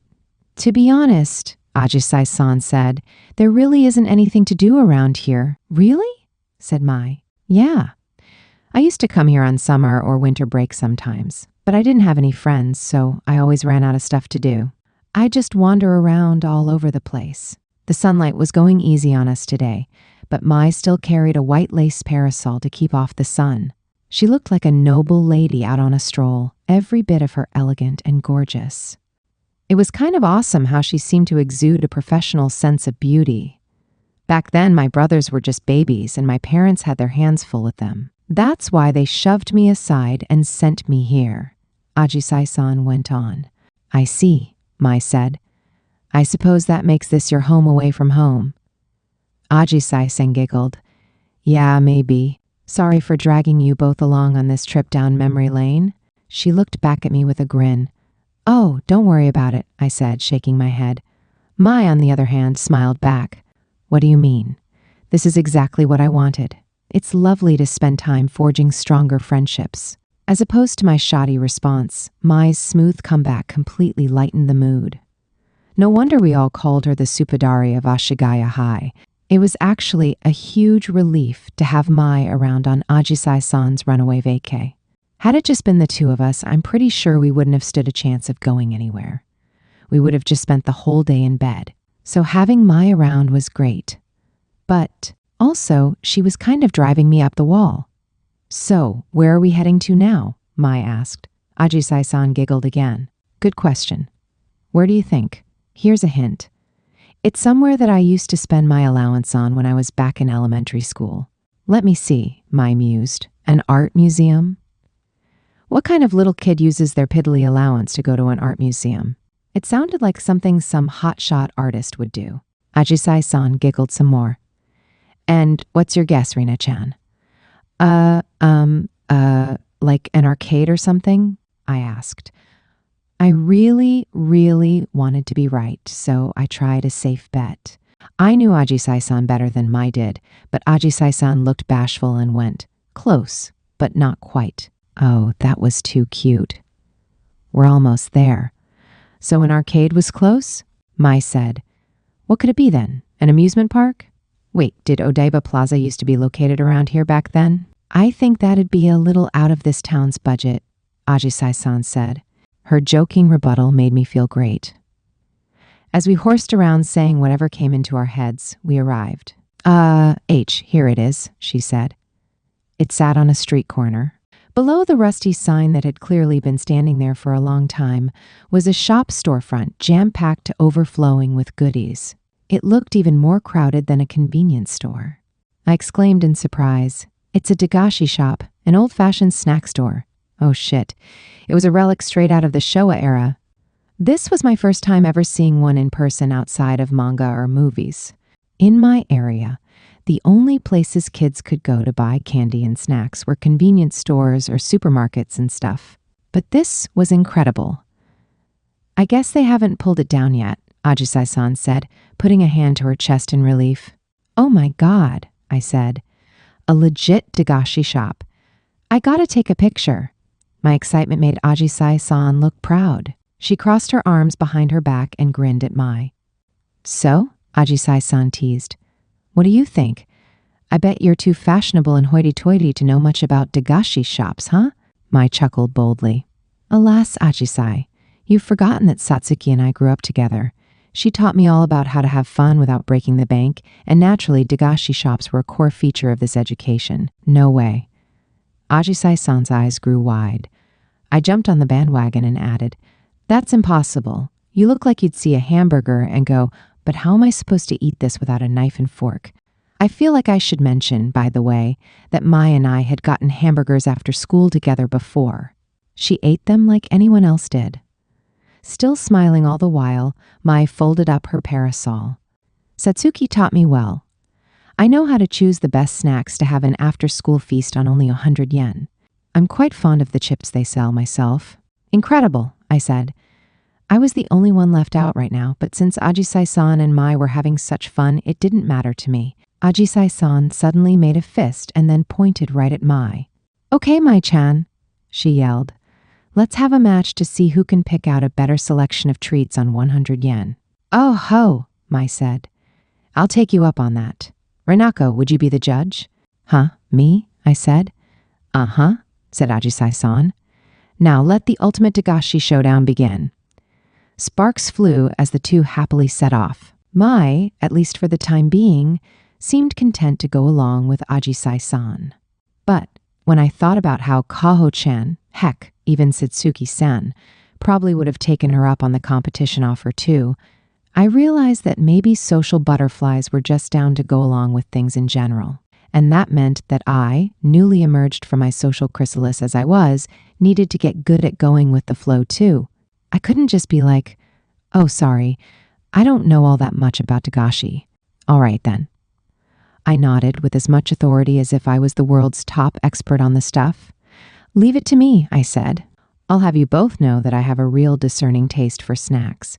If you blindfold me and make me eat a chip, I can tell you 8 times out of 10 whether it's reduced sodium or consommé flavored.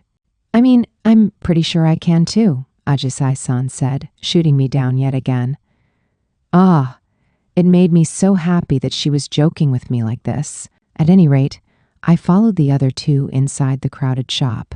Every nook and cranny was overflowing with snacks I'd never seen before in my life. It was a really little place and kind of cute. It felt like I'd wandered into a candy factory in a children's storybook world, like the cheap O-snacks section at the supermarket, but more kinda you. No, like nostalgic, I guess? Whatever it was, I think it was written into my DNA. Ajisai-san picked up an itty-bitty shopping basket and wandered the store, beaming away and going, "Ooh, I used to get that all the time." "Ajisai-san," I said, "did you know you make the same kind of face whenever you go shopping anywhere? You remind me of that one time we went to the department store to buy makeup, or when we go to the general store." "Oh, really?" she said. "Do I look weird?" I shook my head as she patted her cheeks. "No, it's not that.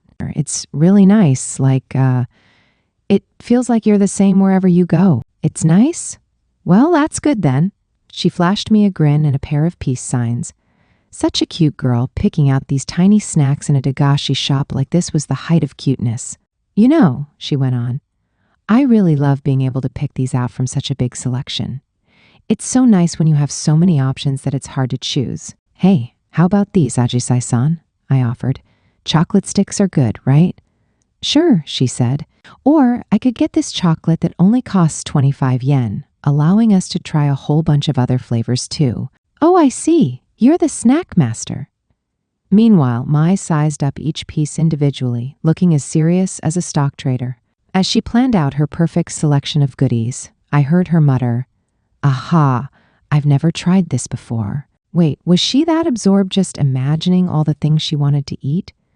But, there was something interesting about all of this. Had I come to this town on my own, I probably would have been too embarrassed to be wandering around a dagashi shop as a high schooler. But when I was with Mai and Ajisai-san, 3 high schoolers popping in at a dagashi shop felt like a fun, youthful experience, a part of a summer to remember.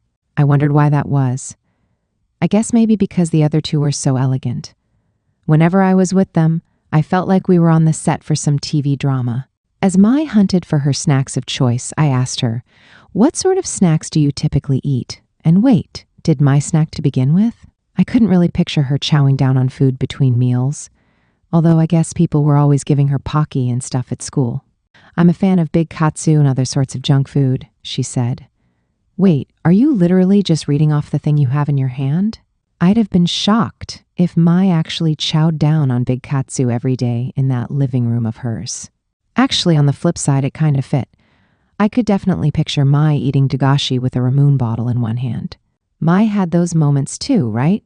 "Well, I was kidding about that," she said, "but I mainly eat the snacks that are delivered to our house." "They ship snacks to your house?" I said. "Like choco pies and everything?" "No, not choco pies. The people we do business with send us trendy sweets from famous stores and the like. I'd love to eat them all, but it's impossible with such a quantity. So I send them home with the servants before they go bad." "Wow," I said. "I feel bad that I'm always leaving some left over, so I'm always too guilty to go out and buy any more snacks on top of that. That's why something like this is such fun." She closed her eyes, beaming, and chuckled. Had Ajisai-san known all this? Was that why she challenged Mai to a dagashi contest? I didn't know, but I did know it wasn't because she wanted to grind Mai into the dust and make her taste defeat. That was more of a Satsuki-san thing after all. Mai and Ajisai-san were pretty puzzling. I wondered how they actually felt about each other. From appearances alone, they made a picture-perfect image of a couple who had been together for years, but I didn't think that was quite right. Eventually, they both finished up choosing their selections. After they paid the old lady at the cash register, we went outside. There was a bench conveniently right in front of the shop, so we sat down like 3 cats soaking up the sun. "Okay, Rina-chan," Ajisai-san said. "Here's the candy I picked out." Quick as a flash, she presented her plastic bag to me with 3 snacks inside. "Marshmallows, chips, and a kind of cotton candy that pops in your mouth," she announced. Ah yes, a very fitting selection for Ajisai-san. Some sweetness, some saltiness, and then round it all off with a final shock of sugar. That's my strategy to sway you to my side, she announced, grinning with confidence. It was rare to see her look so self-assured. This silly thing, and the fact that it meant Ajisai-san had bounced back from the low self-esteem of yesterday, moved me more than this presentation of goodies that she'd poured her heart and soul into. Good. It was nice to see her this way. I guess my older sister act was worth it after all. Maybe? Then Mai said, "Oh my." She sounded surprised. "I see. How interesting." I said. "What is?" Ajisai-san asked. "Look." Mai opened her bag and revealed 4 snacks, a Ramun candy, a little yogurt-looking thing you ate with a spatula, marshmallows, and chips. Mai and Ajisai-san looked at each other and then burst into laughter. "Jinx!" Ajisai-san said. Exactly. Their laughter was contagious. We were so horribly amused that we turned into a 3-person gang of high school girls, laughing and loitering in front of the dagashi shop. Finally, Mai exhaled deeply. "Oh well," she said. "I suppose we'll have to call it a draw." "What a bummer," Ajisai-san said. "And here I thought I'd beat you." "Oh? I never imagined you'd be so competitive," Mai said. I nodded. Sure, we had a ping-pong match back at the hot spring, but that was because I'd forced her into it. I always thought Ajisai-san was the least competitive person in the world. Huh, why are you surprised?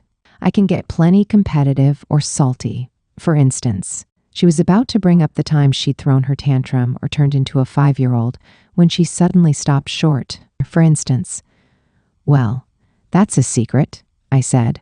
"Oh, now I'm interested," Mai said. It was more obvious when she went up against Satsuki-san, but I had a feeling that Mai found it entertaining when people stepped up to challenge her. Mai looked like she was going to inquire further, but Ajisai-san said, "Nope, my lips are sealed," and refused to budge. What with her obstinacy, she and Mai were equally matched. But it was all just teasing, just playful. Come on, say it's a nuh-uhs. It was incredible, and since Mai and Ajisai-san were the ones doing it, I loved it. God, if only I could hang around both of them forever, so we could always feel this happy and fulfilled. Suddenly, I heard a voice go, "My, what do we have here?" Without thinking, my head whipped around. A chubby, middle-aged man was looking at us in surprise. Oh no, had he discovered Mai's identity or something? He didn't look like he was here to hit on us, but I couldn't be sure. I was halfway off the bench and ready to dash out of there when he said, "Do my eyes deceive me, or is this little Ajisai-chan?" Huh? Ajisai-san jumped too, but then she seemed to recognize him a moment later. "Wait, are you Suzuki Oji-san?" She explained that she used to talk with him back when she used to vacation here. They then had a conversation which was a whole lot of "wow, look how big you're getting," and "it's been too long." I didn't know the guy at all, so I was entirely too timid to talk. But they both seemed to be having a grand time. "Suzuki Oji-san runs a photography studio," Ajisai-san told us. "He took photos for all the kids here for Shichigo-san and other holidays. I remember all the children I've photographed," the Oji-san said. "But especially you, Ajisai-chan, because you were the cutest one of all." "Are these your friends? Why, you're all quite lovely young ladies." I forced myself to grin and chuckle awkwardly. The conversation barreled on in a friendly way, and then it led to us being invited to see the studio. Ajisai-san said, "I want to see my old photos," and Mai followed that up with, "Oh yes, that sounds interesting." And then, at that point, there was no use in fighting it. "Oh, but is that okay with you, Reina-chan?" Ajisai-san asked. "Huh? Of course. Totally fine by me. Come on, let's go. Let's get a move on." No matter what else I might have done, being around some random old guy wouldn't make me faint. I mean, if it did, how was I supposed to ever take the train?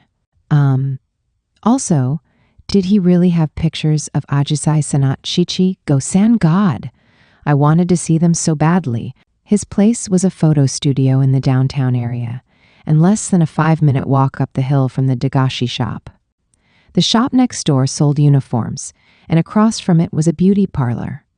Half the stores in town had their shutters down. It was that kind of downtown area. As we walked in, I oohed at all the portraits of weddings, coming-of-age ceremonies, family scenes, and little kids on Shichigo-san, the holiday where 5-year-old and 3-year-old boys and 7-year-old girls get all gussied up in kimonos and go visit shrines hanging on the walls. With such an assortment, it should have been super hard to find the target of my interest. But I spotted her at once. After all, an older sister can never mistake the face of her younger sister, right? There she was, little kid Ajisai-san at age 7, all dolled up with a hairpin in her hair. She clutched a stick of chitosame, the candy they give little kids on Shichigo-san, and gave the camera a shy smile. She's so cute. I groaned. You're making me blush, Rina-chan, Ajisai-san whimpered feebly behind me as I devoured the photo with my eyes. Man, she was so cute I was on the verge of hyperventilating. Look, I said, don't get me wrong. I'm not into little kids, I swear. It's just that baby you is too powerful. It was Shichigo-san, so wasn't she 7? Mai helpfully corrected. It's a figure of speech, Mai, okay? I thought. I sighed.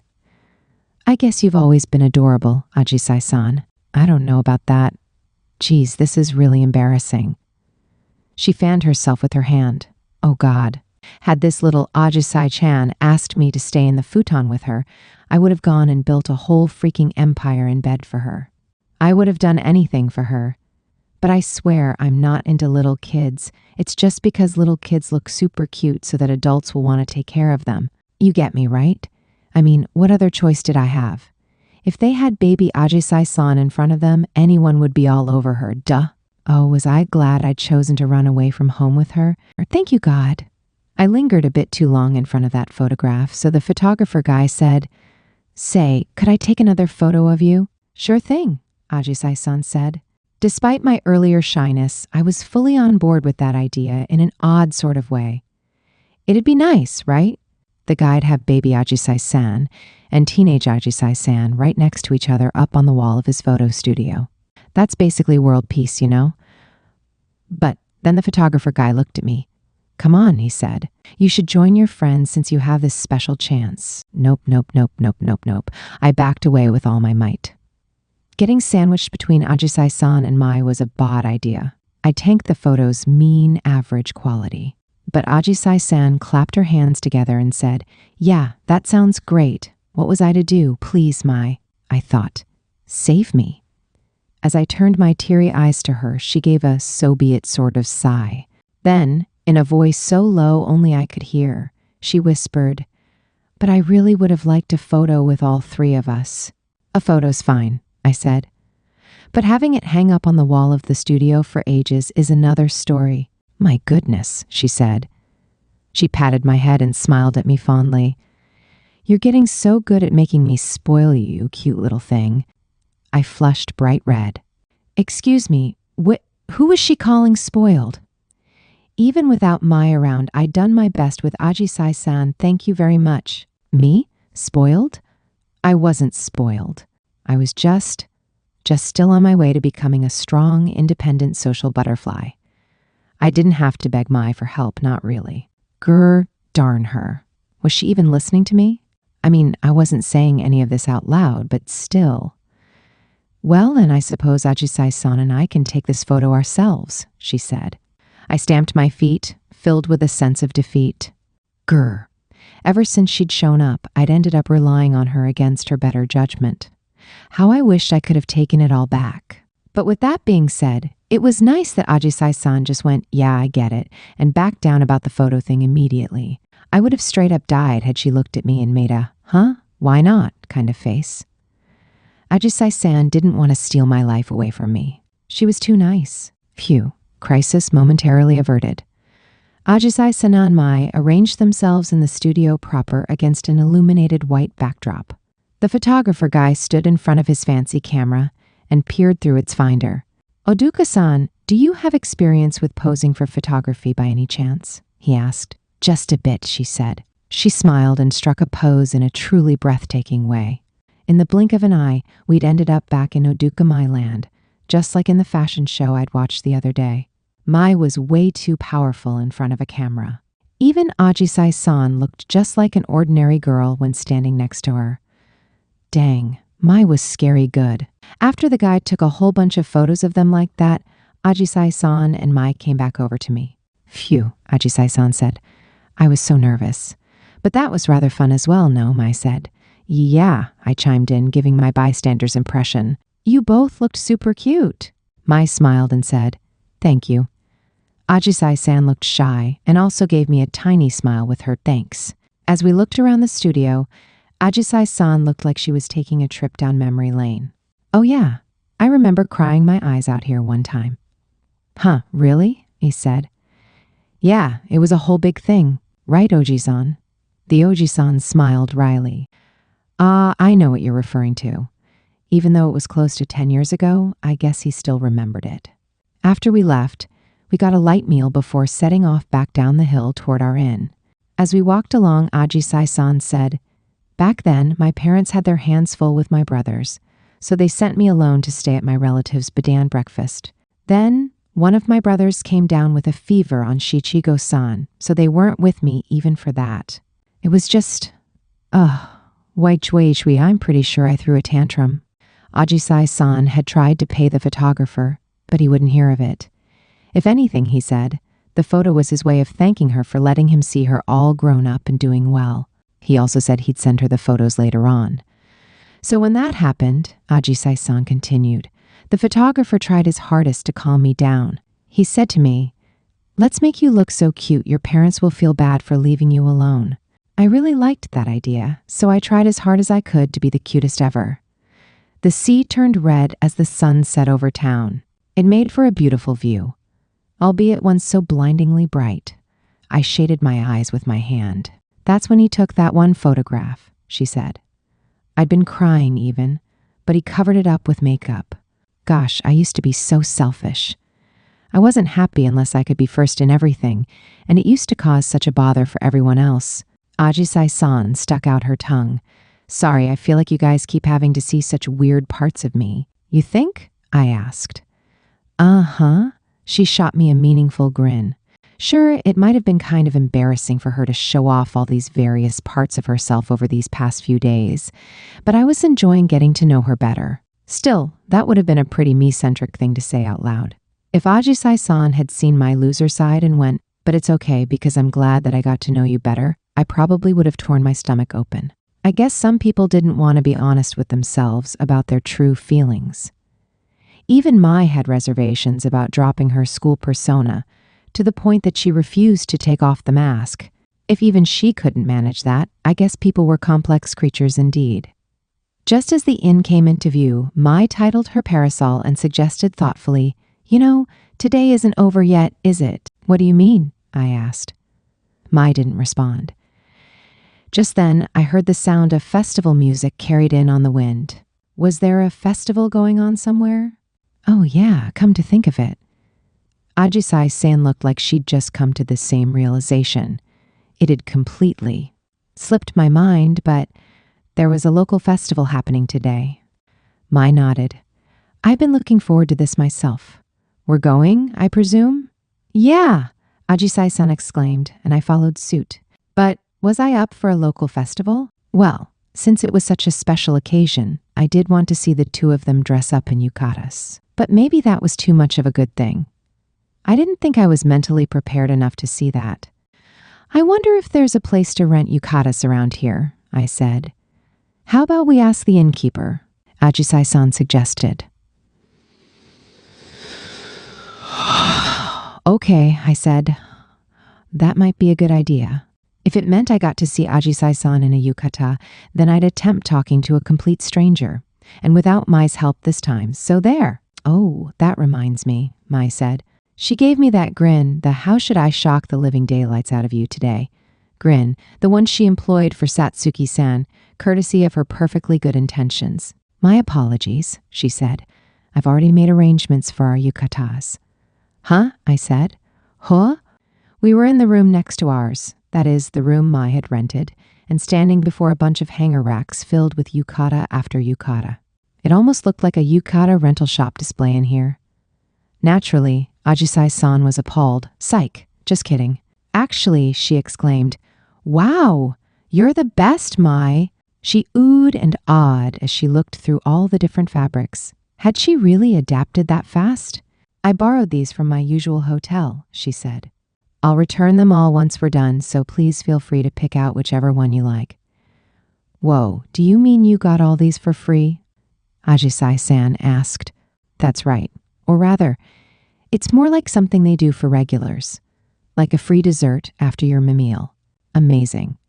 I had no idea this kind of thing even existed. Okay, Mai-chen, don't mind if I do. Either way, they're for all of us to wear. Mai giggled. You're quite welcome. I trembled as I watched this conversation go down. It had taken me a whole ping-pong match to get Ajisai-san to split the bill with me, but now look at this. But I guess Mai was fundamentally on a different level than me. Yes, I know it was the height of presumptuousness to be salty about this, but by God was I salty. If only I had 50 trillion yen too. Go ahead, Reinako, Mai said. Please pick out whichever one you'd like. I won't lose to you, Mai, I vowed. Ajisai-san will be mine in the end, I swear. Don't think this means you've won. She frowned. I see, she said. I was so hoping we could all wear yukatas and go to the festival, but I fear you aren't very happy about IIT. I'm freaking thrilled, I said. I can't wait to see you and Ajisai-san in yukatas. Nope, I couldn't do it. For a second there, I was on the verge of becoming literal scum for lambasting Mai when she'd only wanted to make us happy. Ugh, piss off. Shameful feelings. Scram. Although if my shameful feelings scrammed, I had a feeling that'd do away with me in the process as well. Anyway, I put that aside for the time being and turned my attention to the yukatas. Calmly, mind you. The sheer selection of colors and fabrics made my girlish heart skip a beat. Which should I go for? I asked myself. At times like this, I usually favored whatever looked good on my sister over any of my own actual preferences. Our faces were similar enough, and I think we had the same color thingy. Blue base? Yellow base? Home base? Well, whatever that crap was, I was never that far off when I followed her lead. Speaking of actual preferences, they all leaned toward cute things that would look good on Ajisai-san. But hey, what can you do about it, am I right? Ajisai-san was my ideal girl after all, right? Great, now I felt really embarrassed all of a sudden. Here, hurry up and pick out a yukata, I thought. Right. Not something that was to my taste, something that looked good on me. Just then, a voice right behind me asked, Are any of these to your liking? Whoa, I cried, almost jumping out of my skin. I hadn't noticed her up until now, but there was a woman next to the hanger racks who did the exact opposite of standing out. Hanatori-san, I said. Well, of course she'd be here. Mai couldn't possibly have set this up all by herself. A pleasure to see you again, said Hanatori-san. Please, don't mind me. She folded her hands together and bowed slightly, her face competently expressionless. She still looked as perfectly beautiful as she always had, like an android. Then she whispered, After all, I will also pretend you're not here. Huh? Did I just hear that right? Hey, what was that? Oh, never you mind, you venomous pest. Wait, hello? Why was Mai's servant treating me like a bug? I looked over my shoulder, but Mai and Ajisai-san were too engrossed in happily picking out their yukatas. I couldn't interrupt them. I shuddered at the formidable foe of Hanatori-san, she who had suddenly sunk her fangs into me. Did I do something? I asked. Oh no, nothing in particular, she said. Then why am I a venomous pest? I mean, I don't think you're the type to say that to everyone, are you? I can't imagine anyone could and still function in society, she said as she leered at me. Yeah, I know, I thought. So why on earth did you insult me like that? Back when I first met you with Satsuki-san, I thought you were a perfect lady, I said. The serious look on her face twitched. I had no idea she was this malevolent. Oh, but come to think of it, she had teased Satsuki-san, so there had been signs. As she looked away, Hanatori-san mumbled, That was because Koto-sama is to be my future mistress, you see. A faint smile played across her face, one that seemed to come straight from the heart. Wait, what? Future mistress? What, did she make a promise with you that she'll hire you on if she ever gets loaded? I mean, rich? I asked, backpedaling as I realized I'd almost talked to her like she was a kid my age. Hanatori-san put a hand to her mouth and blushed. No, nothing of the sort, she said. I mentioned that because Koto-sama is to marry the young mistress. Wait, are you a rabid Mai Satsu fangirl? Was that the reason she was so cold to me?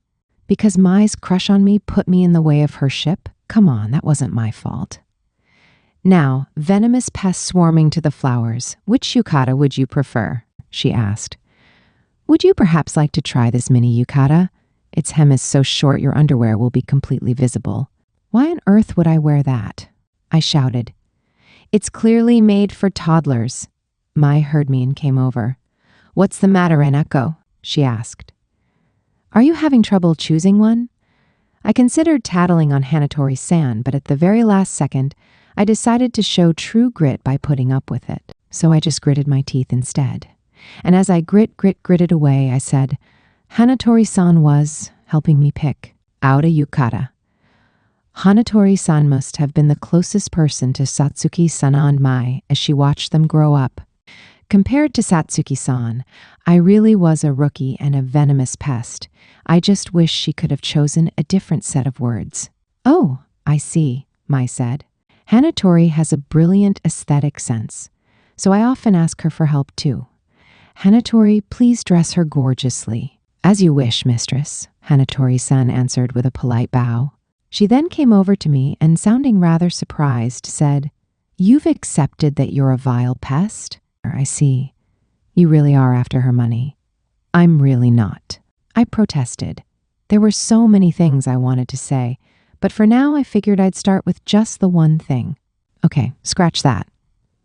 Two things, actually. Mai and I aren't even dating, I told her, so there's no way I'm in it for the money. I'm afraid I don't care, she said. She basically wasn't even listening.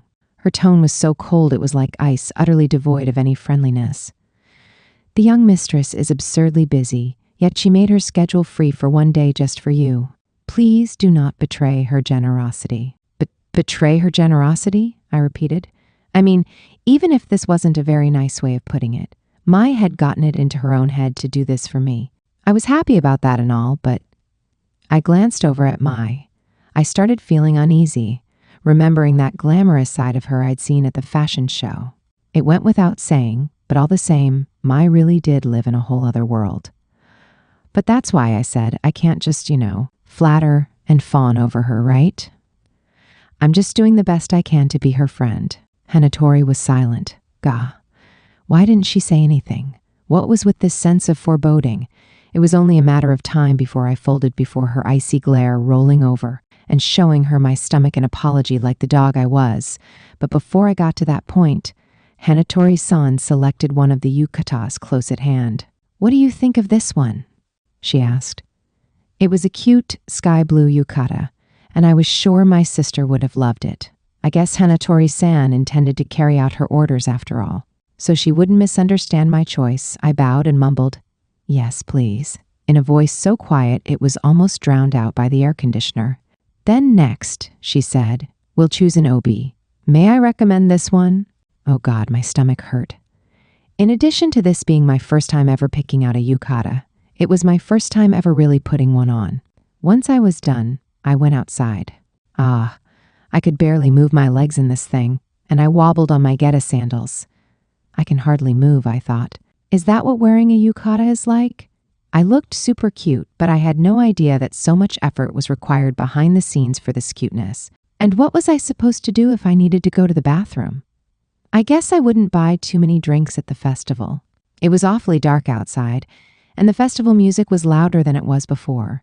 I held a drawstring bag with my phone and wallet in it as I waited for Ajisai-san and Mai.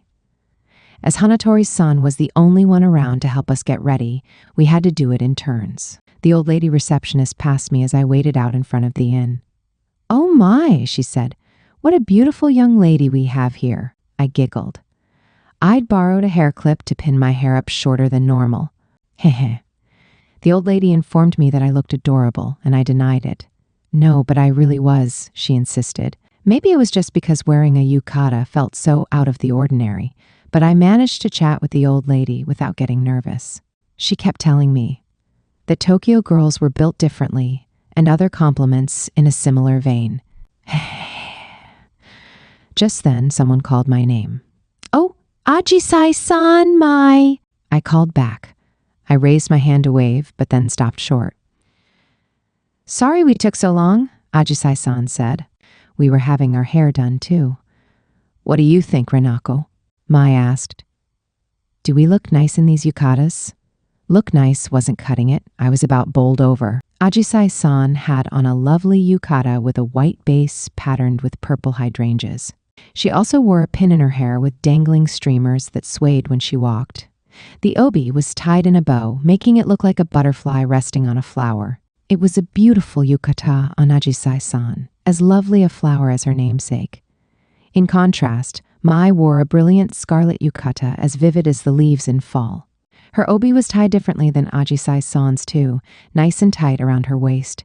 She displayed such perfect, flawless beauty I could almost hear the elegance. Her long hair was braided and half up in a dazzling arrangement. Yet, at the same time, her collar also dipped rather low in the back, displaying a hint of skin that was beyond sensual. My mouth fell open. "Holy shit," I said. Like a work by Michelangelo, the old lady breathed. The "oh my freaking God" factor only increased as they came over. When I looked at them up close, all the gorgeous little details, heck, I didn't even know how to do that hairstyle, blew me away. Had Hanatori-san done all this? What, did she actually work in a beauty parlor and only moonlighted as my servant? Ajisai-san grinned at me. "I love your yukata. You look so cute." "Oh, thank you." "Hey, how do I look?" she asked. It looks perfect on you. You're an angel." On the other side of me, Mai flashed me a handsome smile. "And what about me, Renako?" You're very pretty," Mai chuckled. "Thank you. Why, it's lovely to go to a festival in the company of such pretty young ladies." I squeaked. As Ajisai-san and Mai flanked me, I bowed to the old lady and told her we were leaving. As we walked away, I could hear her mumble behind me. "Wait, who was that other girl?" That'd be me, the chameleon girl Amari Renako, blending in with the pack of extroverts. We passed row upon row of paper lanterns as we walked up the hilly street. I'd finally calmed down from the attack of Mai and Ajisai-san and yukatas, and now felt nothing but pure excitement. As we got closer, the music got even louder. Then, when we turned the corner, we saw the festival. "Wow!" I exclaimed. Stalls lined the roadway on both sides of us. I couldn't begin to tell you what this festival was for, but it sure was a festival, all right.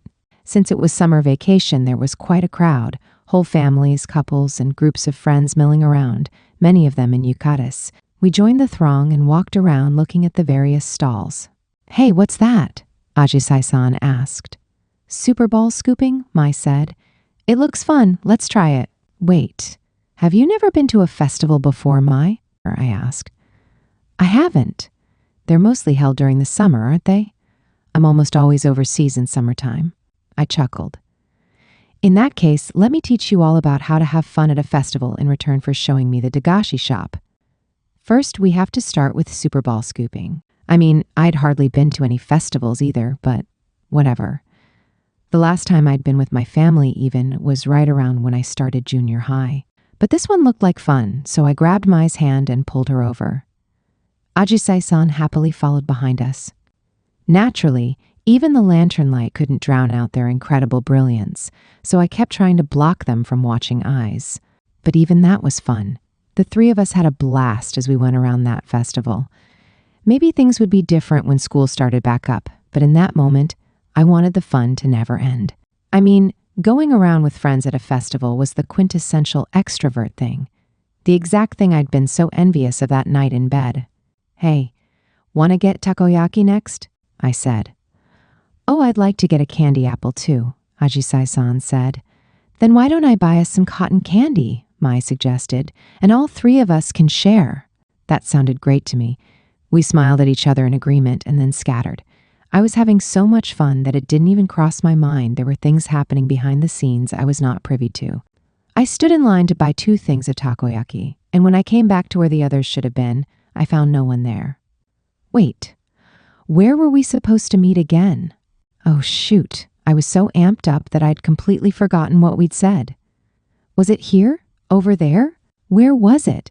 Okay, calm down, I told myself. I sent them a message. They'd notice it, I was sure. Well, maybe they would. God, I was so worried. I stood rooted to the spot in the shade of the pillar, plastic bag in my hand. If either Mai or Ajisai-san had gotten lost, I could have picked them out from 100, carrying them away by their brilliance. But the issue was that I was lost. Aw, man, I hoped they were both okay. Hopefully some weirdos hadn't come up and tried to make a pass at them. Wait, but since they were both together, would anyone actually try to come up to them? Sure, they were both girls, but they totally looked like a couple. Whenever they smiled away at each other, it was like they went off into their own little Mai Aji world. Ah, and that's why I was here all alone and lonely. They hadn't even noticed that I had messaged them. Well, if I was missing them, then they had to be missing me too. After all, I'd pledged to show them just how much fun festivals were, and I had to honor that promise.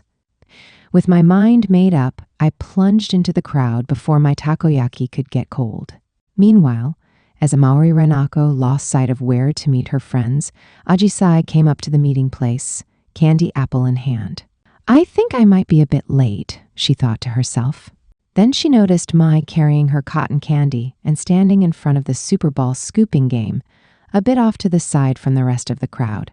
The sight of her standing there with lowered eyes in the dim light made Ajisai's heart skip a beat. She was rapturously breathtaking, so much that Ajisai found herself enchanted. "Oh, welcome back, Ajisai," Mai said. When she smiled, she produced such a wave of charm that it was like magic. Are we still waiting on Rina-chan?" Ajisai asked. "Yes, so we appear to be. I wonder if perhaps there's a long line. The night is young, Ajisai, so let's be patient." Yeah, sure." Ajisai stood next to Mai, still carrying the candy apple. She glanced up in Mai's direction. "Is something wrong?" Mai asked. "Oh, no. I was just thinking to myself that you look really pretty tonight," Ajisai said. "Oh, but what am I saying? You always look pretty." "It's the yukata, isn't it?" said Mai. "Speaking of that, you look wonderful in yours. You're quite charming." Thank you." Ajisai hadn't been nervous around Mai like this for quite some time. She felt the way she had when she'd first caught sight of Mai right when school began. Nowadays, she knew Mai was quite friendly and didn't find it difficult to approach her. But it was like she'd suddenly fallen under Mai's spell once more, leaving her at a loss for words. "You seem really busy this summer," Ajisai said. "Yes, I have been," said Mai. "Maman is in Japan right now as well, and I have an especially large workload at the moment. I can't wait for school to start again, although I hardly think that's a typical mindset for most students to have." "I get what you mean," Ajisai said. "Anyway, thanks for taking the time to hang out with us, even though you're so busy." "You're welcome. I'm glad, as it meant I had the opportunity to see you look so pretty tonight." "Oh, Mai, you tease." Plenty of people would have taken Mai's comment the wrong way. The fact that she could deliver such words so easily was what gave her the title of the Supadari of Ashigaya High. She was a temptress. "It's really fun to go to a festival with both of you," Ajisai went on. "That it is. We should come with Satsuki-chan and Kaho-chan next year too." "What a splendid idea," said Mai. Ajisai stared off into space at the strangers passing in front of her. It felt curious and wonderful, like some sort of magical witching hour that would never end. In the midst of that magical moment, Mai said, "I heard you ran away from home. Are you feeling better now?" "Oh yeah, for sure. A lot went down, but I'm okay now, since Rina-chan's been here for me the whole time." "I see." Mai smiled kindly. "There's something mysterious about her, wouldn't you agree? She's always there for me whenever I'm struggling. She's lifted me out of emotional lows countless times now." "Yeah," Ajisai said. "But sometimes I have to wonder why Rina-chan would go to such lengths for me." The thought of it excited her so much that it almost made her get carried away. Mai chuckled. "Well, because she likes you, of course. No? Huh? Oh no, it can't be. Ajisai fiddled with the collar of her yukata as she backpedaled in a very Renako-esque fashion. "Do you really think that's it? I mean, it sure looks that way to me, right? But it makes me kind of bashful to think about it. She needed Renako just as Renako needed her. a special sort of relationship, just like a pair of magical girl buddies. Well, when she put it like that, there was no need for any bashfulness, really. She could proudly declare that she and Renako were on such good terms like that, couldn't she?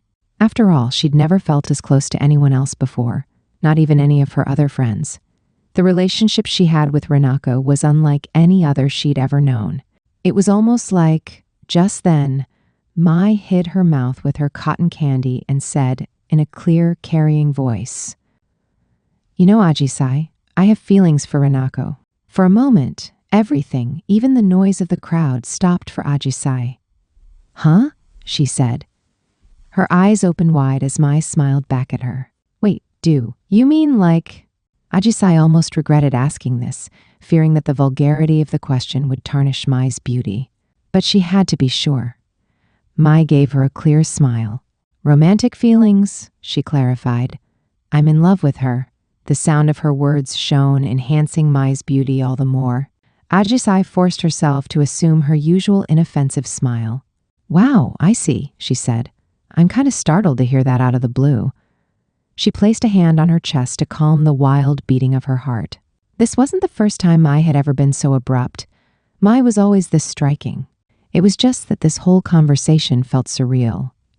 Feigning composure, Ajisai asked, "So, are you two dating?" "I asked her out, but I still haven't heard a clear answer back from her," Mai said. Alas. That startled Ajisai, that Mai had fallen for Renako and asked her out first, rather. It was likewise as startling that Renako had put her on hold. "Wow," she said. "I wonder why she's having such a hard time making up her mind." "I take it that she still isn't keen on dating in the first place," Mai said. "However, I think it'll only be a matter of time before she comes round." Her face brightened as if she were a gambler anticipating the outcome of a match. Now that the last ripples of shock were beginning to die down, Ajisai felt like she could understand at least part of where Renako was coming from. After all, getting asked out by Mai came with considerable concerns. Surely anyone would wonder if they were fit to be Mai's partner, and they'd have to put in considerable effort for the rest of their life not to be left in the dust. In particular, Renako seemed to have a lot of hang-ups about standing on equal footing with those she associated with, so Ajisai couldn't imagine her being thrilled about giving that up here. But since this was Renako they were talking about, then perhaps she stood a chance of making it work one day. There was something about her, more than in Kaho or Satsuki, that made Ajisai think it might be possible. She recalled how desperately Renako had battled her in ping-pong just to pay her fair share. The memory brought a smile to Ajisai's face, yet, at the same time, made her heart ache. "I see," Ajisai said. "You and Reina-chan are a thing then, huh?" She really hadn't noticed, not even the slightest bit. For some odd reason, her mind wasn't working properly, and it felt as heavy as a piece of clothing that had soaked up black water. She didn't have the faintest idea how she should feel about this. She finally said, "Could I ask why you decided to open up to only me about this? Because the others don't know, right?" "I guess it's because you trust me as a friend or something, right?" Mai exhaled in a breath that almost sounded nervous. "Renako's captivating, isn't she?" Mai asked. "Yeah, sure, she had her weird moments, but Ajisai thought even those could be charming. Therefore, I was wondering if perhaps what?" Mai did not beat around the bush. She laid her entire heart bare in front of Ajisai. "I was wondering," Mai said, "if perhaps you feel the same way for her." The words struck Ajisai's heart as they passed through her. She began. She wanted to laugh it off, to stall for time and go, "Huh? Does it really look like that?" But she couldn't make herself laugh convincingly right now. She tried again. What did she think about Renako? Truth be told, Ajisai didn't know herself. Back when Renako had almost appeared to confess romantic feelings for her, the shock of it had set off sparks which even now still smoldered in Ajisai's heart. It had changed her entire worldview irreparably, the same way a cracked phone screen could never be the same again. To this day, when she saw Renako smile, her heart sometimes flip-flopped in her chest. Yet even so, Mai-chan II. Before she could sort through her own feelings, she made up her mind. Of one thing alone, she was certain. If she were to express feelings for Renako, then that would make her Mai's rival for Renako's affection. They'd both be forced to compete for the singular position of Ranako's girlfriend. If she contended with Mai, what on earth would happen to the relationship the three girls had with each other? Ajisai didn't even want to contemplate it. There was nothing Ajisai detested more than putting her egotism first and squabbling over someone. She wanted to do whatever wouldn't hurt anyone else. After all, there were things she valued much, much more than any vague feelings. Ajisai said, I don't want to ruin our friendship. This was the choice that she knew she should take, to stick around as their friend, to resolve the situation without breaking anyone's heart, to make everyone else happy. So what if, when summer ended, Mai was the one who ended up with Ranako?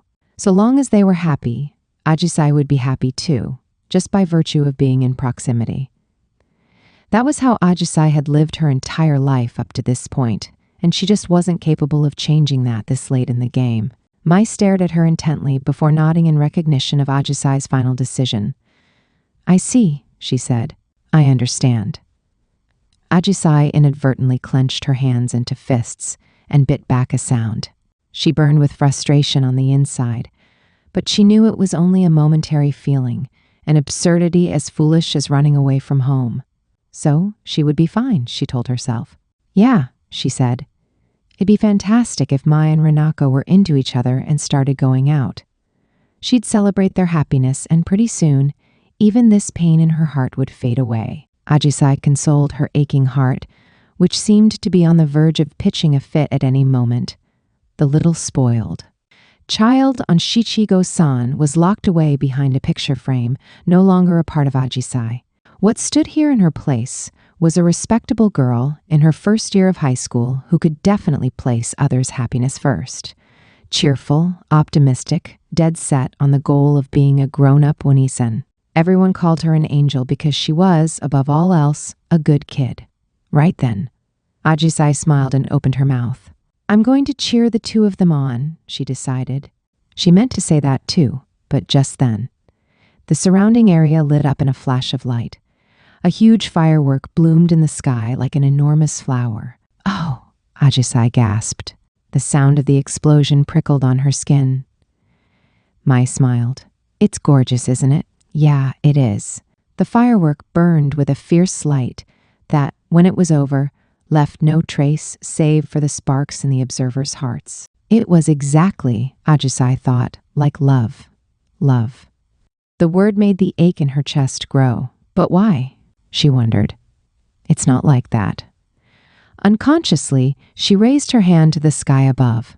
The fireworks exploded and rained down sparks that slipped through the cracks of her fingers. Then she heard a voice. Aha, there you are. Everyone was looking up at the fireworks, save for the one girl who smiled at them in radiant delight. She windmilled her arms, waving. Oh, Ajisai said. The girl's image was captured in light every time the fireworks exploded anew. It was almost like a camera shutter, capturing moment after moment of this summer to leave them smoldering in Ajisai's mind for the rest of her life. Ajisai could not tear her eyes away from this girl in her yukata with one hand outstretched for all she was worth. Ajisai clamped a hand over her mouth. She realized just then something that she'd chosen to look away from even when Mai had pointed it out to her, something she'd pretended not to see. Rina-chan, Ajisai began. She hadn't known, not until this moment, but now she realized it had been true for a long, long time. She was in love with Ranako. Mai looked at Ajisai, and the girl captured in the camera finder of Ajisai's eyes. She half closed her own as if she were looking at something too dazzlingly bright. The fireworks bloomed around them, great flowers of fire, and their petals fell to earth on that summer evening. After the fireworks show, the three of us went back to the inn. We'd run into a couple of issues along the way, like me losing sight of them, but for the most part. I sighed as I stretched my arms overhead. That was a blast. I felt so light once I was free from the yukata that my body almost seemed like it belonged to someone else. It reminded me of one of those scenes in a manga where a character takes off a super heavy cast. Heck, if I wore a yukata year-round, I bet I'd get super swole. This was the first time I've ever seen fireworks from that close, I went on. The dagashi shop, the yukata, and now the fireworks, Mai said with a giggle. You've had quite a lot of firsts tonight, Ranako. Yeah, I mean, that's true, I said. But you didn't have to word it like tat. That means I took your fireworks virginity. Stop trying to reword it, I demanded. And for crying out loud, get your hand off your cheek and stop staring off into space. This freaking girl, I'm telling you. Mai, are you really trying to hide our? I glared at her, but Mai remained unruffled.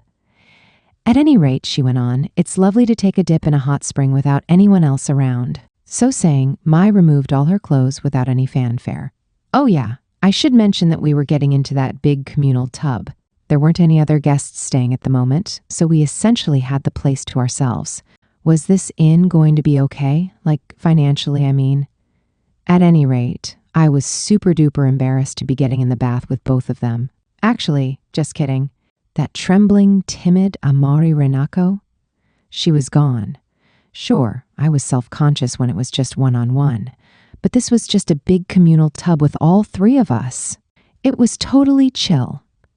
Even I couldn't have told you why it worked out this way for me, but hey, I felt good about it, so I wasn't complaining.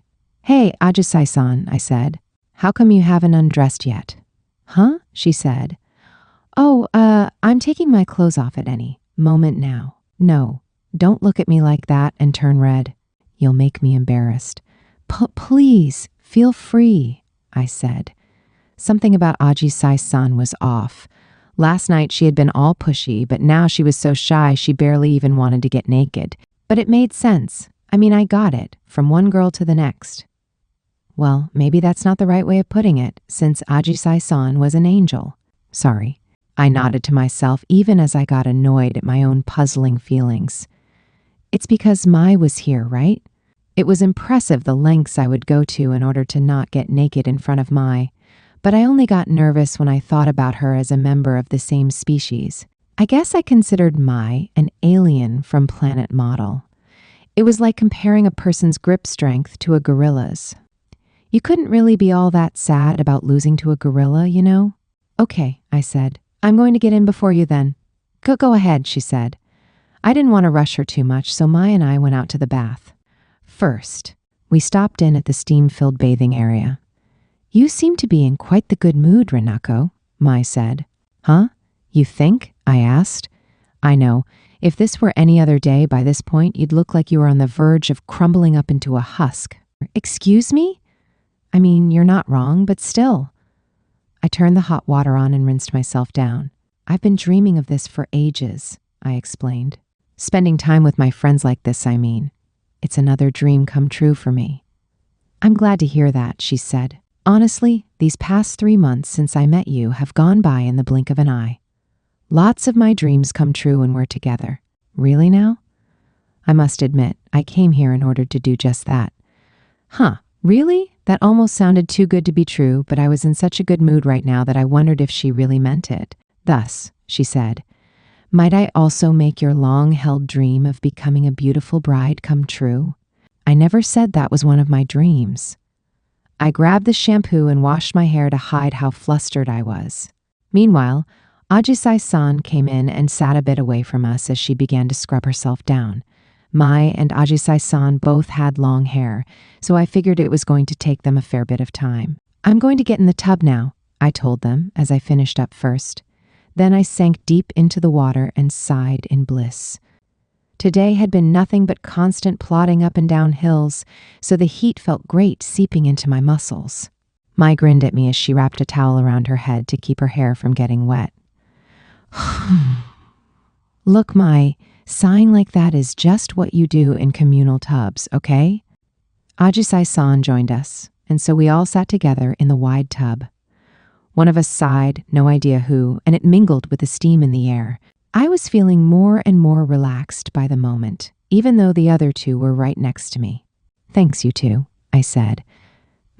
Ajisai-san said. Whatever for, Mai asked. Oh, I guess maybe it was weird to thank your friends for just a normal hangout, but I had really wanted to get it off my chest. I mean, today was just so much fun from start to finish. So, I sunk down in the water up to my mouth and, blowing bubbles as I went, said the following dreamlike wish. I wish the three of us could keep hanging out like this forever. I couldn't look either of them in the eye once I'd said that. Ugh. Now the mortification was starting to roll in. But the read receipts were already there, so I couldn't delete the words that had just come out of my mouth. Mai was the one who responded. Yes, of course. Let's spend the rest of our lives together and then be buried in the same grave. No, that's freaky. Please don't try to plan out my entire life up through to my death in a single sentence. Wait, did that suggest that this was something she normally thought about? Okay, that was plenty freaky too. Yet Ajisai-san, on the other hand, said, sorry, I think I'm getting a little dizzy. I'm going to step out now. Oh, okay. Then she got out of the tub with a splash. Wait a sec. Was she really embarrassed by what I said? Was she grossed out because we were both on way different wavelengths? I looked at Mai to see if my suspicions were correct. She shrugged. I think Ajisai needs some time to work through what's troubling her, she said. Wait, what? I said. Did something happen between you guys? Yes, you can say that again. What was it? That's a secret. Mai tapped a finger to her lips and grinned. Grr.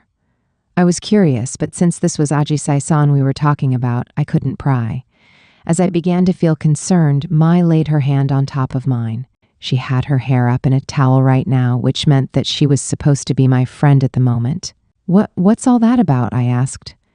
Nothing but your hand. I know. No, I was asking you what's with the hand, Mai. I love you, Renako, she said. Bois? I spluttered. What? Where did that come from? Please don't catch me off guard like that, I thought. I don't need to get my heart rate up when I'm doing nothing but taking a bath. I mean, I know you do, I added.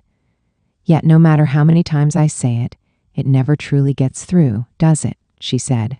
Especially considering you're the one hearing it. What do you mean? I asked. You're convinced that no one would ever truly care for someone like you, aren't you? I mean, maybe. After all, wasn't that just the truth? She sighed. What are we going to do with you? Ouch, that hurt. If anything, I said, I think it's because you're too aggressive. You're always trying to go for my chest, and you'll knock me over to try to get some action at a moment's notice. She was like a huge dog hurtling herself at her food. That's because there's nobody I want but you, she said. For a minute, that was so nonsensical to me that it didn't even register who had spoken. Then I went, Wait, what? Mai smiled like nothing had happened. Regardless of the way I look, I'm not drowning in lust for anybody and everybody. I really am fully devoted to the people I love. Oh, okay.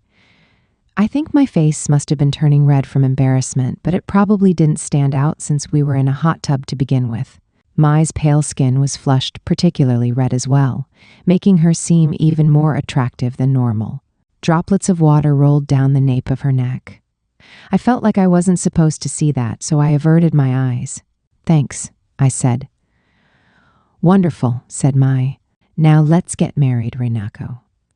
Maman managed to find out about that little party of mine the other day, and she's been heaping pressure on me since.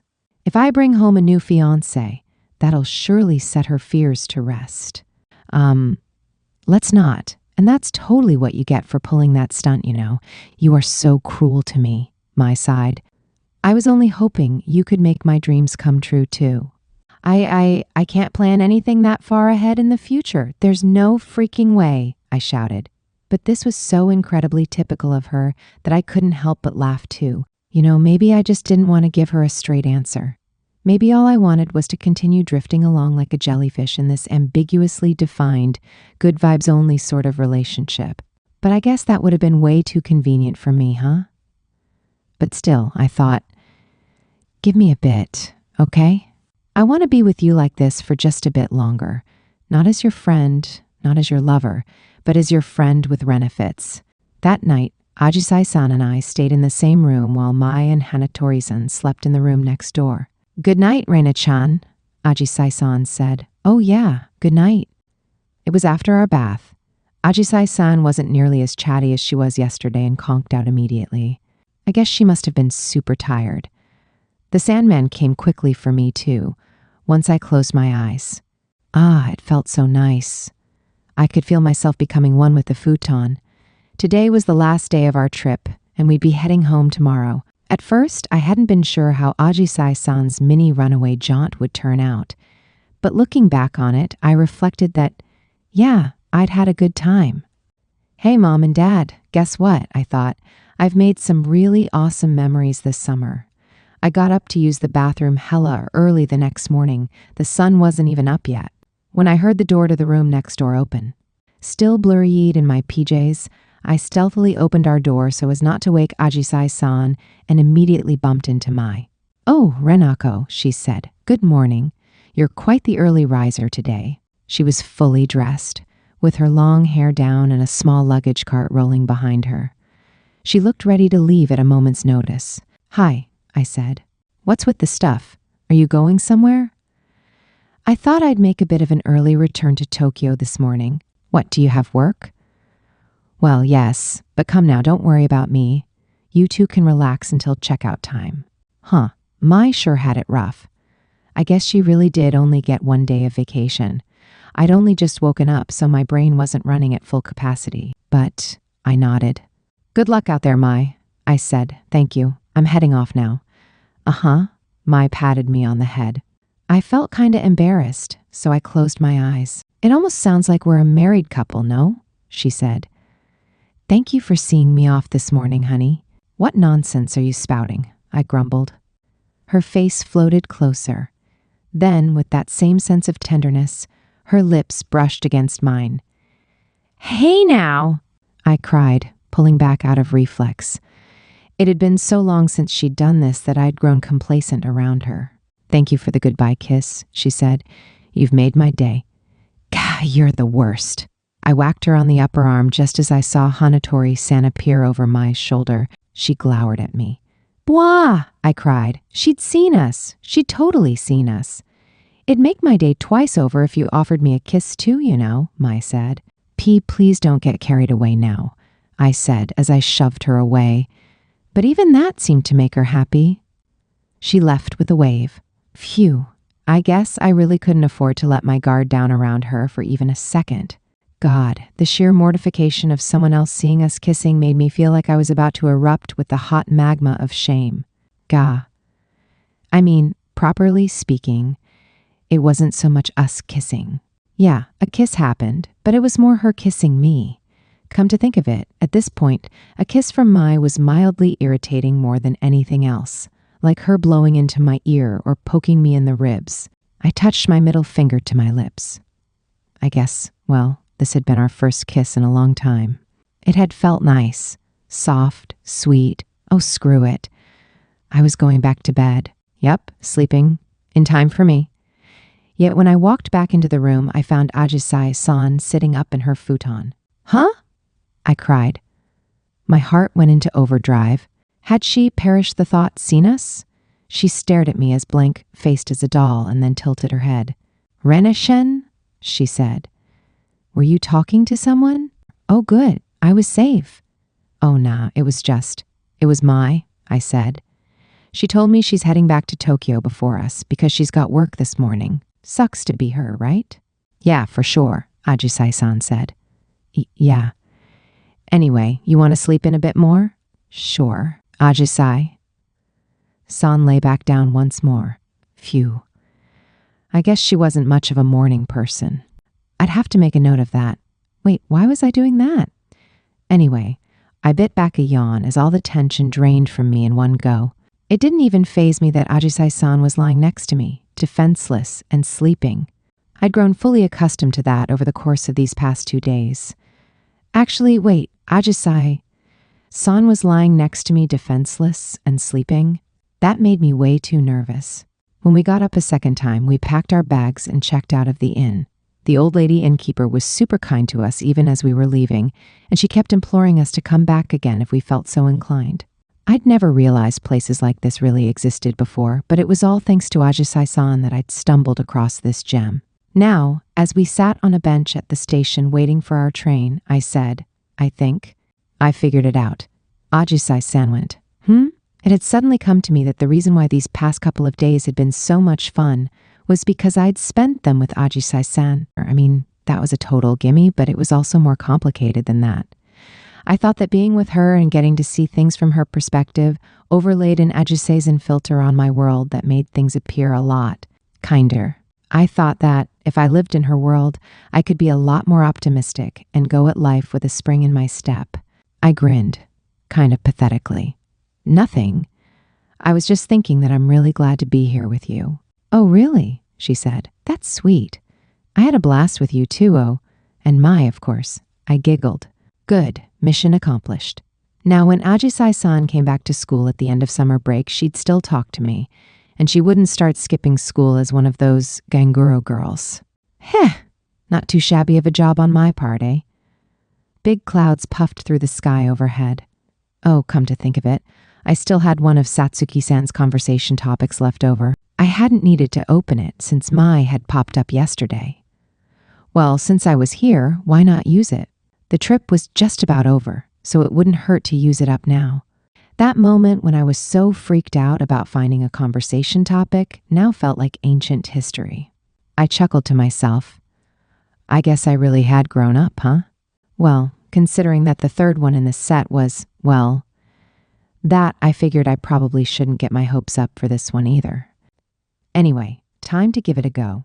Tell Sina how thankful you are for everything she does for you, it read. Huh, okay. I gave this one a quiet inner nod.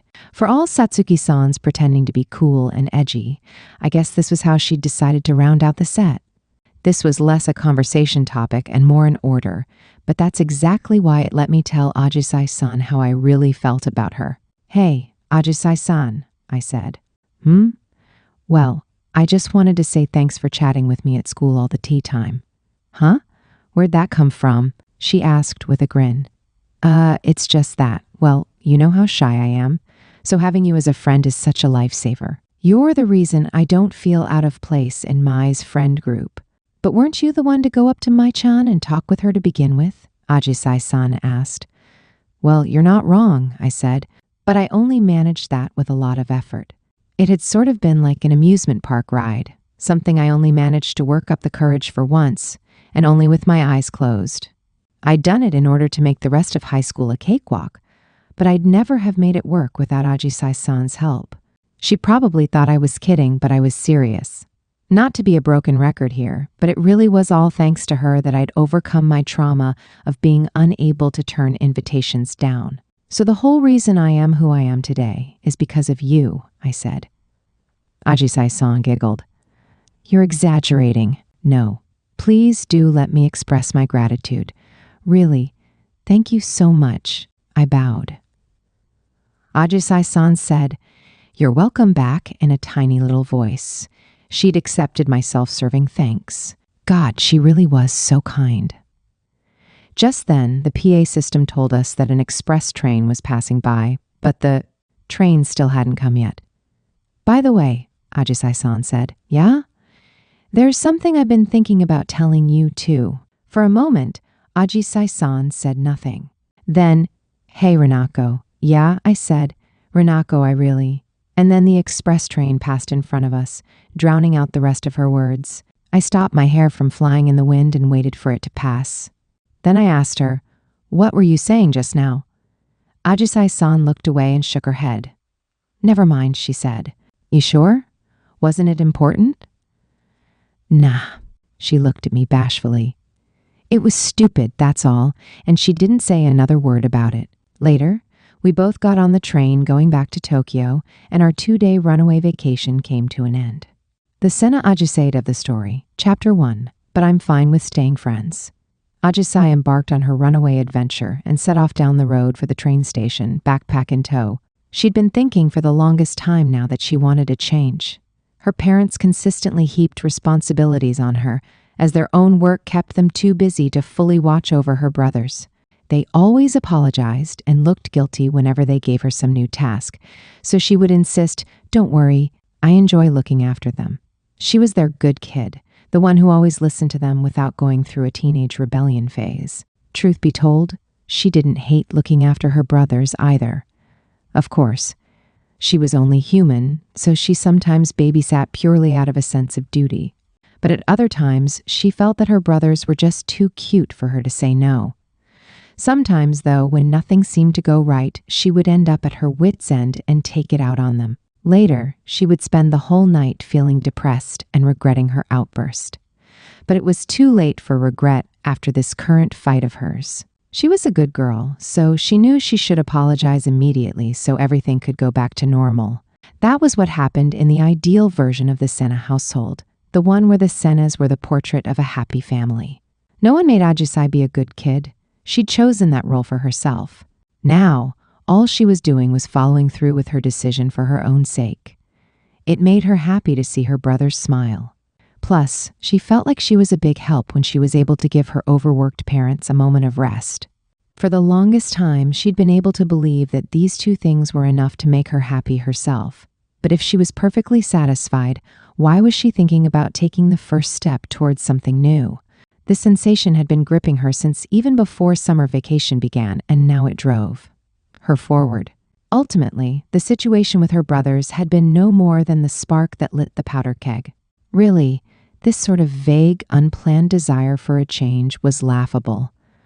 Early in the morning, when everyone was still asleep, she picked up the big backpack that she'd already packed and snuck out of the house. Her footsteps were heavy as she made her way to the train station. An inner voice of regret shrilled in place of the cicadas. She knew perfectly well that what she was doing was stupid and the wrong thing to do. She knew she should go home, throw away the note she'd left on her desk, and pretend like none of this had ever happened. She knew that by tomorrow she'd be glad that her little runaway escapade had failed. Once she got to the station, she decided she'd go back. After all, she'd never been anything but a good kid, so she didn't have the guts to actually get on the train. Thus, when she looked up and saw someone who most certainly shouldn't have been there, her heart skipped a beat. Her friend was waiting there at the train station, the very same friend who Ajisai had caused endless hassle for the other day, but waving to her and smiling like nothing was wrong.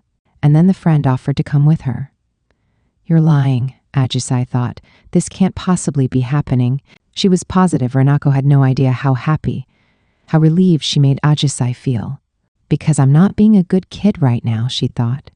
And yet Renako smiled and said, "Yeah, why don't we go together?" Ajisai should have told her no.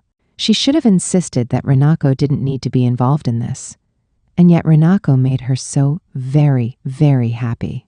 With Renako at her side, Ajisai felt like she could go anywhere, as if she had sprouted wings.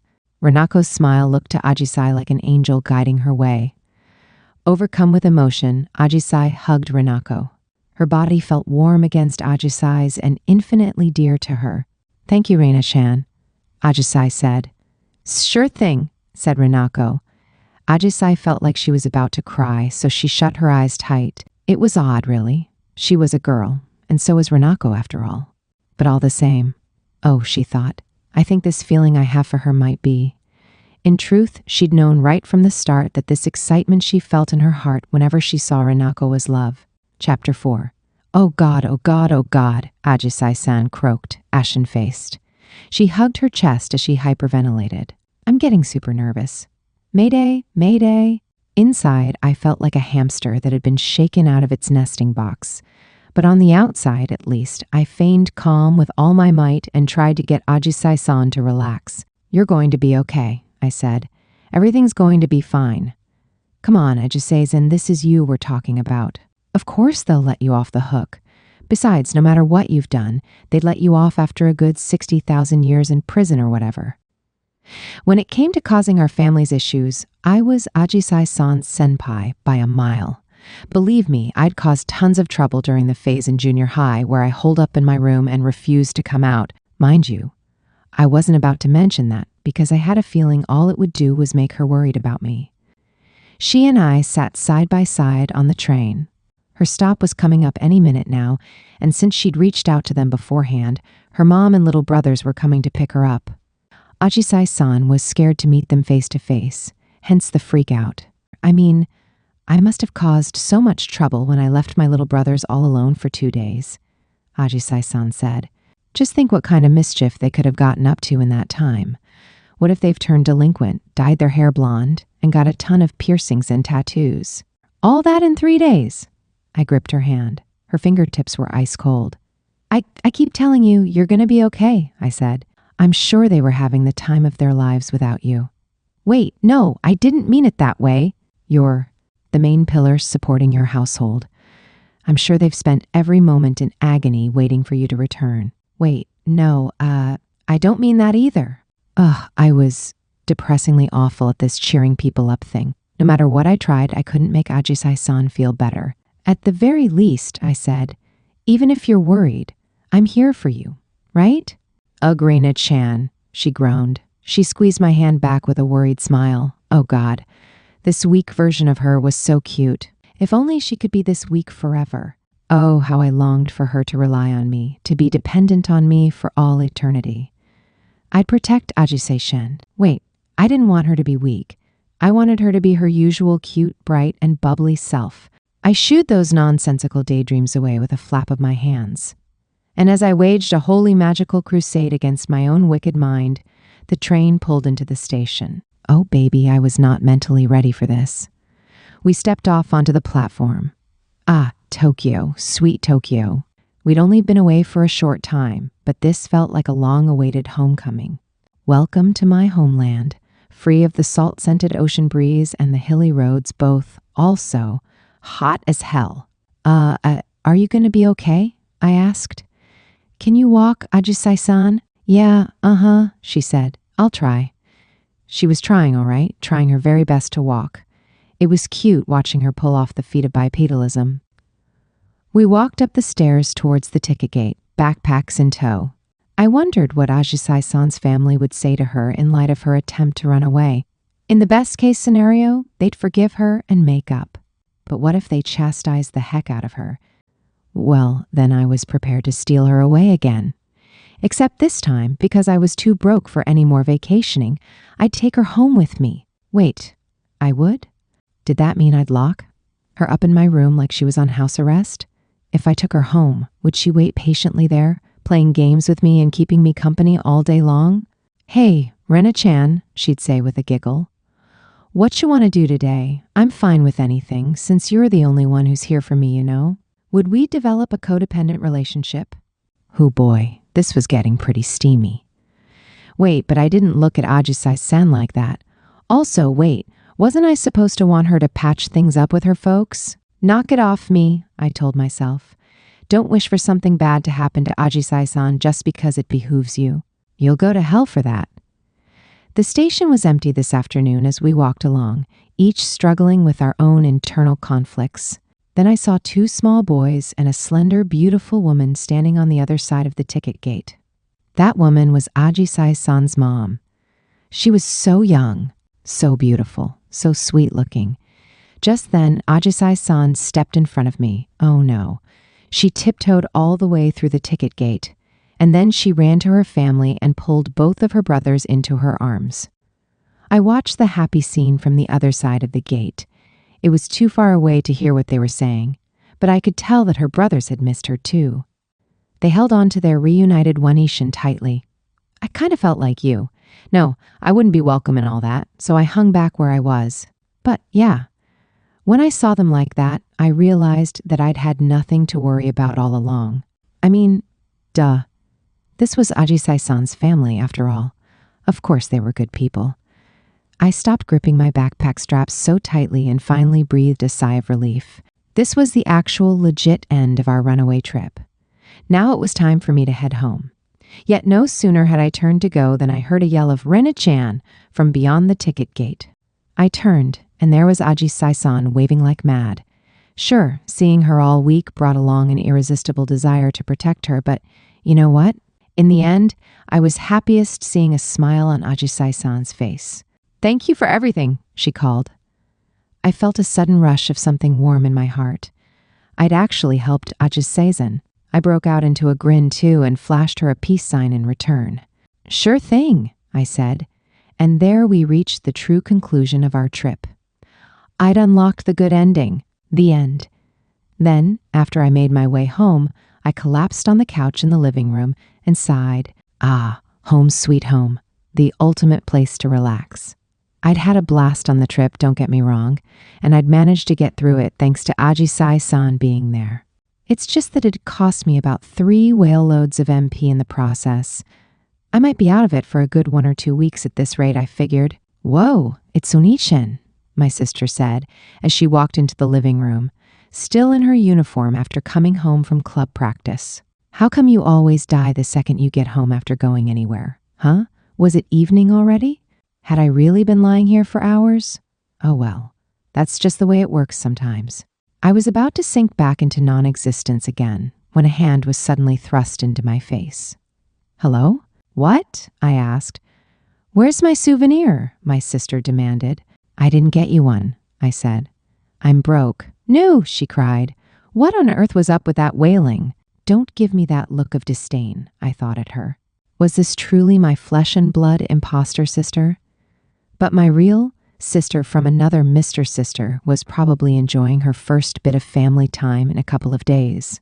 So I guess I had to suck it up and deal with the imposter sis. She dumped my legs on the floor and plopped down on the couch next to me. What was this all about? So did you have fun? She asked. Well, yeah. Ajisai-san was there with me the whole time and all. Plus, Mai showed up later too. Good for you. Her curt reply sounded forced to me somehow, and then it hit me. Oh, had the imposter missed me, just like Ajisai-san's little brothers had missed her? Maybe she'd been lonely knocking around the house without a big sister around.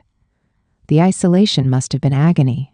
Well, it only stood to reason after all. A true extrovert can never stand to be alone. Maybe she'd realized just how much she loved me after all this time of treating me coldly. Huh? I snickered as I sat up and held out my arms. Come on. Come get a hug from One-chin. Don't worry, I said. I'll stay home with you from now on. Want to play a game together now, You must have missed me, right? Right? Don't be a freak, she said. Ouch. How could she call me that so easily? The very same word that one must never, ever use on a socially awkward schmuck like me.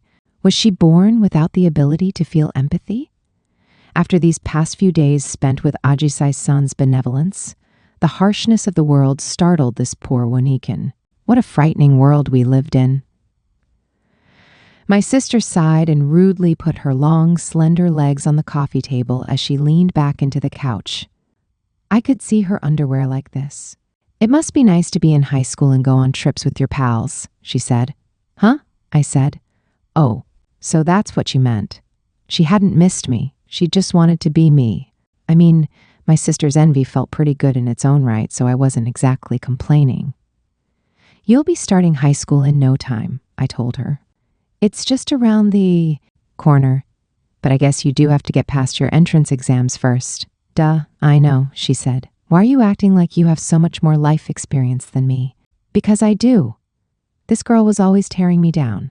One of these days, she'd get what was coming to her. Just you wait. Oh, by the way, One-chin, she said.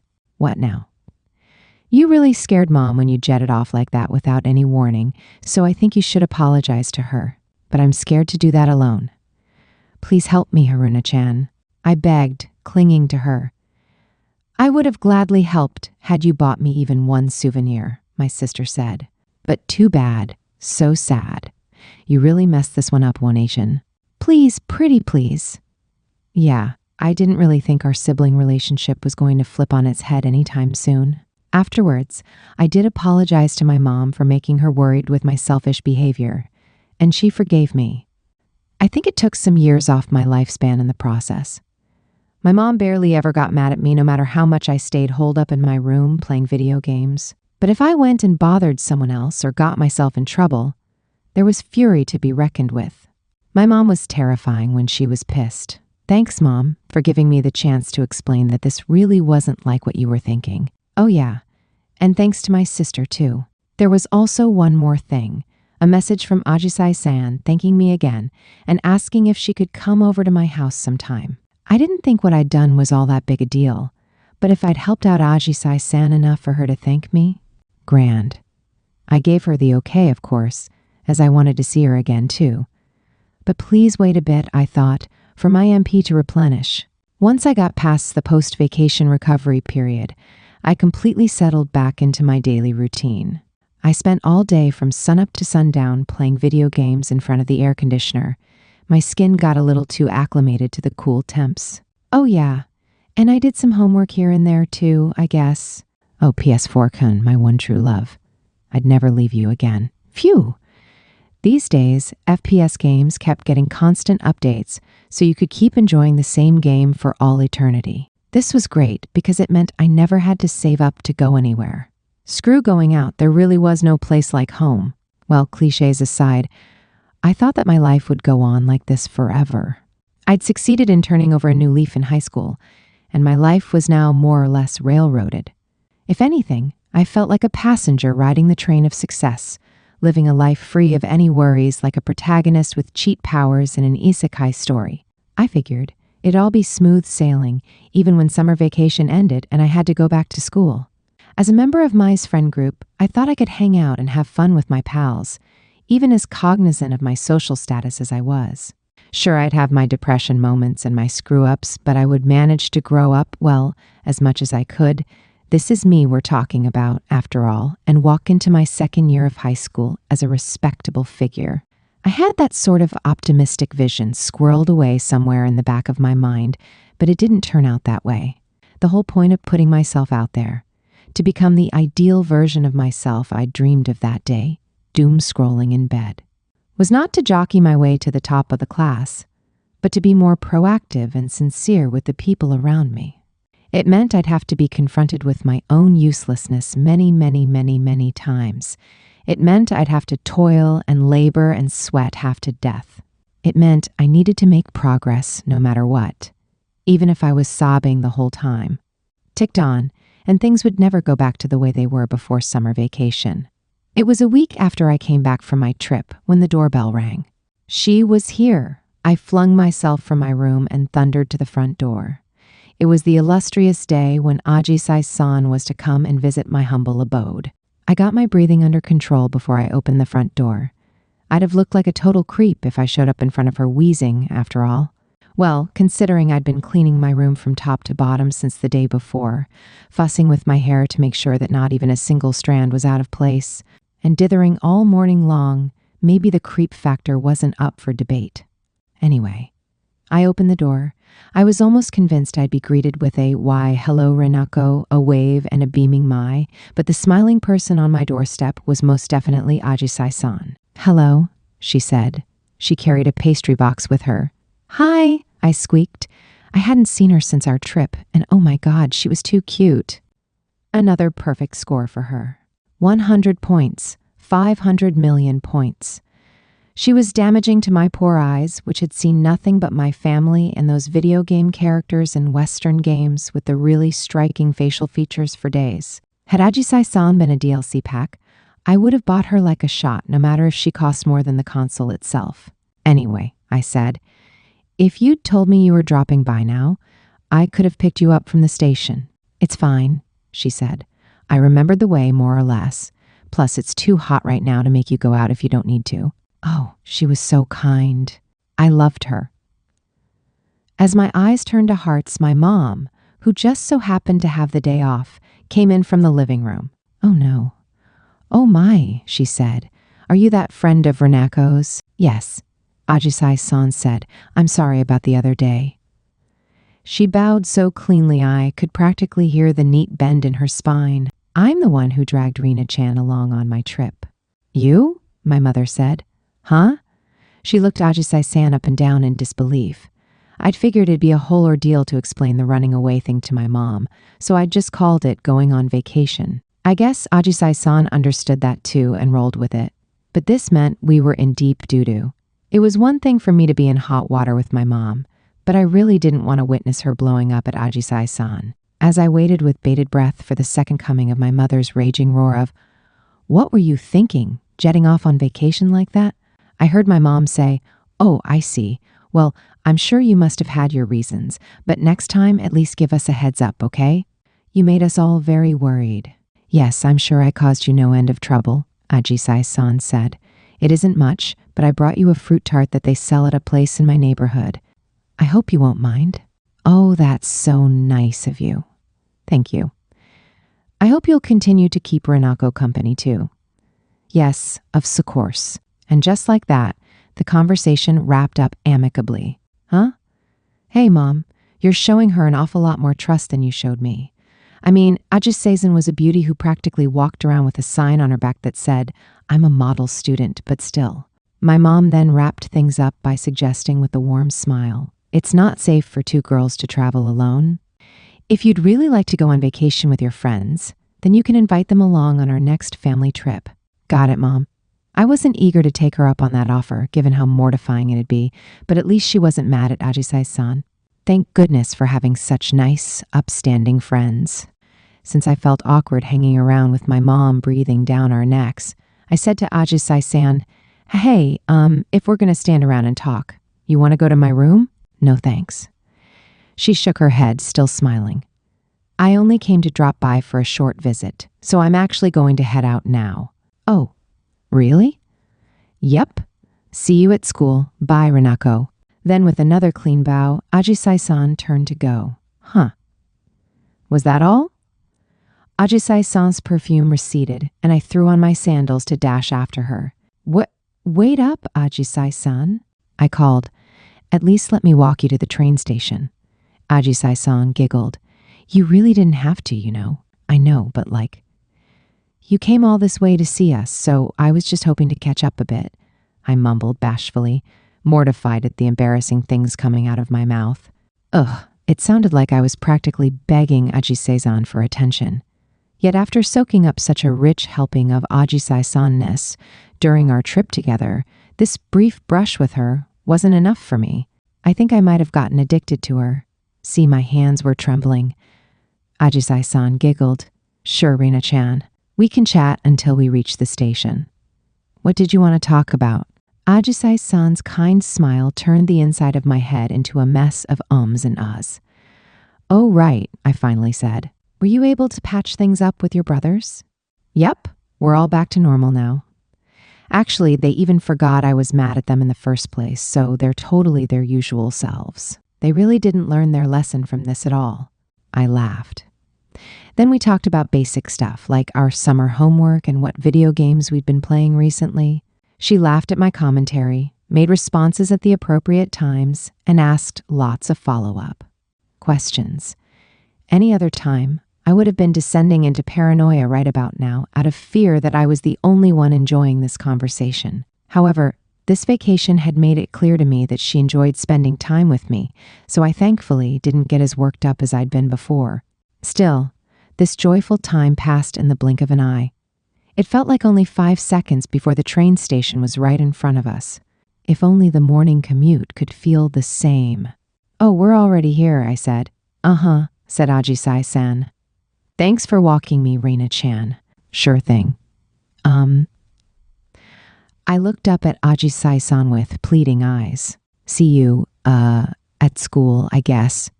"Yup," Ajisai-san smiled at me, as kindly as if she were accepting every part of me for who I was. Spurred on by that indulgent smile, I made the mistake of lapsing into further corniness. "Hey, I said. "You remember how you once said that you think about me when you're at home?" "Huh?" she said. Right there in broad daylight, I lowered my eyes and confessed. "See, I think about you sometimes too. Like I wonder what you're up to. Or if you got stuck on a homework problem like I did. Or if you're having a fight with your brothers again, This was way more mortifying face-to-face than over a phone.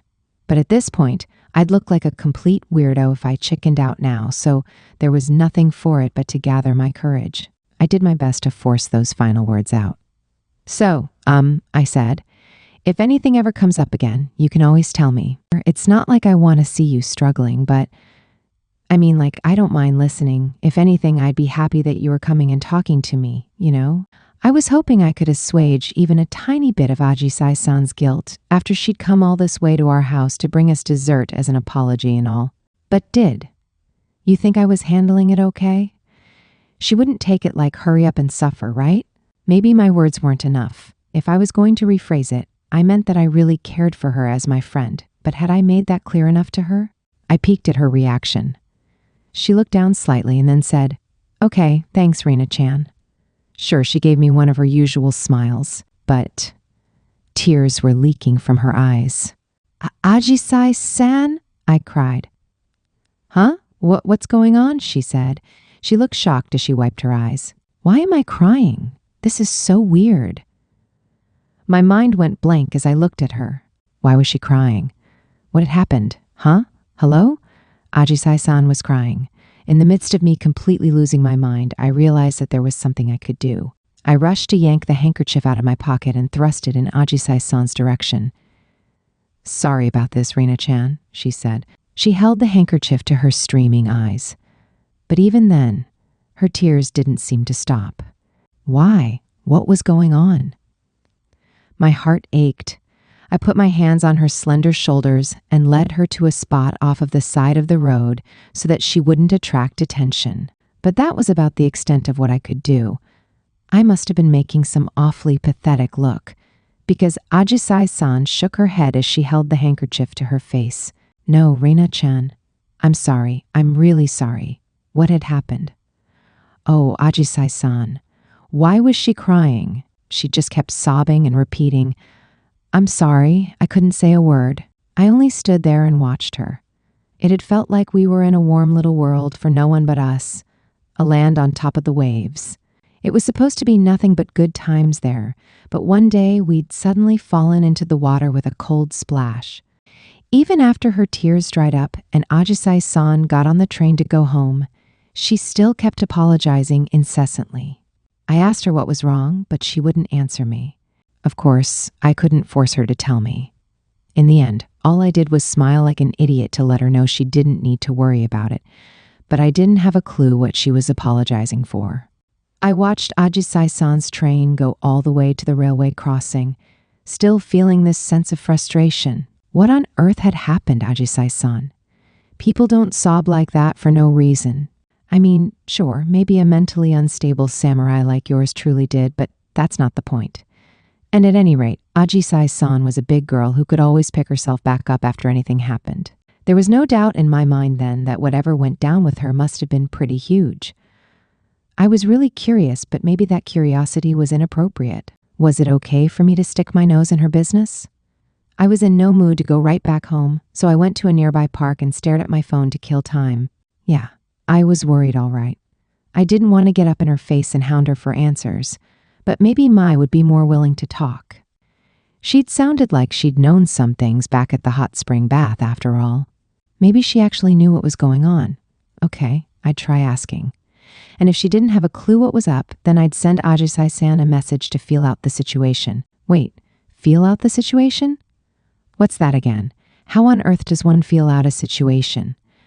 At any rate, I placed a phone call to Mai and regretted it about 3 seconds later. I could have just sent her a text, but hanging up immediately would look like bad news. As I regretted making the call to make a call, I prayed that at the very least, Mai wouldn't pick up, but she did. Hello, is this Renako? She asked. Yeah, I said. It's rare for you to pick up the phone and call me. Ugh, she'd answered.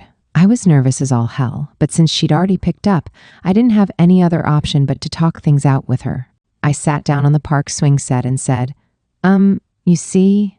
Mai chuckled. I understand. You missed me and wanted to hear the sound of my voice. No. Then, you called because you knew that I missed you and wanted to hear the sound of your voice? How sweet of you. Still no. Oh, maybe I should have said yes to put Mai in a good mood, but my innate desire to refute her had won out. If I had been talking to Ajisai-san, I would have had no issue just asking her straight out. How come I couldn't ask Mai even one piddly question? Still, this was all for the good of the archangel that was Ajisai's son. I had no choice but to bite the bullet, so using every bit of determination I had, I said, Actually, yeah, I did want to hear your voice. Or hear me voice my opinion, rather. What about? Here I am, making a fool of myself for your sake, and that's what you respond with. Mai laughed on the other end of the line. Of course she could see right through me, this freaking girl. Anyway, I said, it's about Ajisai-san. I met up with her earlier for a few minutes, and she seemed kind of down still. Mai sighed. So. Was wondering if you knew anything, and that's why I called. I see. Well, I figured as much. You knew, but you still tease me? Wow, Mai. Sorry, it's a bad habit of mine, she said. It's just that there's always such ample opportunity to tease you. And now you're just teasing me again by pretending to feel bad, aren't you? Huh? I demanded. Mai laughed again in delight and then went back to the topic at hand. At any rate, I do indeed have an idea about what's bothering Ajisai. Of course you do. You know everything. You could even access the Akashic records. But I still won't tell you, she went on. Why not? You're so mean, I protested. No, I'm not trying to be mean per se.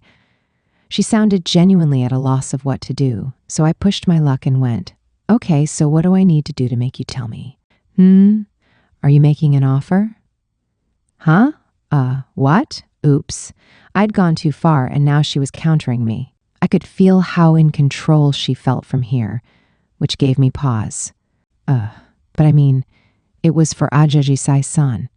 Money wouldn't move Mai to do anything, and I was sure she wouldn't care about me offering to do her homework or clear a level in a game for her. That meant I had to offer the one thing Mai wanted most, and the only thing that could be was gulp.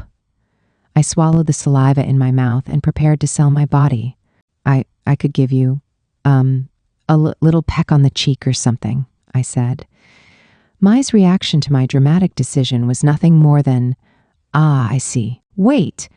Yeah, I know you think I sound like a little kid for offering that, but listen, that was just an early access teaser.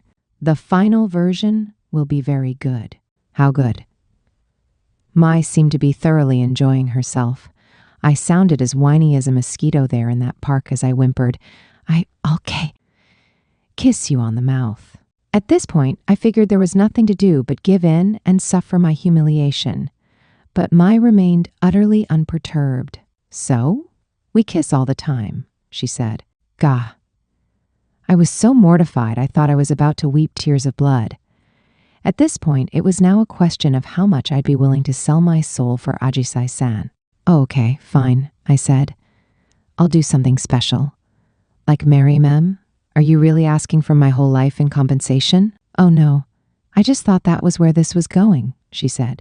Refusing to let Mai's nonsense distract me, I whipped out the joker from my hand of cards. You remember that list of horny stuff you wrote about us a while ago? Of course I do, said Mai. I promised that we'd do everything on that list someday, didn't I? I bit back an inner scream of, please forget about it. Don't let her take control of the conversation, I reminded myself. Don't let her take control of the conversation. Painfully aware of my reddening cheeks, I forced myself to sound calm and said, Well, we could do any one of those things off of that list. I guess. I could hear Mai's sharp intake of breath on the other end of the line. The summer breeze scythed through the park and the resounding cicada calls. Any one of those things, she repeated. Yes, I said meekly. To be honest, I didn't really remember what was on it since I'd made it a point to try and forget. But I had a feeling there was some pretty nasty stuff on there. So when I made this ridiculous offer, good old mind in the gutter Mai said, Oh my, I must say that proposition is enough to shatter my powers of reasoning. So I prompted. But just as I'd begun to ask when she was free, she shot me down. But I still won't talk, she said. Why Newt? Listen, she wasn't about to get a sweeter offer out of me. Weren't negotiations all about finding what your opponent was just barely willing to do? What was she playing at? I apologize, she said. It's not an issue with you. I don't want to talk about it with anyone, you see. Oh, for the love of. So she wasn't going to spill the beans, huh? You're awful, Mai. I fake sobbed through the phone. You've toyed with my naivete? I'm sorry, she said. You were teasing me and laughing at me, even though you never planned on telling me at all. Wah, you're the worst. I'm sorry. I figured I could carry on like this for an hour or so, wearing away Mai's conscience all the while, but I decided to stop early here. Sure, Mai may have been susceptible to my seductive wiles and art of using tears to get my way, but if I used those tricks too often, I would find it harder and harder to get Mai to lose interest in me. But I shouldn't worry about myself, I thought. Ajisai-san was the focus here. As Mai regained her composure, she told me, I think the problem Ajisai is facing right now is one which she should solve on her own. I can be of no help here, to say nothing of you. You think? Yes, although I'm sure it's frustrating for both of us. I guess Mai really did know everything then. As I had a flashback to Ajisai-san's tears, my voice dropped lower. But, I mean, Are you sure there's nothing you can do to help? Yes, that goes double for you. It was really hard to just accept that. But I knew that if I stuck my nose into a delicate issue just to satisfy my own curiosity, I ran the risk of hurting Ajisai-san. And I didn't want that. Back when I was holed up in my room all the time, I never accepted any of the nice things my parents said. I just stayed shut away in my own little world. The only thing that made me come out of my isolation chamber was that I opened the door myself. It was super helpful that people in the outside world had tried to lend a hand and help me fit in, sure. But when it came down to it, it all depended on my own will. Nothing more, nothing less. That's why I thought Mai was telling me right now that there was nothing we could do but wait. Gotcha, I said reluctantly. I couldn't wildly bang on the door since that'd do nothing but scare Ajisai-san off. Believe me, I knew firsthand just how much that could backfire. But all the same. So does that mean? I whimpered. Does that mean this has something to do with Mem? Mai's response was ever so slightly delayed. Yes, she said. However, you didn't do anything wrong. But no one did anything wrong, Mai insisted. It's a situation that couldn't be avoided. It's something outrageous. Something that no one could have willingly caused, like if girls began raining from the sky. If not for Mai saying that, I might have spent the rest of my life beating myself up for what I'd done to Ajisai-san. I gave Mai the tiniest of nods. Okay, I sighed and then tried to sound positive. You mean that if I worry about her, that'll just end up adding extra? Stress to her plate, right? Okay, fine. I'll try not to overthink it. This really didn't sit right with me. I wanted to go pound on her door immediately, but all the same, I forced myself to listen to Mai's advice. If I tried to straight up face the idea that I'd made Ajisai-san cry, I was pretty sure my heart would crumble into dust. And besides, I didn't want to cause extra trouble for Mai, not after she'd talked to me about all this. Mai sighed in relief. Good, she said. Thank you for the favor you're doing me. Bah. I'd done my absolute best to hold myself back from speaking, so how come she could read into my words so well? This freaking girl, I swear. This is why people were all over her, I guess. Still, can I ask you something? I said. What? I watched the other people in the park walk past in front of me. Helplessly, I pleaded, Is Ajisai-san going to be okay? Well, we'll just have to wait and see. Once again, she sounded like she was trying to tell herself that too. You know, wishing for something new is like a curse. If she wants to make it happen, she is the only one who can take that first step. You understand what I mean, don't you? Oh, so it was that kind of thing? In that case, yeah, I did understand. I'd also reached out to grasp a far-off shining light. Yeah, I said, nodding silently. I wanted to cheer Ajisai-san on from the sidelines if she was struggling with something and couldn't work up the courage to approach it yet. I wanted to tell her that she'd be okay, even if she messed up or failed outright. Maybe I wasn't much of a help, but I wanted to tell her that, like me, she wasn't alone. I was here for her. After all, she was my wonderful, precious, beloved ... friend. The Senna Sade of the story, Chapter 4. I'll make sure you get how I feel. The summer of Senna Ajisai's first year of high school passed by, day after repetitive day. She'd finished her homework early, and now she whiled away the time expanding her cooking repertoire with dishes too convoluted to produce on a daily basis, and beating action games she'd set aside for being too difficult. The seconds ticked by dutifully. She hadn't talked with Renako since the last time they'd met in person. The memory of bursting into tears in front of her still made Ajisai burn with shame. She wasn't even sure if she'd managed to keep her calm around Renako when they met in school again later, but she'd have to cross that bridge when she came to it. It certainly wasn't mortifying enough to warrant anything like skipping school. She was half resigned to the fact that her life was already set in stone, and she'd resolved her feelings. Well, she thought she had, for the most part. At any rate, time was the best medicine, and she'd already made up her mind, hadn't she? The days passed tranquilly in an almost curious fashion. It was as gentle as a curtain call. The end of summer vacation was fast approaching when, as Ajisai stared blankly out a window, a girl's voice brought her back to reality. Hey, Kaichu. She looked up and saw the other 3 girls sitting around her at a table in a diner, all friends from junior high who had ended up going to a different high school. She'd repeatedly turned down invitations to hang out due to having to babysit her little brothers. But that hadn't stopped them from asking. They were a good, patient bunch. "How have things been for you, Kaichu?" the girl asked. "Has high school been fun?" The girl next to her chimed in like the answer was self-evident. "Duh, of course it has. You must have made tons of friends." Ajisai grimaced and giggled at the title, Kaichu, class president. "Come on, guys, we're not in junior high anymore. You don't need to keep calling me that." Her friends exchanged glances. "Nah, you're still Kaichu through and through, right? Like what else would we call you? Ajisai-chan?" "No, that sounds so weird." The girls clapped their hands together and laughed. "Huh, you think?" Ajisai said.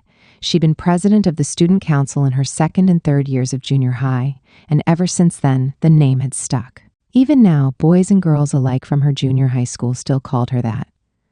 The other girls began to reminisce about fond memories. "Man, you were super popular back then, huh, Kaichu?" one girl said. "Yeah, you were the celebrity of our generation," said another.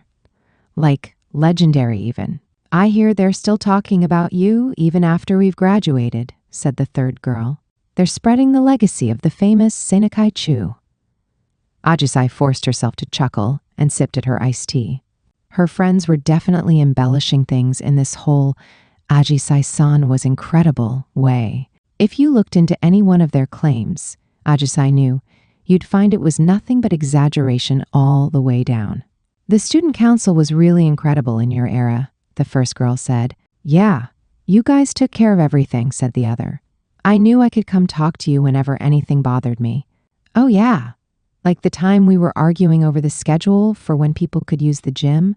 They were just talking about little things that other people didn't want to go, through the hassle of dealing with themselves. It really wasn't that big of a deal. All she had done was keep her head down and work hard every day, and before she knew it, she'd wound up with people popping up everywhere to ask her to handle things.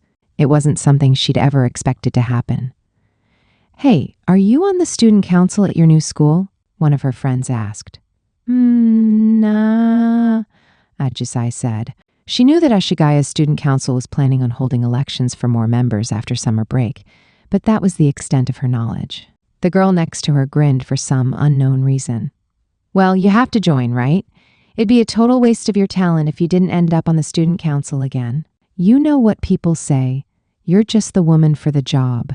That startled Ajisai. "Huh, you think?" she said. "I don't know about that. What, are you in a club or something?" her friend said. "Or is your family keeping you busy?" another asked. "No, not really, but I just don't know," Ajisai said. It was just that she'd been thinking it might be nice, really, to leave the whole student council thing behind her. She had a feeling it'd end up getting in the way with all sorts of things if she carried on with it any longer. Ajisai's evasiveness excited the other girls immensely. "Oh, I get it," one of them said. "You have a boyfriend." The other two girls erupted into squeals. "Oh my God, Kaichu has a boyfriend?" "No way, but you always turned everyone down when they asked you out. What kind of scandal is this? What's he like?" "Huh?" Ajisai blushed. "No, I don't have a boyfriend or anything like that." She waved her hands in denial, but the other three girls only took it upon themselves to become even more excited. "Oh my God, I need to tell the whole junior high group chat that Kaichu got a boyfriend. Everyone in the whole area is going to be heartbroken. Someone's going to have to host a party for all Kaichu's poor admirers to get over their heartbreak. Yeah, and we'll be first on the guest list." Come on, guys, it's not like that," Ajisai protested. Her friends were just exaggerating again. It wasn't like she had been asked out left and right back in junior high. Sure, maybe she'd had a few more admirers than some other girls, but that was it. "But you do have your eye on someone, right?" one of her friends asked. "Yeah, she must," another said. "See, she's blushing. You're so cute, Kaichu." "Huh?" Ajisai clapped her hands to her cheeks, making the other girls smirk. That's really not true. I mean, it's a case where I can't exactly tell them my feelings, you know?" "Huh, why not?" "It's okay," her friend insisted. "You're so pretty that if you go after anyone, you'll get them hands down." "But that wasn't true either, now was it?" Ajisai smiled and lowered her eyebrows. I mean, I don't think it'd be the most decent thing for me to do, she said. A metaphorical light bulb went on above the other three girls' heads. They looked at one another and whispered, "Are you thinking what I'm thinking? Is it one of the teachers? Is he having an affair?" "Wait, what?" Ajisai said. She stared at them blankly as all the other girls banded together and said, "I want to support you, Kaichu, but this just isn't right." "Exactly. This can't end well for you. You should quit while you're ahead. He's a loser. I know you seem like the type to date an older man, Kaichu, but still, I keep telling you, it's really not like that," Ajisai insisted. She kept shooting her friends down, but they weren't even listening to her at this point. They'd already made up their minds to have a serious talk with this boyfriend of hers and were discussing the matter among themselves. Ajisai sighed and looked out the window again. Quitting while she was ahead was certainly an idea. It struck a chord with her, and she reflected on the girl she had in mind. It'd be okay, she thought. Ajisai knew perfectly well that romance wasn't really her thing, since she was always more worried about other people's needs. There'd be no unnecessary drama so long as she didn't butt into anything. Everyone could still be friends just like they'd always been. Because, she thought, I've decided that this is what I should do. She'd made up her mind on the train the day she'd come home from her vacation with Renako. She'd be a good kid. Ajisai smiled when there was a lull in the conversation. "I'm okay, guys, really," she said, "but thank you for being concerned about me." Finally, her friends got the hint and switched topics to something else altogether. Eventually, it was time to go, and all the girls stood up. It had been fun catching up with old friends, and time had flown by without Ajisai having to dwell on any of her painful thoughts. It was on the way home that everything changed. The girls stepped out of the diner into a wave of hot air, although the humidity had recently fallen to the point where being outside was at least tolerable. Maybe autumn was just around the corner, Ajisai wondered, as she looked up at the sun still high in the late afternoon sky. As the girls made their way to the station, one of them noticed something and said, "Hey, what's going on with that crowd over there? Is that a photo shoot?" When they drifted closer, they saw that it did indeed appear to be a photo shoot. The street corners in this area were always being used as photo ops, so passers-by could sometimes catch a glimpse of celebrities here. The girls squealed. "No way, is that actually her?" "Oh my God, it's legit Odukamai!" Ajisai's eyes widened. There, in the midst of all the camera crew and goggling bystanders, was her classmate. Or no, this girl didn't resemble her classmate right now so much as the one, the only, the glorious model Odukamai. Apparently on a break at the moment, she graced the crowd around her with a smile. Behind Ajisai, her friends whispered and giggled to each other, "Oh my God, she's so pretty in person. She even has, like, a whole different vibe from us. I always knew she was special. God, if only I'd been born looking like her." Yeah, Ajisai thought, Mai really was pretty. Not too long ago, Ajisai would have been just like her friends, whispering away that she wanted to be like Mai. But now Ajisai knew the truth. She could never be like Mai. She was only the angel blessing the world that Mai and Renako lived in. But then some inner voice whispered, "Is that true?" She knew she should shut that emotion away. She knew she put her hand to her aching heart and looked up to meet Mai's eyes. "Oh!" Ajisai exclaimed. She suddenly forgot how to breathe with those blue eyes staring back at her. For a moment, she could clearly hear Mai's voice ringing in her mind. "You know, Ajisai, I have feelings for Renako." She'd looked almost too beautiful, too dazzling as she'd said that, and Ajisai hadn't been able to tear her eyes away. Mai was an explosion of beauty, a firework blooming in the night sky. The feelings Ajisai had cast aside that night at the festival rekindled in her heart. When Mai had admitted her feelings for Renako, she had looked so. Before she knew it, Ajisai stepped away from her friends. This time, she was going to act without anyone's help. She was going to do it entirely on her own. "Mai-chan!" she called. The crowd around her muttered as they saw her. "Is she a model too?" someone whispered.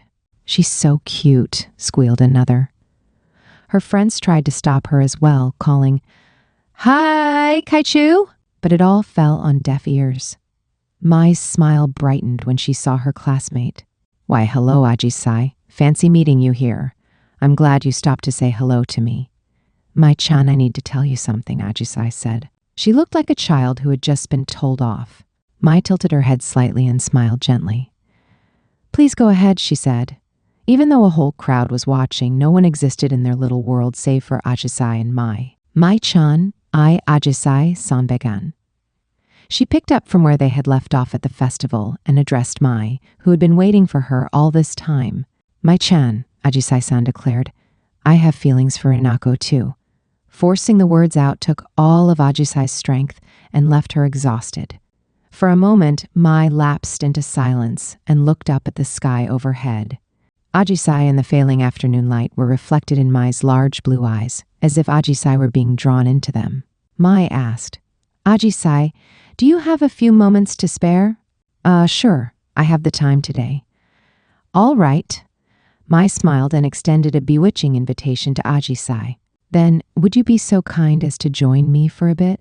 A rather discordant element had just been added to the otherwise gentle curtain call.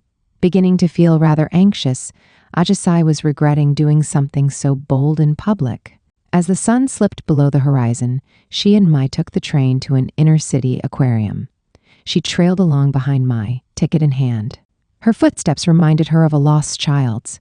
As she walked through the tunnel-like darkness of the aquarium, she told her friends straight out that she was going to leave them to hang out with Mai, and her friends had been, unsurprisingly, thrilled. Wait, does that mean you're friends with Oduka Mai Kaichu? One girl squealed. Oh yeah, you do both go to Ashigaya, gushed another. Hey, can we come too? Mai smiled back at the girls. My apologies, she said, but we have something important to talk about alone, so I hope you don't mind if I borrow her for a moment. Ajisai is a dear friend of mine, you see.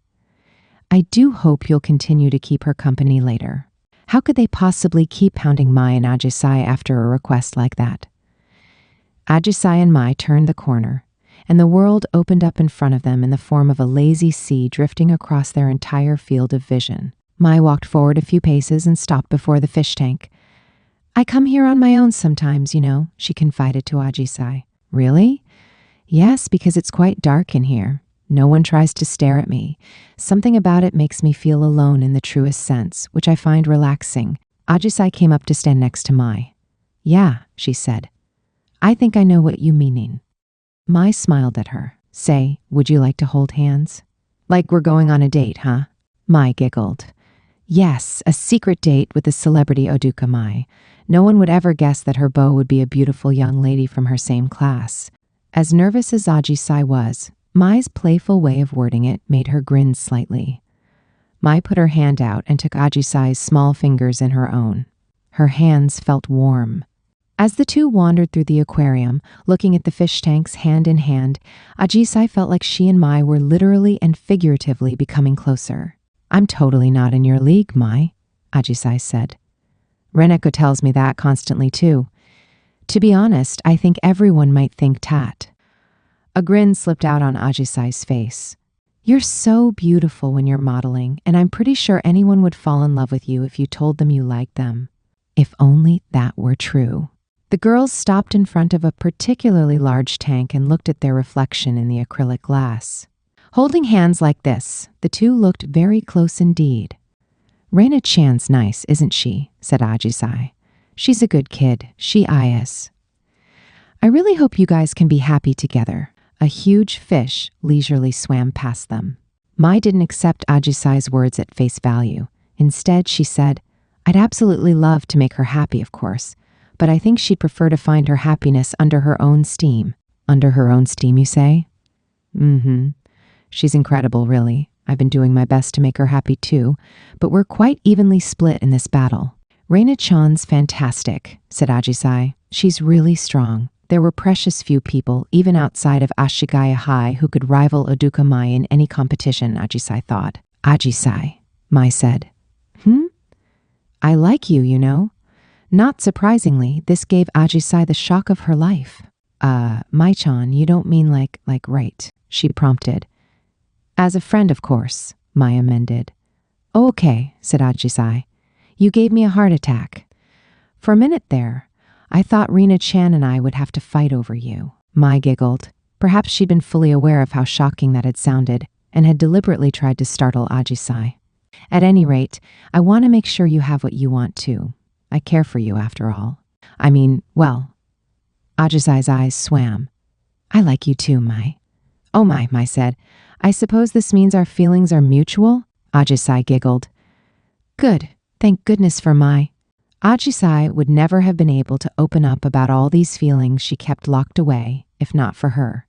Ajisai already felt her heartache lessening, her torment fading. If this was as bad as it got, then she felt like she could weather this forever, and that was all thanks to Mai. She wanted to tell Mai a simple thank you, and yet Mai beamed. It's all right, Ajisai. Her eyes were deeper than the ocean itself as she looked at Ajisai. I know you're being nice and holding yourself back for my sake, but you really don't need to. You should tell her how you feel. But if I do then? Feelings and looking so upset. I'm sure Renako must feel the same way. She squeezed Ajisai's hand slightly. But why don't you mind? Ajisai asked. Because, Mai said with a grin, I know she'll choose me in the end anyway. Oh, Ajisai looked up at Mai. She realized, just then, that maybe she hadn't really known Mai at all up until this very moment. Mai was so cool. Human hearts were fickle things, and there was no guarantee that one person would like another from one day to the next. And so even Mai grew anxious. That's why she flew after Renako in pursuit when she heard that Ajisai and Renako were going on vacation together.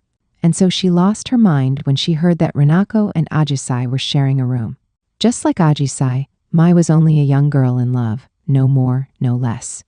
And yet, in spite of all that, she did not so much as hesitate for a moment before making this bold declaration to quiet Ajisai's fears.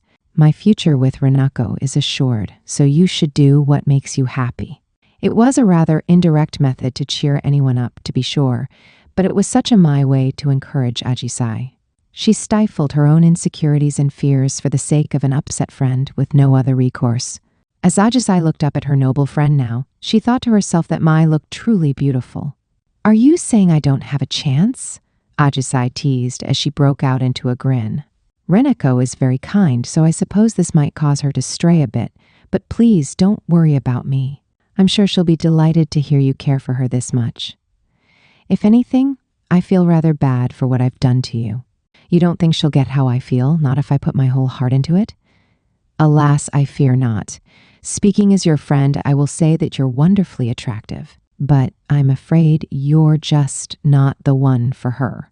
Talking with Mai always made Ajisai's heart feel lighter. Now that she thought about it, she realized that maybe this was what Mai had been trying to say back at the festival. Mai liked Renako, so it was okay for Ajisai to admit her own feelings too. But if that was the case, then what a clumsy way to put it.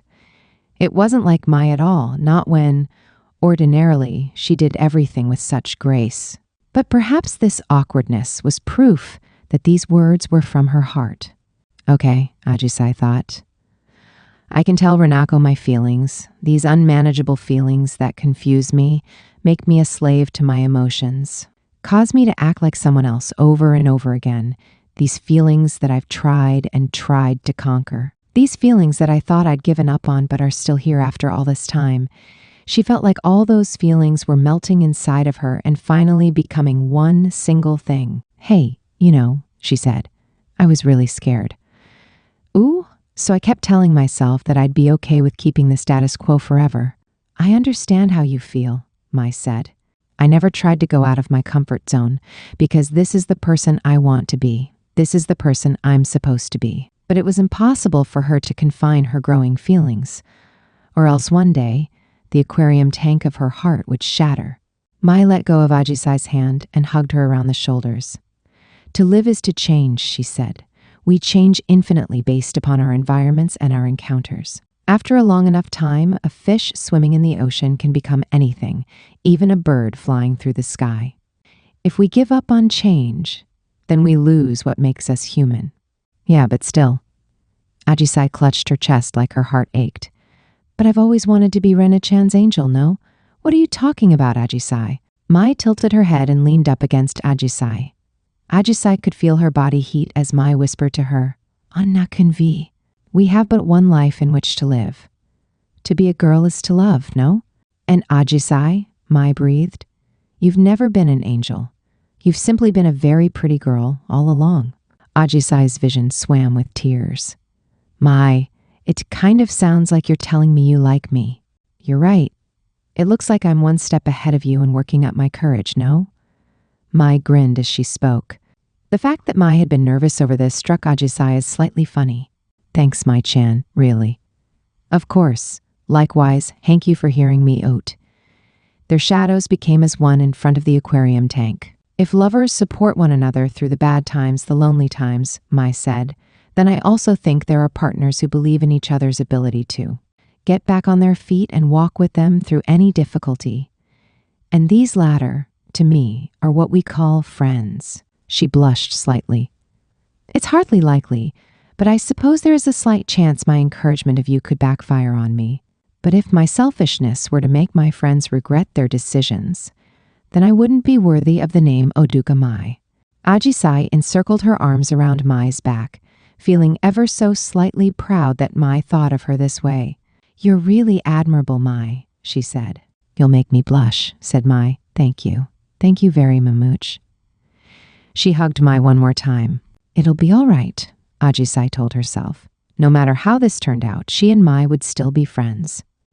No matter how much they changed, this moment in which they'd both fallen in love with the same girl and told each other their feelings would live on forever.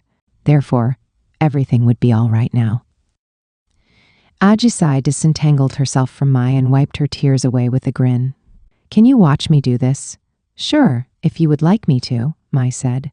Ajisai took a deep breath, and then she placed a phone call. The person on the other end of the line picked up. Hey, Rina-chan, Ajisai said. Is now a good time to talk? Oh gosh, she decided then to be selfish. Do you think we could meet up, she asked. Yeah, no, just for a little bit is fine. Okay, thanks. After Renako suggested the park near her house, Ajisai hung up the phone.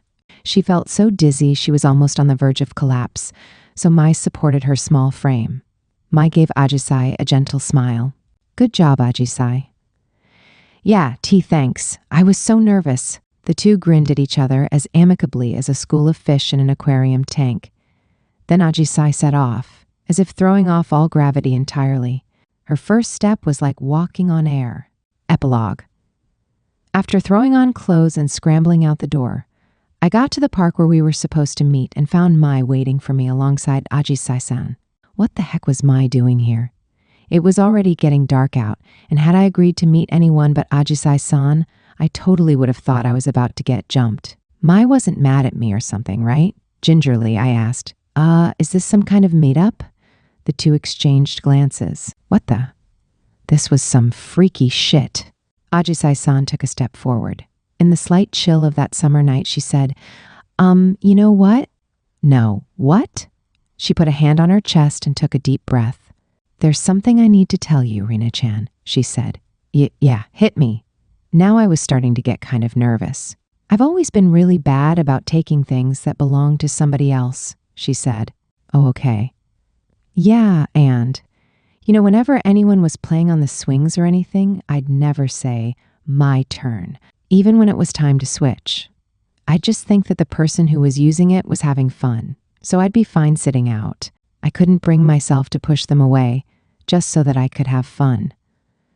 I took a brief glance at Mai. Where on earth was this story going? But Mai just shrugged slightly in an I know but hear her out sort of gesture. In fits and starts, Ajisai-san said, and once I started babysitting my little brothers, that feeling only got stronger. I thought I was happy seeing other people being happy. Yeah, she'd mentioned that once before. And whenever anyone in class invites me to hang out with them, they're doing so because they want to spend time with me, right? So my thought's been that as long as they're having fun with me, then I'm fine with accepting. For ages now, I've thought I've been a good person who is being considerate towards other people. Now Ajisai-san giggled. But a real good person wouldn't call themselves that. I'm just stupid. All I've been doing is holding myself back constantly so that I wouldn't say anything selfish. Ajisai-san fixed her gaze on me. But then you taught me something, Reneshan. I didn't understand what sort of emotions were at play here. but it was coming through loud and clear that Ajisai-san had a tremendous emotional investment in this. I did? I said. Yeah, she said. You're always so brilliant and you light the way forward for me. Reina-chan, you gave me the strength to make progress. Ajisai-san took another deep breath. So, she said. And right there, under the night sky, she said the most beautiful words in the entire world. Reina-chan, I really like you. Would you go out with me? For a moment, I couldn't say anything at all. All I did was stare at Ajisai-san's crimson face. My heart had been thudding away for some time now, and I couldn't think anymore. So I nodded and replied, Sure. Ajisai sat down in the entranceway and put on her brand, new loafers. It had been so long since she'd worn her uniform, and it felt nice to once again have this proof that she was a high schooler, like it was her guide down the path of adulthood. The thought cheered her on. Today was the start of the second trimester, and while she hated getting up in the mornings, the prospect of seeing her friends again made her excited. Life was a constant cycle of misfortune following fortune. She feared the day when all the delicious treats would run out, and when she'd lose the dear friends she'd made. But that fear didn't mean she had to hide away inside herself. She had to open the door and take a step forward. Just as she was about to leave, her mother called her back and gave her an envelope addressed to her. Curious, Ajisai flipped it over to read the back. The sender was the Suzuki Photo Studio. Oh, Ajisai cried. She tore open the envelope in excitement and found the photograph of her and Mai. It almost looked like a snapshot taken with the pop star. What with Ajisai standing next to a star model like that? Maybe I should bring this to school with me and get Mai to autograph it. She grinned broadly, and then she realized that there was a second photograph as well. This one was a shot of all three of them. Not a portrait in the studio proper, but a snapshot of the girls looking around at the other photographs. Renako stood in the middle of Mai and Ajisai, giving the camera a little peace sign and a grin. Ajisai's smile broadened. This is a really nice photo, she said. She'd show it to the others for sure. She put it in her backpack and set out once more, calling, I'm heading out now. It was a beautiful day outside, and her steps were light. A gentle breeze blew. As Ajisai waited for her train, someone behind her called, Hey, Kaishu! Ajisai turned, and there stood one of the girls from that hangout over summer vacation, now dressed in her school uniform too. Oh, hey, Yuri, Ajisai said. Does your school start today too? Yuri asked. Yup, I'm so sleepy, 'cause I haven't gotten up this early in ages. Same. Both girls shared a laugh. However, as Yuri stepped up next to Ajisai, she lowered her eyes. Hey, Kaichu, sorry about that thing the other day. I feel like we kept teasing you. Huh? Oh no, don't worry about it. Nah, we kept on badgering you about the people you like and stuff. That was kind of mean of us, I think. We all felt bad about it on the inside. Really? That's sweet of you guys. I mean, you kept on smiling no matter what we said, so we got really carried away. I'm sorry. Oh, hey, do you want to take my bento for lunch today? I can't possibly eat 2 lunches, Ajisai told her, shaking her head no with a grin. The train would be here at any minute, but she said, Hey, Yuri-chan. With the same sense of mild happiness, as if she were remarking on the color of a flower passed by on their route to school, Ajisai said, You know, I asked someone out the other day. The other girl shrieked so shrilly everyone on the platform could hear it. Wait, you did, Kaishu? What? Who'd you ask out? I'm trying to think of who would be a good match for you. Like, Odukamai, maybe? Ajisai giggled. No, not her.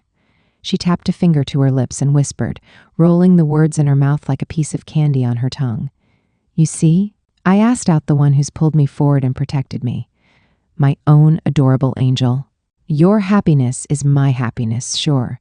But I want to go get my own happiness too, Ajisai thought.